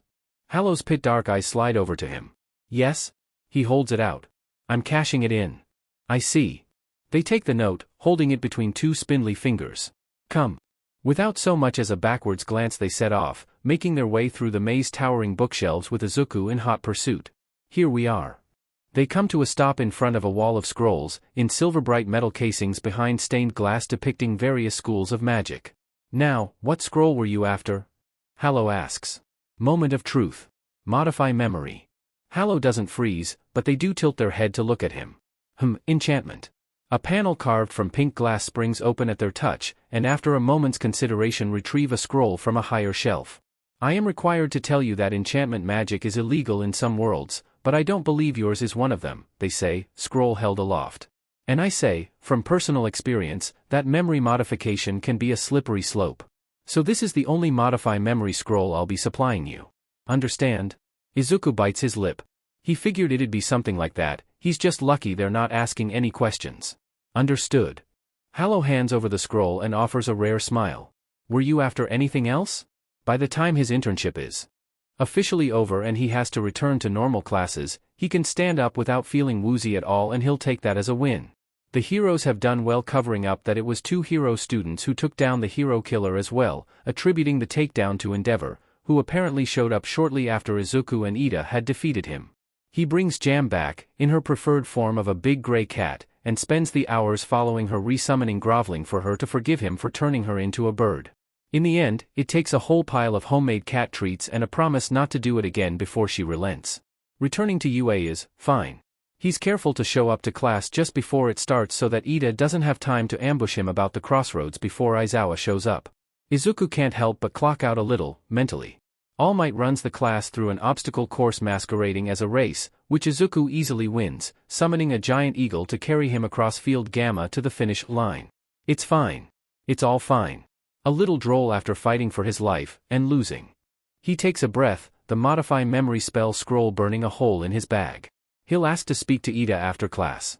It'll all be fine. The class's uproar about a training camp over the break provides the perfect cover for Izuku to slink up to Ida's desk without being noticed. Do you want to come over after this? I owe you a proper explanation. Ida looks at him, some unknowable emotion glinting behind his glasses. Alecto answered a few of my questions, but yes. A proper explanation would be nice. Clearing his throat to dislodge the quickly forming lump in it, Izuku grins. Sounds like a plan. For someone whose whole life may or may not be about to come crashing down around him, Izuku feels remarkably calm. His fingers run through Jam's fur in a repetitive motion, anchoring him to the material world. He's aware that he looks a little supervillainous, perched on the edge of his desk chair with a massive cat in his lap, but it's fine. It's all fine. He doesn't look at Ida, sat rod straight in the plush armchair in the corner of his room, instead tracing the lines of the shelves above his head with his eyes. Oram the clockwork goldfish swims in circles in its glass tank, and Izuku watches it for a moment. It was a gift from Unakite, as thanks for stopping Rhodes from being taken off the street when a group of people attempted to kidnap him to extort free enchantments from his father. Skills like ours are coveted like you won't believe, Unakite had said, eyes not moving from his son snoozing in an armchair by the roaring fireplace. You know as well as I that power corrupts, but when you're the one able to grant that power. You're young, you've got your whole life ahead of you, Metamai. So you've got to be careful. Don't tell anyone what you can do if you don't trust them with your life. You're a good kid, far kinder than I was at your age, but you're smart. And I know you're smart enough to make the right decision about this stuff. At the time, Izuku had folded in on himself at the compliment, but had promised to be careful. Had promised not to tell a soul he didn't trust with his life. Didn't stop people from trying to nab him off the street once he became Unakite's apprentice. They'd been successful once, though not for long. He'd been stuck in a warehouse for an hour tops before Alecto burst down the door in a hurricane of righteous anger, flames liking at her heels. He'd been 12, he thinks. After that he'd gone to ask for her to teach him how to do that. She'd laughed at him and offered to teach him some more defensive spells which he'd eagerly taken her up on, sking up knowledge like a greedy little sponge. Unakite had been right, of course. Power could be corruptive, in the wrong hands. Izuku chose to believe that it wasn't inherently corruptive, instead drawing out a person's true self that they may not have realized had the power not come into their hands. He thinks about those people who tried to kidnap him just being a bargaining chip in their quest for power. He thinks about Shigaraki, of pure destructive power and the Nomu at his heels. He thinks about Stain, not seeking more power but using what he already had to push his, questionable, agenda. Ida shifts when Izuku's gaze falls upon him, but Izuku barely notices. Ida is a hero, no doubt about it. Unlicensed, but that has nothing to do with his heroic spirit. Sure, revenge murder quests are frowned upon, but he was doing it for his brother. He was willing to throw his own life away to take down the man who hurt his brother. A noble cause. But the line between righteous vengeance and just plain old revenge is knife-thin, and he's not sure how well Ida was walking it. His attention drifts to the Modify Memory scroll, tucked away in his bag right by his feet. If Ida was able to come to the crossroads at all, that means magic is in his blood. It's his secret too, no matter what Izuku thinks about it. Is his secrecy worth stripping Ida of his own potential magic? And if Ida's magic was awoken by what happened in the alleyway with Stain, what's stopping him from discovering the crossroads by accident like Izuku did? At least finding out this away Izuku can ask him to keep this secret. Ida's noble enough that he'd probably agree to keep this all quiet if Izuku tells him it's not just them in danger if the secret gets out. He takes a deep breath. If you want everything to go back to normal, I can make it happen. Ida makes an inquisitive noise. What do you mean? Izuku puts jam to the side and reaches down to grab his bag, fishing out the modify memory scroll and setting it on his lap. This can make it all go away. If you want, this can fix the memories of what happened with Stain to your original worldview. I can make it so I never died, we never went to the crossroads together. We just fought Stain and we won. Ida's eyes go wide behind his glasses. Midoriya, do you understand what you're saying? I wouldn't do it without your permission, Izuku cuts him off, but it would make your life much simpler if you didn't know about any of this. A good hero uses all possible information to their advantage, Ida says, after a moment. I want to know. No good hero is a one-trick pony, Izuku echoes. In that case, I owe you a proper explanation. He returns the scroll to his bag, slings it over his shoulder. Come with me. He holds out his hand. Ida takes it, and the world dissolves around them. The marble-white trees and canopy of midnight dark leaves are a sight for sore eyes, and Izuku takes a moment to breathe in the crisp, clean air. The tall woman, I believe she introduced herself as Alto, she said some things about this place. She called it the crossroads. Ida asks. Izuku gives his hand a tug, and they start down the dirt path. That's underselling it. It's a sort of parallel dimension that overlaps both ours and others. And magic is real? It's how we're here, how I do what I do. It's a part of me, Izuku says with a graceless shrug. The fact you're here at all means that it's a part of you too. Ida's silent for a moment. His hand is warm. You're sure? Alto has a hunch what kind of magic you have, but she won't tell me. Probably revenge for me dying on her. Ida's grip tightens on Izuku's hand and he's pulled to a sudden stop. That's not something to joke about. I cope with humor. It's either that or I cry even more than I already do, and no one wants that. Ida's brow furrows. There's nothing wrong with crying. It's healthy, it releases endorphins. I know that, but I'd be crying literally all the time and I genuinely don't have time for that. His chest tightens like a vice around his lungs. Can we not talk about this right now? After a moment Ida acquiesces, and they walk in silence for a few minutes. Izuku keeps his face carefully neutral, shoving down the nerves simmering in chest. He takes slow breaths, focuses on the shifting sounds of the leaves above him, the soft whirling flame in the lanterns lighting their way. Before I can tell you anything else, you've got to promise me something. Of course. You can't tell anyone about this place. It's not just you and me that would be at risk if this gets out, there are civilians living here. Families. If someone like the League of Villains found out about this, if they were able to get here, Izuku trails off. My mentor's kids are only 10. There are kids here that are even younger. I couldn't live with myself if something happened to them. He doesn't look over, but he can feel Ida digesting what he's really saying. You have my word, Ida says after a moment's pause, and it's like a weight off Izuku's shoulders. The vice grip his anxiety has around his lungs lessens to a warning pressure, threatening but no longer hampering his breathing. Izuku grins and pulls him along the path. In that case, welcome aboard. It'll be great to introduce you to everyone under better circumstances. Oh. And you've got to call me Metami here, everyone goes by a pseudonym, so what should I call you? Last time I told Alto to call me Ingenium, Ida answers. Cool, let's stick with that then. You chill if we go check in with Eggley, you met her last time? Pointy ears, blue hair? She's Alto's younger sister, she made me promise to go see her every couple days so she can make sure that I'm properly alive and nothing's gone wrong retroactively. Ida nods, a little hesitantly, but Izuku pays his hesitance no mind. Ida's hand is warm in his as they head through town. People all around are setting up for the night market, and as such are too busy to chat as they pass by, but still offer waves and greetings which Izuku returns with a cheery smile. He catches sight of Pyrrha being jokingly berated by his mother as the mother-son duo set up their own market stall, and makes a mental note to double back and introduce Ida to them later. The path to the Dragon Temple is well lit as ever, and Izuku makes sure to keep up a steady stream of mindless chatter to keep Ida's mind off of the unfortunate circumstances of the last time he was here. Eggley meets them on the front steps, a breath of fresh air in a neat vest and ruffled skirt instead of her usual robes. She pulls Izuku into a tight hug before stepping back and offering Ida a bright smile. Hi. Ingenium, right? It's great to meet you properly. Likewise, he says, smiling back. And I must commend you for your incredible composure the last time we met, I imagine it can't have been easy. Eggley shrugs. I'm a healer, staying calm when people are hurt is kinda what I do. She elbows Izuku in the gut and he wheezes. This one staying out of trouble? Izuku scoffs and elbows her right back. You of all people, no trouble finds me. Yeah, she shoves him, see that it doesn't tonight.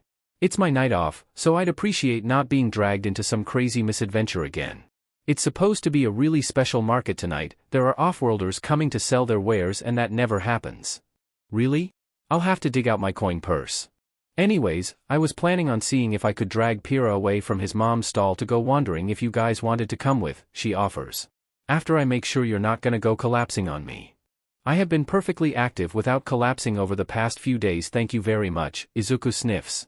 Indeed, he won a race in our heroics class today, Ida says, and Izuku gives him a grateful smile. See? Eggley raises an eyebrow, but seems content to let it go.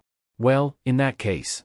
Alecto's out of town for business, but she wanted me to pick a few things up for her, which means she pulls a drawstring pouch from a hidden pocket in the folds of her skirt and dangles it in front of them. I have permission to spend whatever's left after I get the stuff she wanted. Knowing Alecto, she allotted way too much money for whatever she wanted Eggley to pick up, which means, he turns to Ida. You want a magic item? Ida's eyes widen behind his glasses. I can't say I'm not intrigued by the prospect, but are you sure it's okay to spend your sister's money? I'm sure, Eggley nods. She's well aware that when she leaves money with me it's gonna get spent, and as long as I get the components she wants she has no issue with it. And I can pay her back if need be, Izuku adds. Anyways, the market won't open up for a little bit, so I was thinking of swinging by the library to see if we can figure out what kind of magic Ingenium has. Sounds fun, she says, linking her arm through his. Count me in. Izuku offers his other elbow to Ida, who, after a moment's pause, links his arm and falls into step beside them. I do have to ask what you mean by kind of magic? Ida says, just as the library comes into view. I assume by kinds of magic that there are multiple. Izuku nods, pushing through the library's double doors and leading the way to his favorite reading nook, plush couches with a sleek table between them. It depends on the source of a person's magic. My magic is what's known as arcane magic, which I can access through specific incantations or runic circles, that kind of thing. Whereas my magic is divine in nature, it's my faith that allows me to perform the magic that I do, Eggley supplements, dropping into a seat across the table from him. If you're not particularly religious, then your magic is likely arcane. Your faith is what allows you to perform magic? May I ask how that works? Ida's brows are furrowed thoughtfully as he sits at the couch next to Izuku, the glint of prospective new knowledge gleaming in his eyes. I'm a cleric of Bahamut, the Platinum Dragon, god of enlightened justice and good dragonkind. She grins sheepishly, scratching the back of her neck. I'm a little odd in that most of his followers are dragonfolk or dragons themselves, but when I was young my life was saved by one of his clerics who introduced me to his worship, and I've followed him ever since. My magic is derived from my faith in that he grants me power due to my worship. Ida nods slowly. I think I understand. How old were you when you first discovered him? Eggley chews on her lip, deep in thought. It was something like 30 years ago, I think, so I would have been 50-something. Ida sputters, and Izuku thumps him on the back. 50, forgive me if this is terribly rude, but how old are you? You don't look much older than us. Eggley grins, with a mischievous glint in her eye that tells Izuku she knows exactly what she's doing. I'm almost 87. She's an elf, Izuku says, taking pity on the poor guy. They're naturally long-lived, not considered adults until their first century. One day they'll let me out on my own, Eggley laments jokingly, only 13 years left. Alecto's a bit over 250 if that helps, Izuku offers, knowing full well that it will not help. Ida clears his throat. So, divine magic comes from higher powers and arcane magic is learned? Not necessarily. Arcane magic can be learned, but it can also be inherent if you're a sorcerer or derived from a higher power if you enter a warlock pact. I don't think we have to worry about you being a warlock unless you've made any agreements with figures in your dreams, Izuku muses. Have you? Made agreements with any dream figures? I don't believe so. Ida says. Weren't you in a warlock pact without realizing it? Eggley points out. I know about it now. Izuku protests. Anyways, divine magic doesn't necessarily have to come from worship of a deity. Don't paladins have divine magic? I think their magic can come from faith but doesn't have to, Eggley says thoughtfully. I've met a few whose power comes solely from their force of will. Would you mind seeing if they have any books on paladin oaths? Izuku asks her, and she nods and gets up without a word. He turns back to Ida. What were you feeling when we were transported here during our fight with Stain? Your strongest emotion. Feel free to say no, but I have a hypothesis. Ida's gaze turns to his hands, clasped in his lap. Rage. He says after a long pause. Initially. He had hurt my brother, ended his hero career without a second thought. Tensei was so good. He was a good hero, and I couldn't believe anyone would take that from him. Then you were there, and you were dying, and you wouldn't have been hurt if not for my rash decisions. I couldn't let you die. Izuku bites his lip. Tears prick at the corners of his eyes, and he fights them back. Ida doesn't need this from him right now. They sit in silence for another few moments before Izuku speaks up. I think you might have the potential for paladin magic. Paladins draw their power from a sacred oath that they swear, but it doesn't have to be sworn to a god. I don't know a ton about paladins, but I remember Alecto telling me about a fellow she met whose oath was sworn to himself, and his sheer force of will was what allowed him to draw on that magic. Ida hums affirmatively, and they sit in silence until Eggley returns. The book she drops onto the table is heavy, bound in deep red leather and gilded gold, a sword and shield emblazoned on the front cover. The Cause of Righteousness, it reads in elaborate lettering. Izuku flips open the front cover.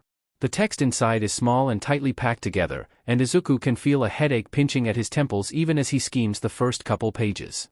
This is gonna be a bit of a mission to read, he observes, skipping to the index to find a page number for specific paladin oaths. The good thing though is that you can pick what flavor of magic you can access, depending on the oath you take.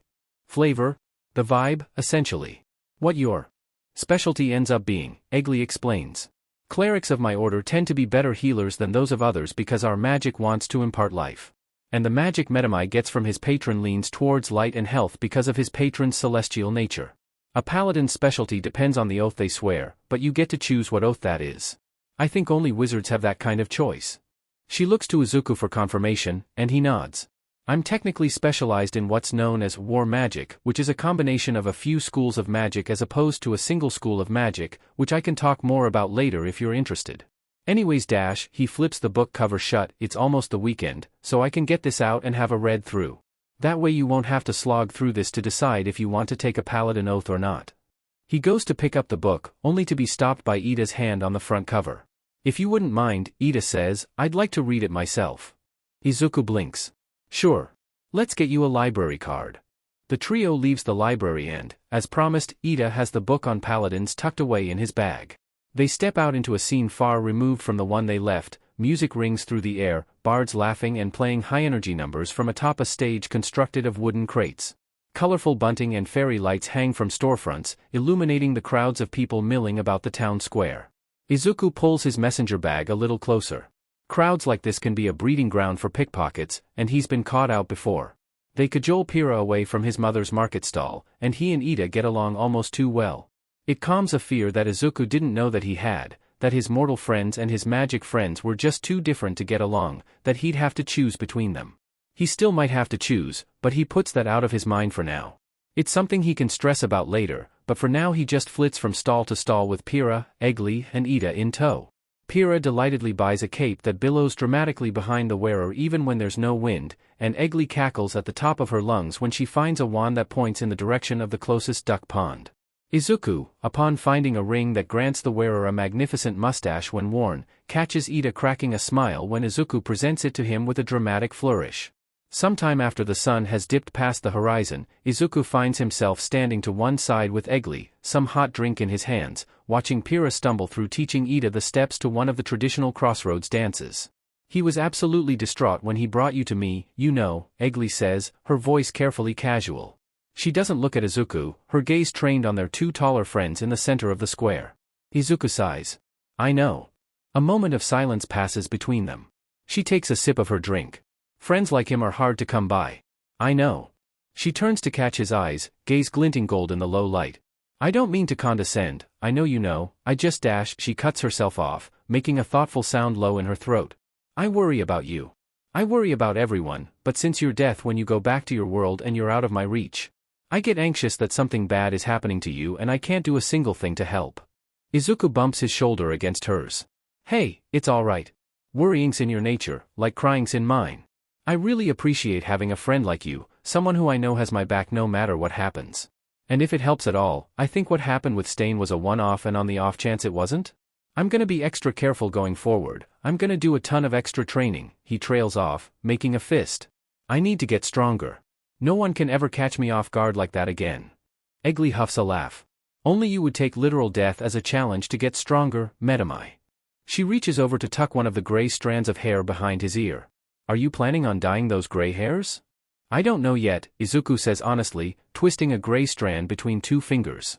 No one else has really commented on it. It's pretty subtle. Makes you look distinguished, she jokes, planting an elbow in his gut. He wheezes exaggeratedly, elbowing her right back. I think it makes me look like Unakite. She gives him an appraising look.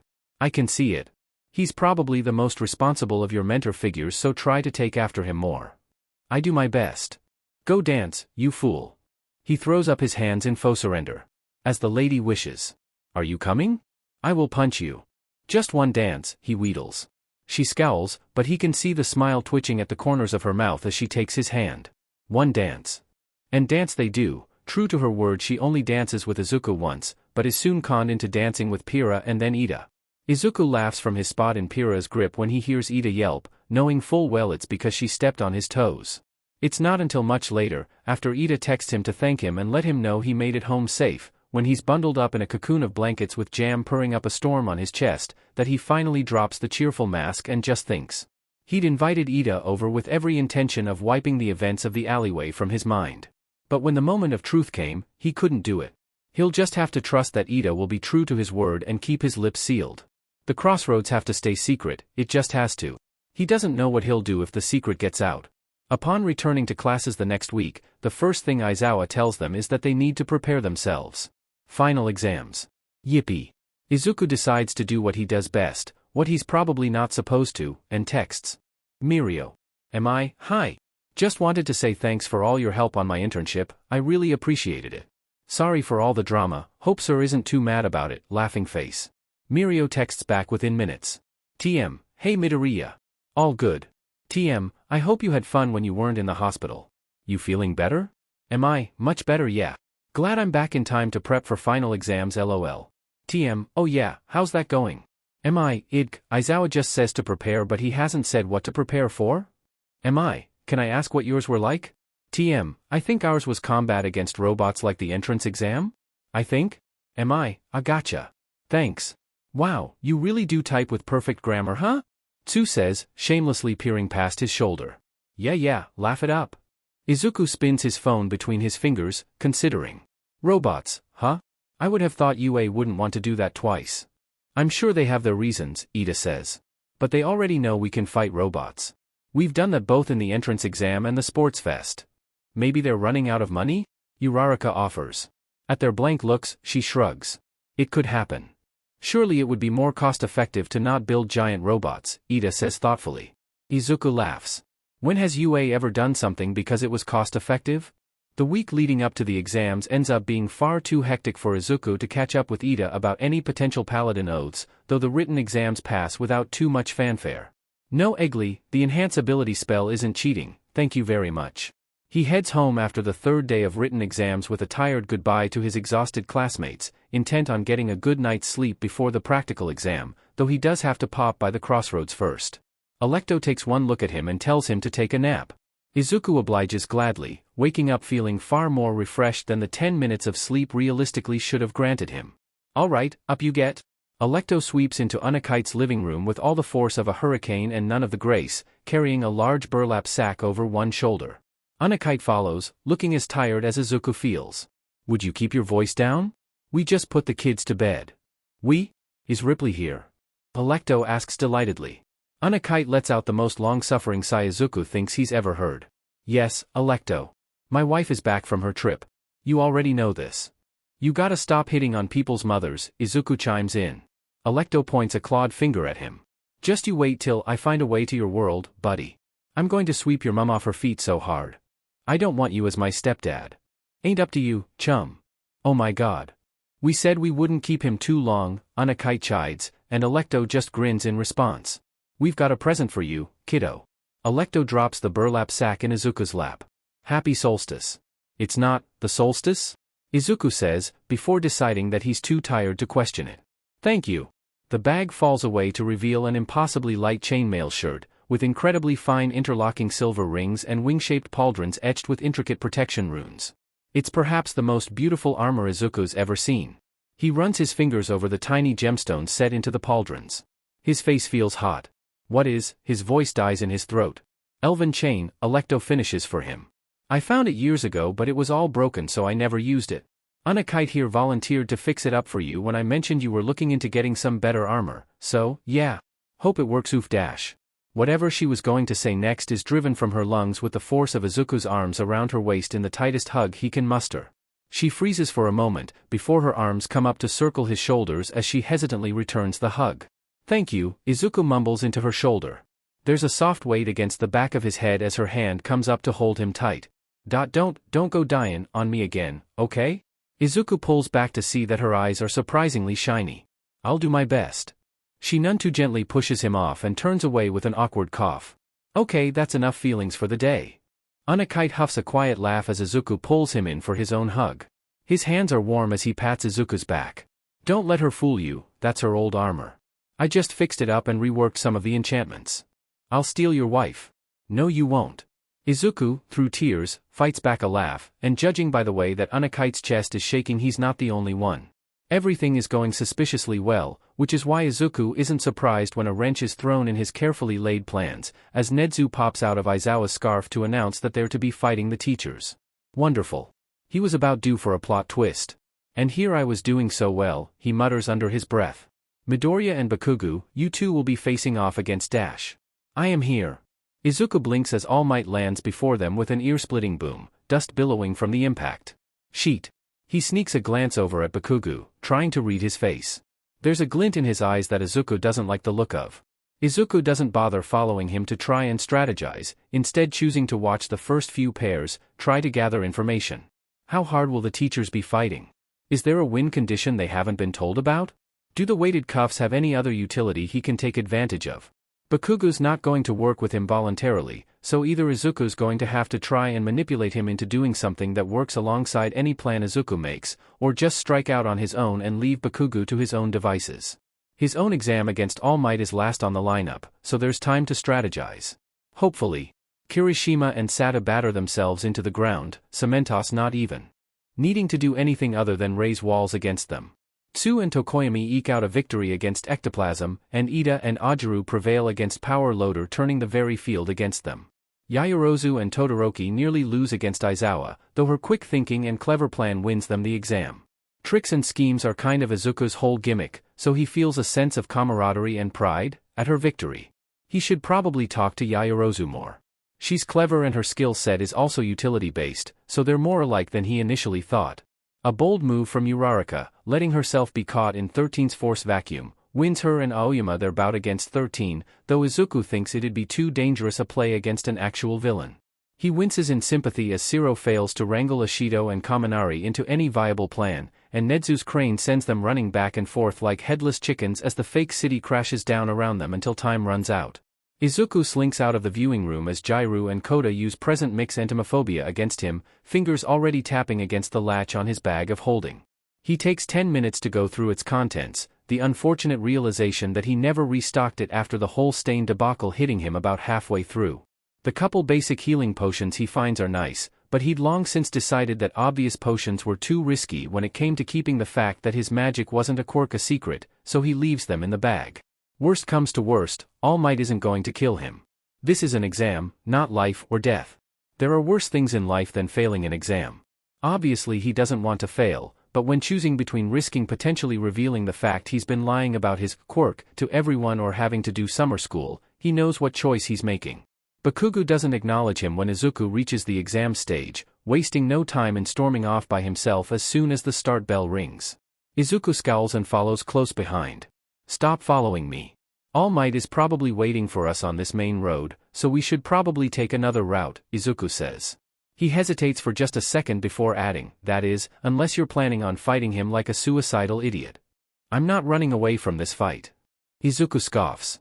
"Fine then. What's your plan?" "I'm gonna blast him in the face, toy with him until time, then knock him unconscious for real." "Right. You know we're just students? There's no way you're winning an all-out fight with All Might." There's a heavy, meaty thwack. Dull pain in his cheek. He skids back, thrown to the ground by the force of the blow, his nice new armor scuffed against the dirt. His jaw twinges as his free hand unconsciously comes up to cradle it.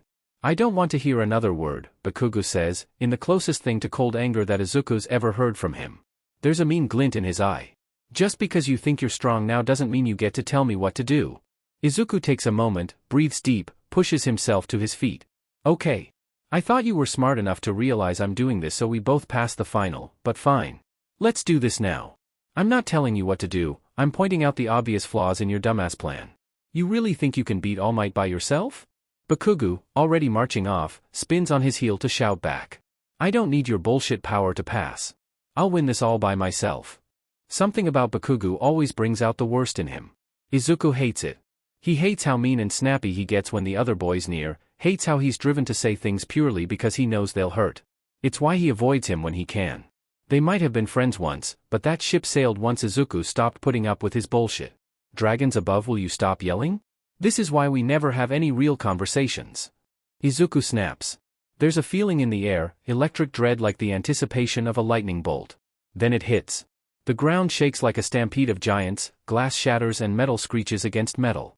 The cloud of dust and smog hasn't even dissipated when All Might's voice rings out, rich and deep with a menacing timbre Izuku's only ever heard directed towards proper villains. Who cares if I destroy this city? All Might emerges from the smoke. Izuku's mouth dries as dread starts to pool in the pit of his stomach. Looking at his teacher, silhouetted against the destruction behind him, it registers what exactly they're up against. Danger hangs heavily in the air. Izuku's pulse thuds in his ears. If you treat this like an exam and not a real fight, you'll be sorry, All Might booms.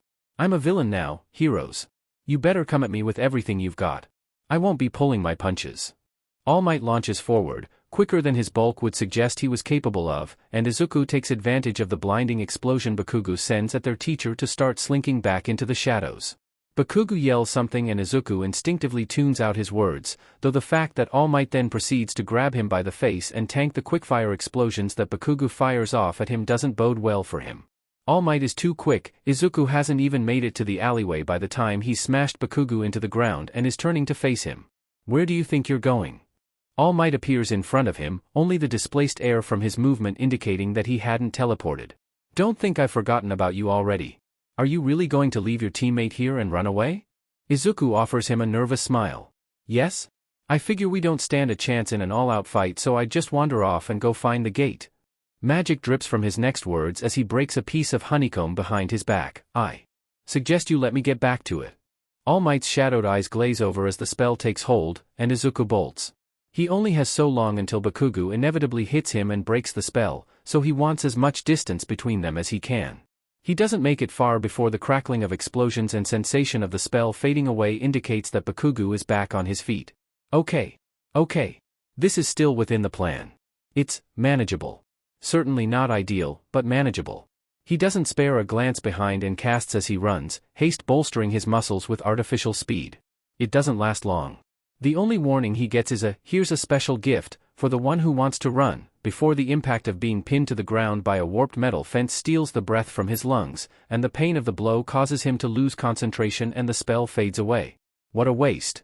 Across the field, All Might hits Bakugo so hard he retches, ground cracking beneath him from the force of the blow. At the end of the day, despite all his tricks, Izuku is only human. He doesn't have a quirk to make him stronger or hardier, he just has his mind and his component pouch. And with his arm trapped to his side, there's no way for him to reach it. No way to remove the metal fence from the ground, considering how firmly it's rooted. Sheet. All Might seems to have dismissed him for now, focusing on Bakugo instead, so Izuku wriggles, testing what minimal range of movement he has. Honestly, with how crushed he is under this thing, it's a miracle that no bones broke from the impact. He's definitely going to have some nasty bruises. He watches as All Might monologues, something about wasted potential, and takes stock. One arm is trapped, but if he can reach the other one behind his back and across to where the component pouch is strapped to his thigh. He reaches across, bemoaning not spending more time stretching before the exam, when Bakugo's voice reaches him. If I have to get help from a weakling like him, then I'd rather lose this. You hear me? Something in Izuku snaps. An incredulous laugh catches in his throat. You goddamn spiteful bstrd, he breathes, barely audible, you'd really throw this all away just because you're too prideful to accept help? His shoulder screams at him as he finally grabs hold of his component pouch, and he casts as quietly as he can. If Bakugo wants to lose, fine. He can lose.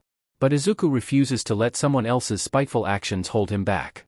His bones creak and shift as the spell takes hold, skin stretching and limbs warping. The magic of Polymorph washes over him, changing his form, and he chants his objective over and over as his mind dulls. Move unseen, get to the gate. Move unseen, get to the gate. By the time All Might's finished beating Bakugo into the ground, Izuku is long gone. In a fake city as complex as this one, a small gray cat is very hard to spot. He winds his way around, slinking through alleys and side streets. The stretch leading to the exit gate is wide open, though All Might has beaten him here, standing watchful guard. Bakugo's unconscious form is slumped by his feet. Hidden in a nearby alleyway, Izuku dismisses Polymorph and assesses the situation. He's done very little in this fight, his magic reserves are probably 2/3 full still, so he has options. Not many that work against All Might, at least, no offensive options that would work against him. His gaze drifts to Bakugo's slumped form. There's no point in trying to take him along. If this was an actual villain situation he'd try, but Bakugo's made it explicitly clear that he'd rather lose this than accept Izuku's help. And if that's how he wants it to be, fine. Izuku's not going to stop him. All Might is stronger and faster than Izuku will ever be, so Izuku needs to avoid a fight. Stealth is his best bet, though there's nowhere to hide in the open plain between the fake city and the gate. So something small enough to evade All Might's sight is his only option. Something that, even if All Might does spot him, he won't question it. Something that could get into anywhere. He takes a moment, focuses on his goal. Move unseen, get to the gate. Polymorph takes hold again, and Izuku skitters across the pavement as quickly as he can. Move unseen, get to the gate. Move unseen, get to the gate. Funny, how bugs end up a key part of two separate groups' victories. He ends up not going to see Recovery Girl after the match, not fearing but definitely not wanting to engage with whatever Bakugo is inevitably going to blow up about. Izuku doubts he'll care about being ditched, but the fact that Izuku passed the exam for the two of them. Yeah, that's not going to end well. Instead he elects to head straight home, his mother's still at work so he leaves her a note and drops straight back to the crossroads. The door to Alecto's house slams open as Izuku barges in. Alecto, I need you to teach me invisibility. Seated on the edge of a plush couch, she doesn't so much as look up from the sword she's polishing. Why hello to you too, Midoriya. I take it your exam went well. Izuku drops his spellbook onto her coffee table and slumps into an armchair across from her. Well, my teammate nearly threw the whole thing because we were up against an impossible foe that he refused to run from, but I passed the exam for us, so, could have been worse? Well, congratulations nonetheless. Well, now I know I need to focus more on stealth, considering I don't have enough firepower to take down someone that strong. I mean, I guess I could focus more on enchantment magic, but those spells can be kind of morally dubious. So, stealth it is. Uh-huh. So I need you to teach me an invisibility spell for when I need to run away better. Like, Polymorph worked really well, but there'll be times where it wouldn't make sense for animals to be in a place, you know? Also I kinda don't like the way it makes my brain get all foggy. Beasts do tend to be less intelligent than your average humanoid, yes. Sue, will you help me? She finally sets the sword down and looks up. You know you can learn spells yourself, right? You're a wizard, yeah? Wait, what? Midoriya, I have coached you through copying down how many spells now? You can do it by yourself, you don't need to rely on me for new spells. She offers a tired smile. You don't need me, you know? I'm always happy to help, but I won't always be here. Izuku takes a moment to study her. She's in full armor, an embroidered bag by her side. A hooded cloak is slung over the back of the couch, her shelves are bare of trinkets, and her gaze is heavy. You're leaving. She snorts. Astute observation, my dear pupil. There's a pang in Izuku's chest, a little like betrayal. Were you going to tell me? Of course I was, I wouldn't leave without saying goodbye. She stops, considering her next words carefully. An old friend got into contact, and he needs my help. He's short on firepower and I'm the best he's got. Firepower? What's wrong? Izuku asks. Alecto sighs, and for the first time Izuku sees the centuries reflected in her gaze, swimming in pools of molten gold. There's no need for you to worry. He's one of the only friends I have from before this place, I can't let him die. So I'll be going to help. Izuku's fingernails dig into the back of the armchair. When did he get to his feet? I don't know what to say. She crosses the room, strong hand landing on Izuku's shoulder, and he clings to it like a lifeline. I promise you, I won't be gone forever. And hey, time is weird here, for you I might not be gone for long at all. Her voice lowers, gentler than he's ever heard her. You're like a brother to me, Midoriya, and I don't leave family behind. Not now, not ever. I'll be back. I'll hold you to that, Izuku says, surprised that his voice isn't shaking. When she pulls him into a tight hug, he doesn't complain. Scene 1, Legacy. In a quiet coffee shop, Yagi Toshinori and Sasaki Mirai sit across from each other at a small table. A waitress delivers their drinks and leaves with a smile as the two sit in silence. Yagi, thank you for agreeing to meet me. Sasaki sniffs disdainfully. Sasaki, it was about time, considering the last conversation we had was you calling me in a panic about a boy with what looked like multiple quirks. Yagi coughs. Yagi, yes, well, you have my apologies for that. The boy has since proven to have a hero's heart, I shouldn't have doubted him. Sasaki, it'd be well within your rights to doubt, given the situation. Sasaki takes a moment, considering his next words. Sasaki, though, having met him, I see what you mean. He was practically frothing at the mouth to get onto the field. Blood erupts from Yagi's mouth as a coughing fit overcomes him. Sasaki, with a slightly abashed expression, offers him a napkin. Yagi, what? You've met him? Sasaki, surely you knew I took him on as an intern? I wanted to see for myself if he was going to be a problem. I'll admit, I put him on paperwork detail to keep an eye on him, but Bubble Girl insisted on letting him patrol with her so he wasn't stuck inside the whole internship. Yagi's coughing fit subsides. Yagi, well, that does make sense. They sit in silence for a moment. Sasaki, quietly, I must admit, I never really thought of you as a school teacher. Have you found a successor in your classes? Yagi narrowly avoids sputtering up more blood. Yagi, are you sure we should be talking about this here? Sasaki, I vetted the entire staff and regular customers, as well as swept the place for bugs when I arrived. Yagi, quietly, you were always better prepared than I. Sasaki, yes, well, someone had to be. Silence. Sasaki, apologies. That was uncalled for. Yagi, you're not exactly wrong.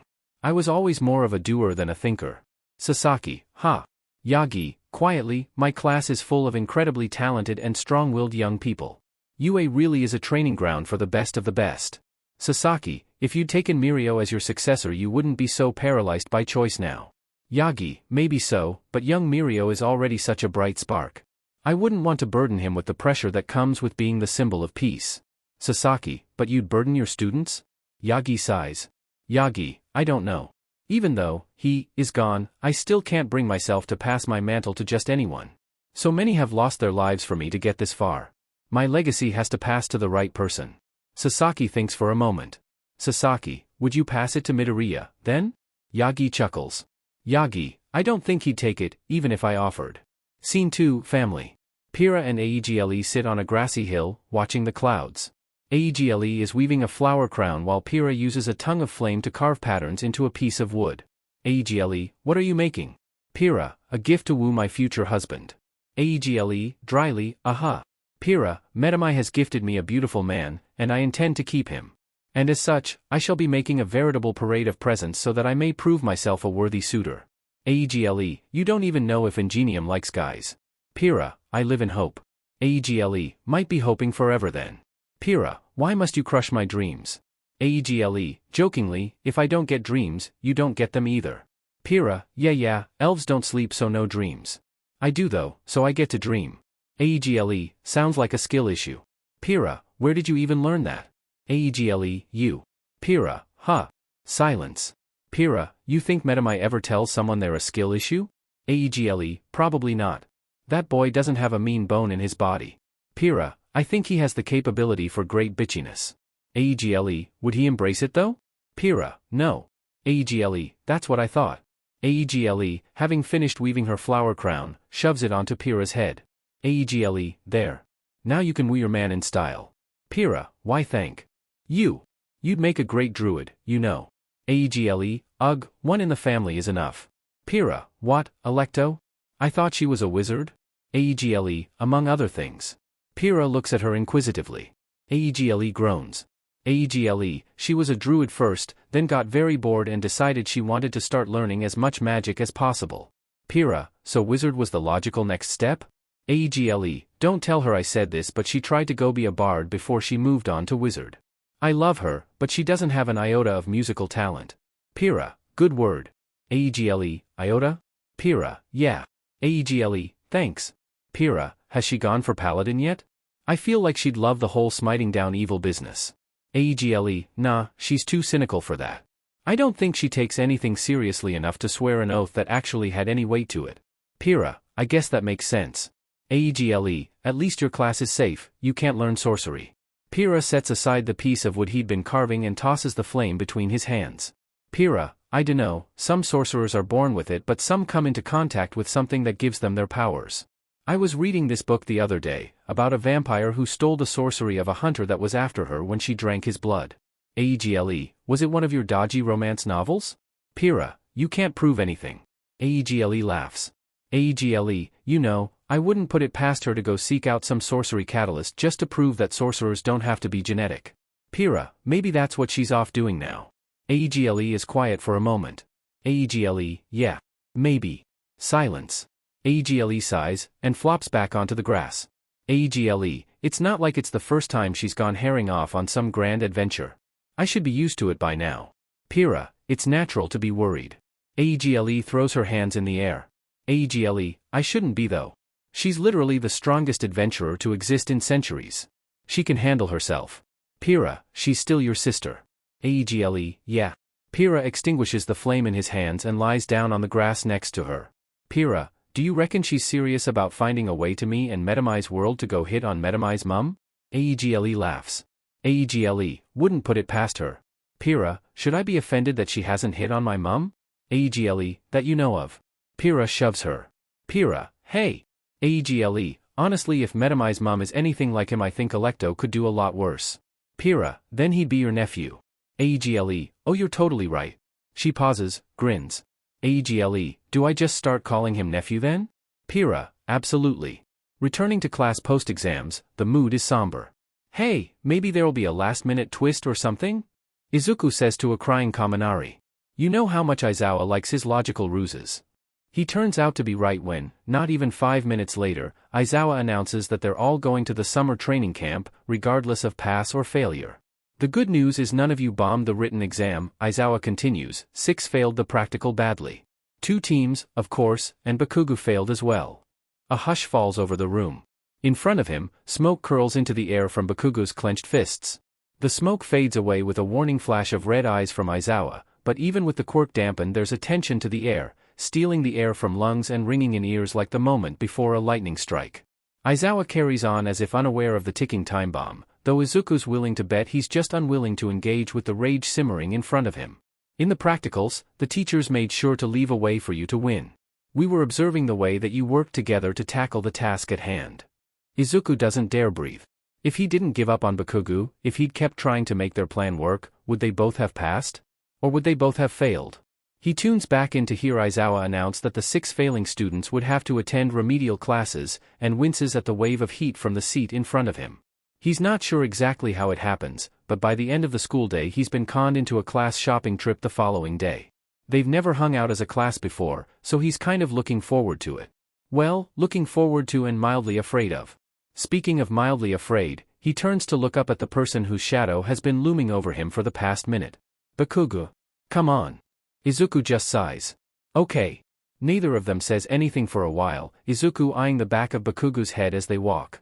They're about 5 minutes into walking through ground beta when Izuku's gaze catches on a familiar city block. Right. So that's what this is about. Bakugo stops, and Izuku has to backpedal quickly to avoid running into him. I didn't need your help. You're mad about the exam, Izuku observes. Yeah no sheet, Bakugo scoffs. I don't fail. Izuku bites back an entirely unhelpful, well clearly you do since you just did, and risks a nod instead. Okay? Sparks emitting from Bakugo's clenched fists is all the warning Izuku gets before he has to dodge a right hook. This is all your fault. How is your sheet attitude my fault? Izuku snaps back. He takes a couple quick steps back to dodge another blow and scowls. Stop hitting me. I don't fail, you bstrd. Bakugo snarls, and Izuku has to throw up a shield to fend off the explosions lobbed his way. I could have beaten him, they only failed me because you ran away. Izuku parries a blow that definitely would have broken his jaw and wishes he'd brought his daggers. Then he banishes that thought, as stabbing his classmate would probably be frowned upon. You think it's my fault you failed? It's not my fault you're too goddamn stubborn to accept that you're not the strongest person out there and might need some help occasionally. Sometimes the smartest thing to do is run away. Especially against someone like Dash. Izuku chokes as Bakugo's fist meets his stomach and stumbles backwards. You're just so goddamn smart. Bakugo screams in his face. Oh I'm Deku and I'm a freaking genius, I'm Deku and I'm just so great, huh? Izuku catches just enough of his breath to throw up another shield against the next flurry of explosions and wheezes. Your shitty attitude is going to get you killed, he snaps, you'll be a liability on the field. You're such a goddamn hypocrite. This time, the shield shatters like shards of ethereal glass and Izuku hits the wall. Winded, he sits crumpled like a puppet with its strings cut, as Bakugo continues his tirade. I'm a liability? You left, you bstrd. You think that won't get you killed? All Might wouldn't kill you, it's a freaking exam, Izuku gasps out, it's not exactly life or death. Bakugo turns away for just a moment, and Izuku takes the opportunity to grab his component pouch and hit him with the strongest polymorph he can manage. There's a quiet pop, a puff of smoke. I've had enough of your temper tantrum, Izuku tells the small blonde frog across from him, and limps away as quickly as he can. Bakugo can deal with the UA surveillance robots, but Izuku intends to be long gone by the time they turn up. What celestial magic he has left flares up, and with a few muttered words the pain melts away just enough that he's no longer actively limping. He can fix some basic damage, but his own healing magic isn't strong enough to mend everything. There's no way he's going to Recovery Girl, nor can he go home to his mother in his current state, so as soon as he's out of range of Nedzu's cameras he immediately blinks out of reality and over into the crossroads. It's kind of funny, going to his second oldest friend to ask her to heal injuries inflicted by what was once his oldest friend. Izuku's not sure he really considers Bakugo a friend anymore. Maybe he hasn't thought that way in a long time. He drops by Unakite's workshop on his way to the Dragon Temple, intent on asking about potential enchantment upgrades for his civilian persona, only to find him in deep conversation with a familiar client. Izuku lights up. Copperfield. Copperfield turns at Izuku's shout, dark eyes crinkling at the corners. He looks the same as ever, tall and slim, with curly dark hair and a black medical mask covering the lower half of his face. Medamai. Copperfield greets, opening his arms for a hug. Izuku stays a respectful 6 feet away, knowing better than to take him up on it with an unsecured wallet. Judging by the mischievous gleam in his eyes, Copperfield definitely clocked it, so Izuku just offers a cheeky wave back. I was just here to pick up my commission from you, he continues, and I must say I'm mighty impressed by your work. Your masks. I'm glad you like them, Izuku says. You said I had free reign on the design visually, but I didn't want to do anything too crazy. His mentor tried to convince him to make them hyper-realistic images of her own visage, Unakite size, and Copperfield laughs. That sounds like her. Electo, yes? I've heard many things. No good things, I'm sure, a voice inside Izuku's head that sounds suspiciously like his wayward teacher sounds. He mentally swats it away. She wouldn't leave me alone until I made a sketch that looked like her, he says instead, offering a tight smile. Next time I commission you I might need to take a look at that sketch, Copperfield says. Izuku lights up in a way that would ordinarily be embarrassing, but everything aches too much for him to care. Next time? Of course, Copperfield says with a grand sweep of his arms, and the booming timbre of his voice wouldn't be out of place in some kind of stage show. You're so young yet already so skilled, I can only imagine what your work will be like in a few years. Familiar with the tea kettle pitch that Izuku's vocal cords are currently making, Unakite claps a warm hand on his shoulder. You may need to ease up on the compliments, before my apprentice combusts. Copperfield laughs, high and clear. In that case, I shall take my leave. Until next time. He sweeps away with a jaunty salute, and it thankfully only takes a few more moments before Izuku finally regains control of his vocal cords. Unakite turns to look him up and down. I'm going to put on a pot of healer's tea, the older man says, and you are going to tell me why you're so beaten up. Izuku cringes. That's not necessary. Medamai. Hells, you're such a dad. I know what it's like when your kids hide their bullies from you. I'm not being bullied. Unakite hits him with the most horrific dad look, and any further protests fizzle in Izuku's throat. After being marched inside, sat down on a patched sofa with a blanket on his lap and a mug of tea in his hands, Izuku lets Unakite's dad stare prod him into talking. I'm not being bullied. Izuku says, and Unakite folds his arms. I'm not. It was a disagreement about exam results that got out of hand. Aha. Sounds like quite the disagreement. Drink your tea. Izuku does so, and a warm feeling rushes through him as the bruises start to fade. I gave as good as I got? Unakite raises an eyebrow, and the whole situation comes spilling out. Unakite listens, up until the twins come storming through the door chatting a mile a minute about their field trip, and Izuku takes the opportunity to slip away in the chaos. He finds Eggley and Pyrrha sitting on the side of a grassy hill, and immediately throws himself on top of them. Unakite's being mean to me. Boo-hoo! Pyrrha jeers playfully, big bad dad scare you off? He made me talk about my feelings. Izuku mock wails, holding on as Pyrrha attempts to shove him off. Given Pyrrha's noodle-like sorcerer arms, Izuku is able to cling like a leech for a good minute until Eggley takes pity and forcibly removes him. Her hand flashes silver bright and the last of Izuku's wounds melt away. Why? Are you constantly injured when you come to see me?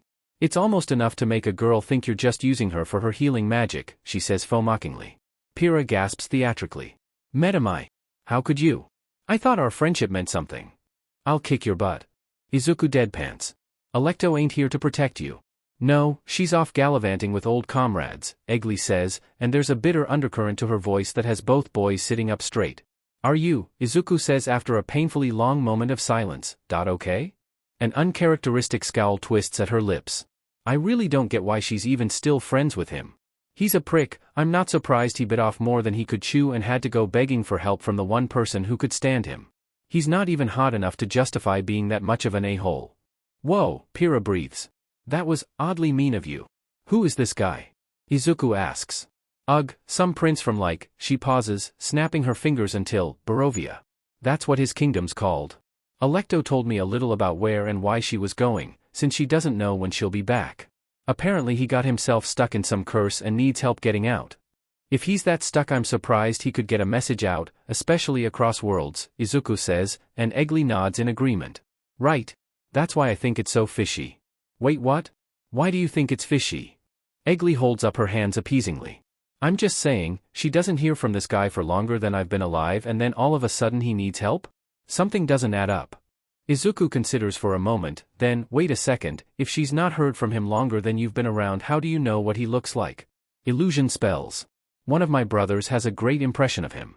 You have brothers? Pyrrha asks. Eggley shrugs. Due to our lifespans, elves often end up with quite large families. I'm the youngest of 11. 11? Believe it or not, Alto's actually a middle child. It's why she's such an overachiever. When did this turn into psychoanalyzing your sister? Izuku jokes. I thought overachieving was an eldest child thing. Pyrrha says. Eggley groans. Ugh, my oldest sister is almost worse. I've met her 3 times, when she could be bothered surfacing from her libraries. Huh? The trio sits in silence for a few more moments, until Pyrrha breaks it. So when are you bringing Ingenium around again? Eggley smacks him. Nah. Enough out of you. But my future husband.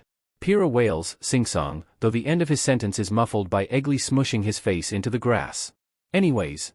Eggley snaps, I think she's hoping that her friend has some useful magic items for her to pinch. She shrugs. Don't tell her I told you, but she's been trying to figure out a way to access your world for a while now. That's sweet. A chill runs down Izuku's spine. He turns to grab Eggley by the shoulders. Eggley. You have to tell me if she finds a way to get to my world. Eggley raises an eyebrow. Sure. Is it that big of a deal? Pyrrha asks. No, you don't get it. Izuku flops back into the grass. She's going to steal my mother. What? I don't want Alto to be my stepdad. Okay, sadly the chapter is over, and if you enjoyed the video just leave a like, and subscribe with post notification, so when the next chapter is ready, you will be notified. Okay, see you in the next video. Bye.